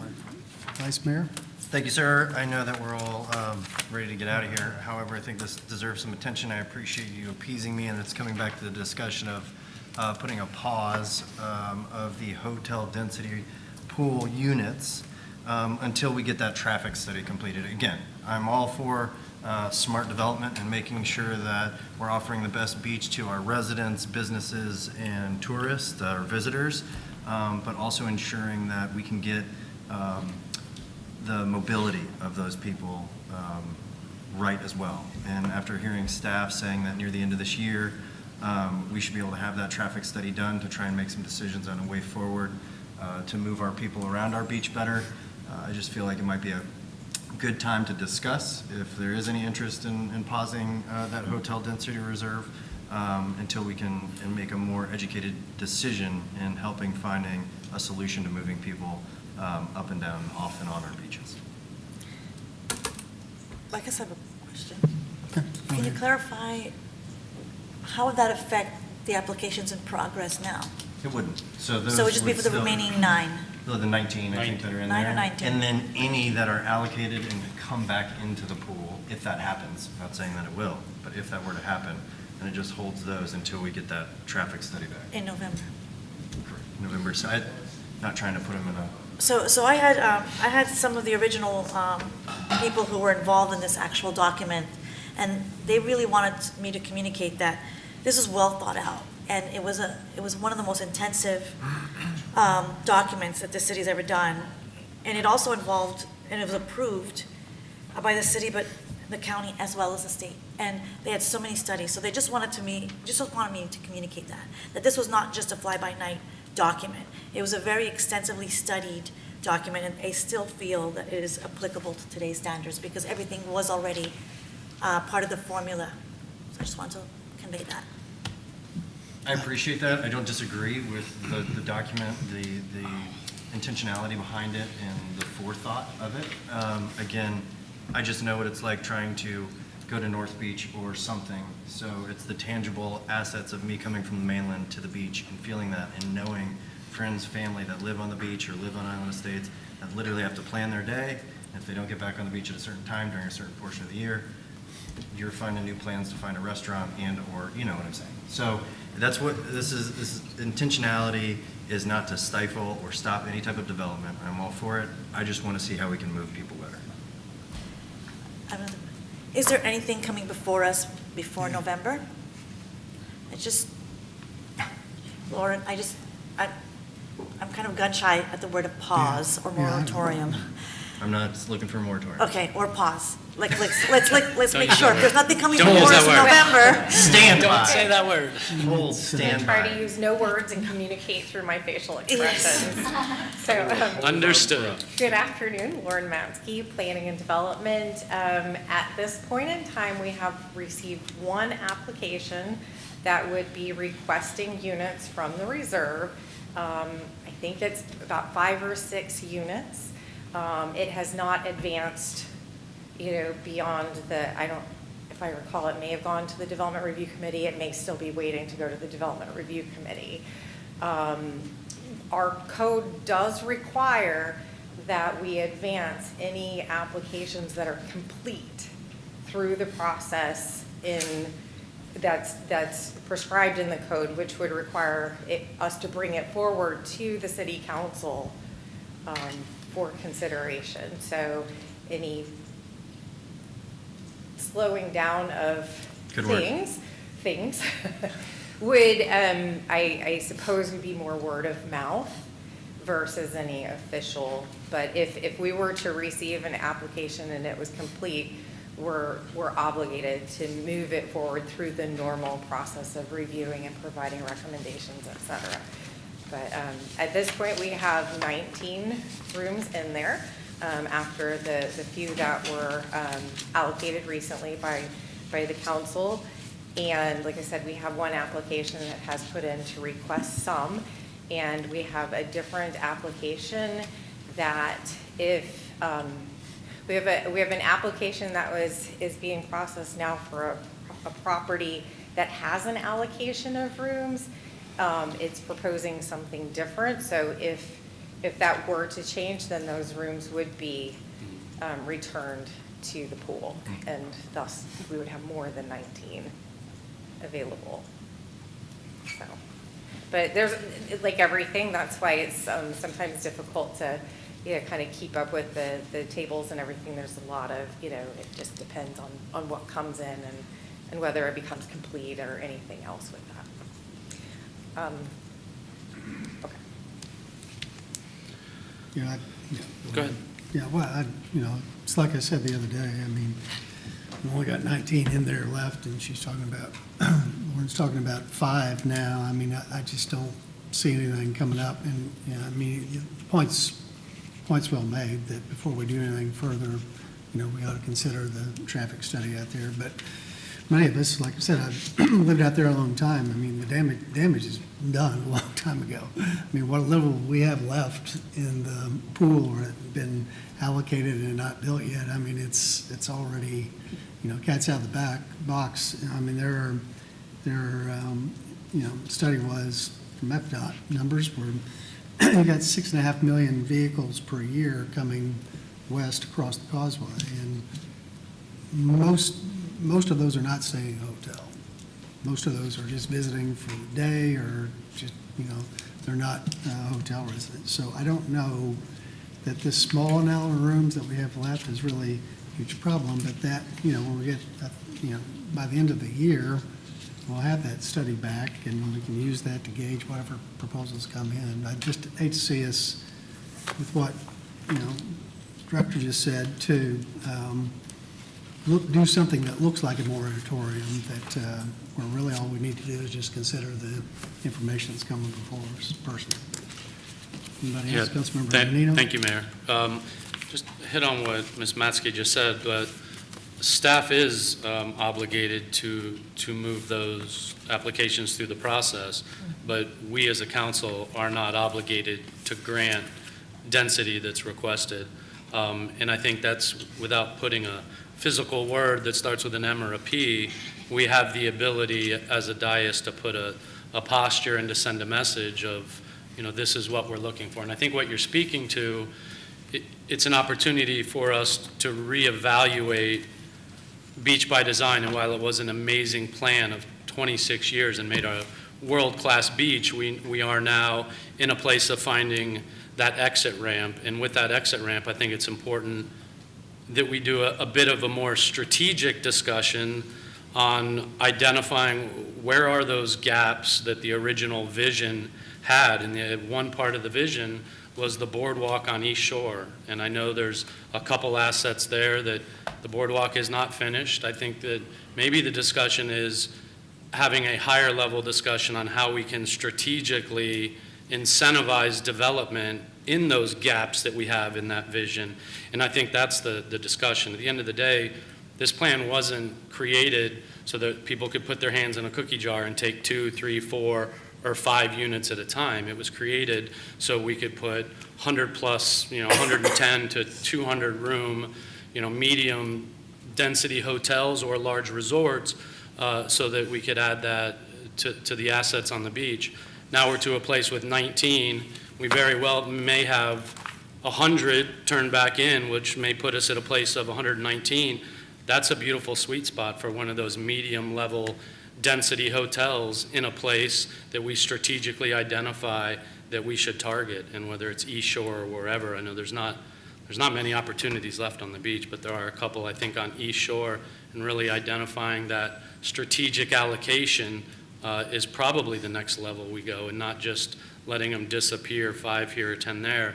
We truly have an opportunity at writing this last chapter of closing out an amazing plan and really using it to get the most bang for our buck out of it. And whether it's 19 or 119, that's one more resort or something. So I don't necessarily know if we need to physically put a P or an M on it, but having the posture of we don't have to grant any, whether the obligation is to push it through or not, we're not obligated to grant it. So really getting a hold on whether it's traffic, but what are those assets, what are the gaps in that vision that we had in the plan, and how can we strategically use what's left in the density is kind of where I think we would get the most out of this discussion.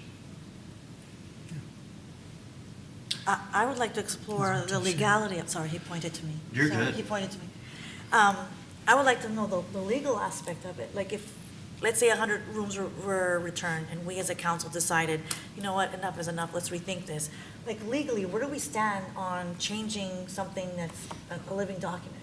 Right, so I might need your help on this, Ms. Matzke, but for Beach by Design, that is a plan to the Community Development Code.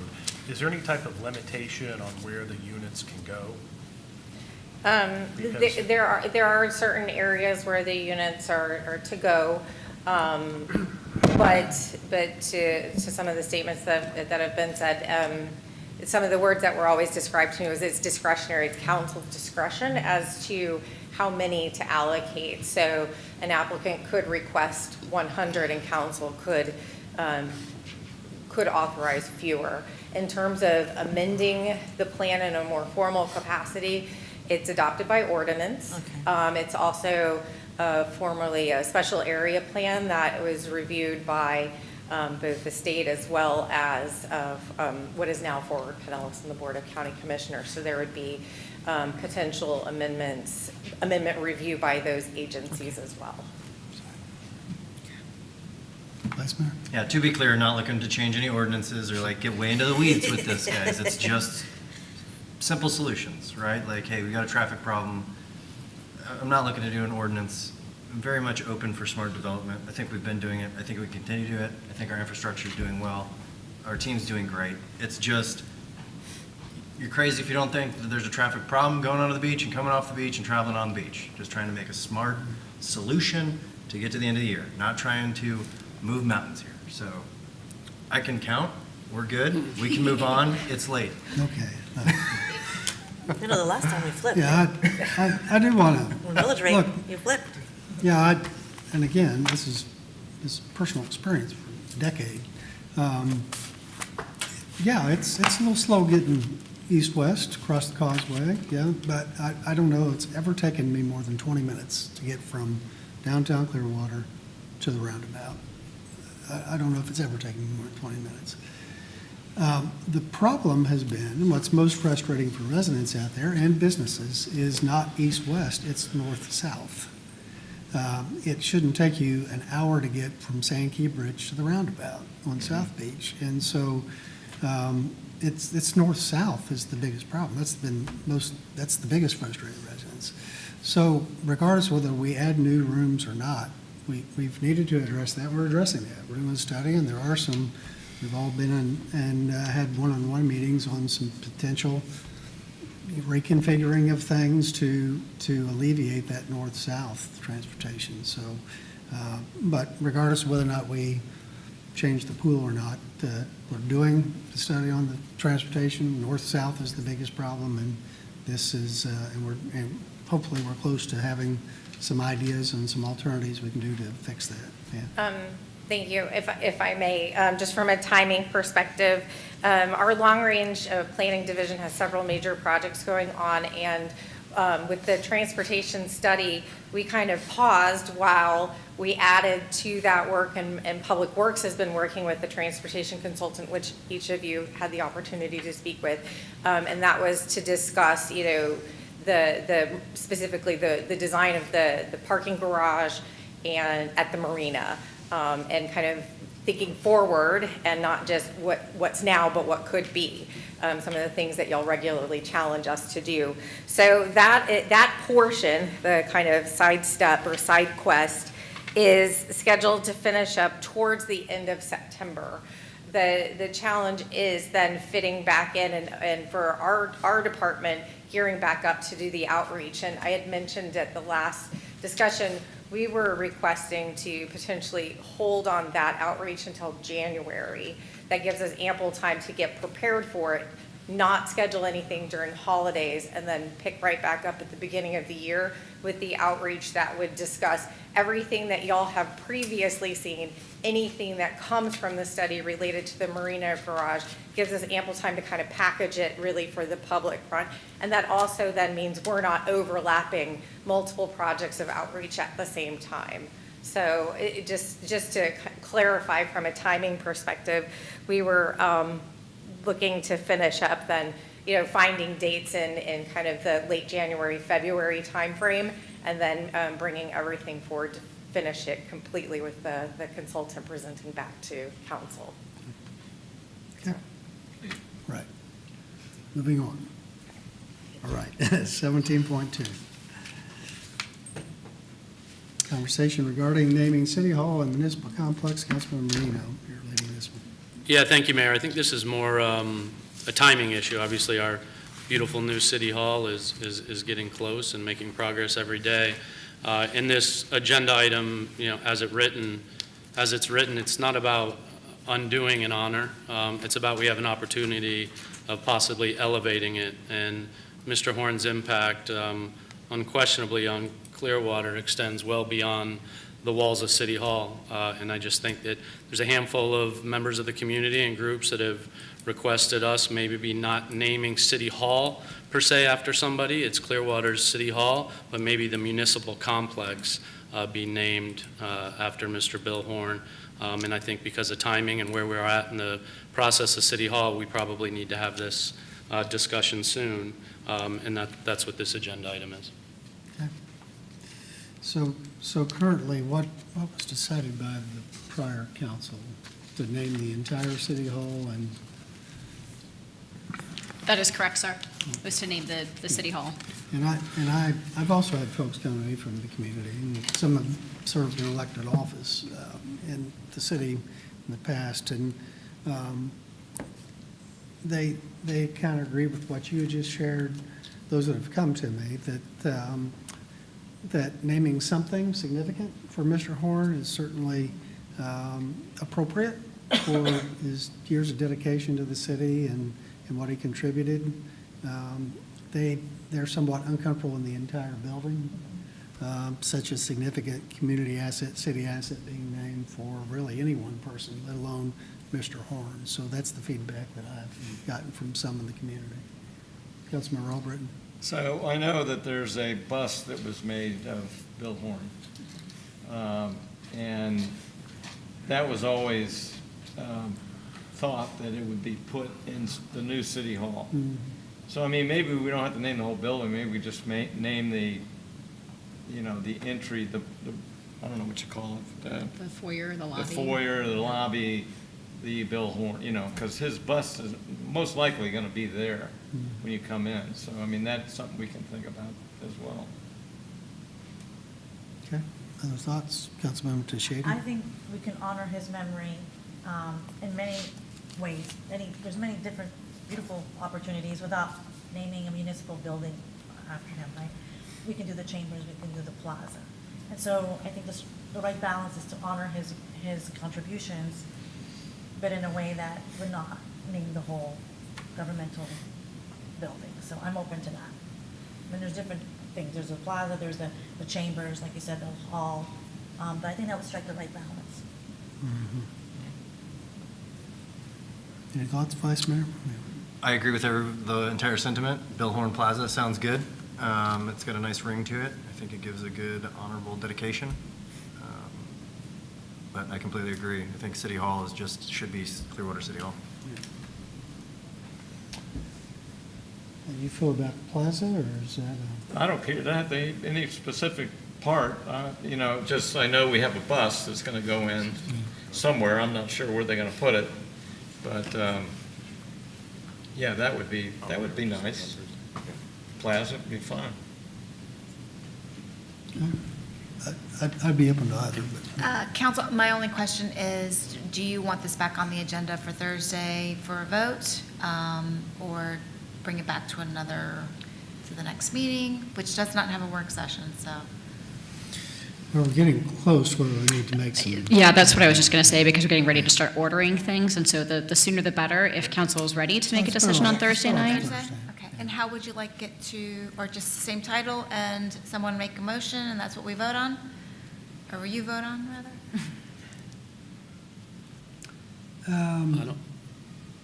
I think this is fine. Okay, all right. Yeah, That's just put it on what we'll do. Okay. And then what, help me better understand, what exactly is the plaza? Is it the park out in front of it? Is it the municipal complex? What are we talking about? It's that green park in front of the city hall. Okay, gotcha. So we do need a motion or no? For Thursday. Thursday. Is that you? What's that? Thursdays, that can be you? Well, as it is written, I don't mind introing it, and we can run from there, or I will change the words from municipal complex, though, to plaza. My guy. Muni- So you better put City Hall Plaza. Municipal plaza. What plaza, what building are we talking about? This is City a Hall? suggestion I made, maybe others. Okay. Yeah, but it's not the municipal plaza, it's the City Hall Plaza. Or do you call Well, it, you got- is it called the municipal plaza? I think what she was referring to is Yeah. the three-building complex of all the buildings, the MSB, the PD, and it was the Oh, plaza. and that That's the green municipal space plaza. cuts everything together? The campus is a better word, thank you. Okay. But I think what I'm hearing now, though, if I'm not mistaken, ma'am, was that you're talking about the green space now outside of City Hall, right, on the west side? I think it's beautiful. What is that called? Green space outside City Hall? Now it's called the Bell Horn. We have a new name for it. We'll have that figured out by Thursday. The Billboard Plaza. We have about 72 hours to refine it. So, get to clarity on it. So. 5 hours. Okay, folks. All right.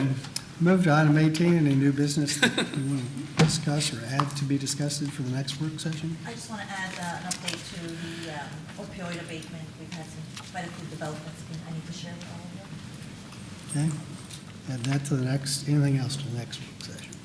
Good. Not, move to item 19, anybody have any council comments? If not, then closing comments by mayor, I have none. So we will move to item 21, and that is to adjourn the work session of Clearwater City Council for August 3rd.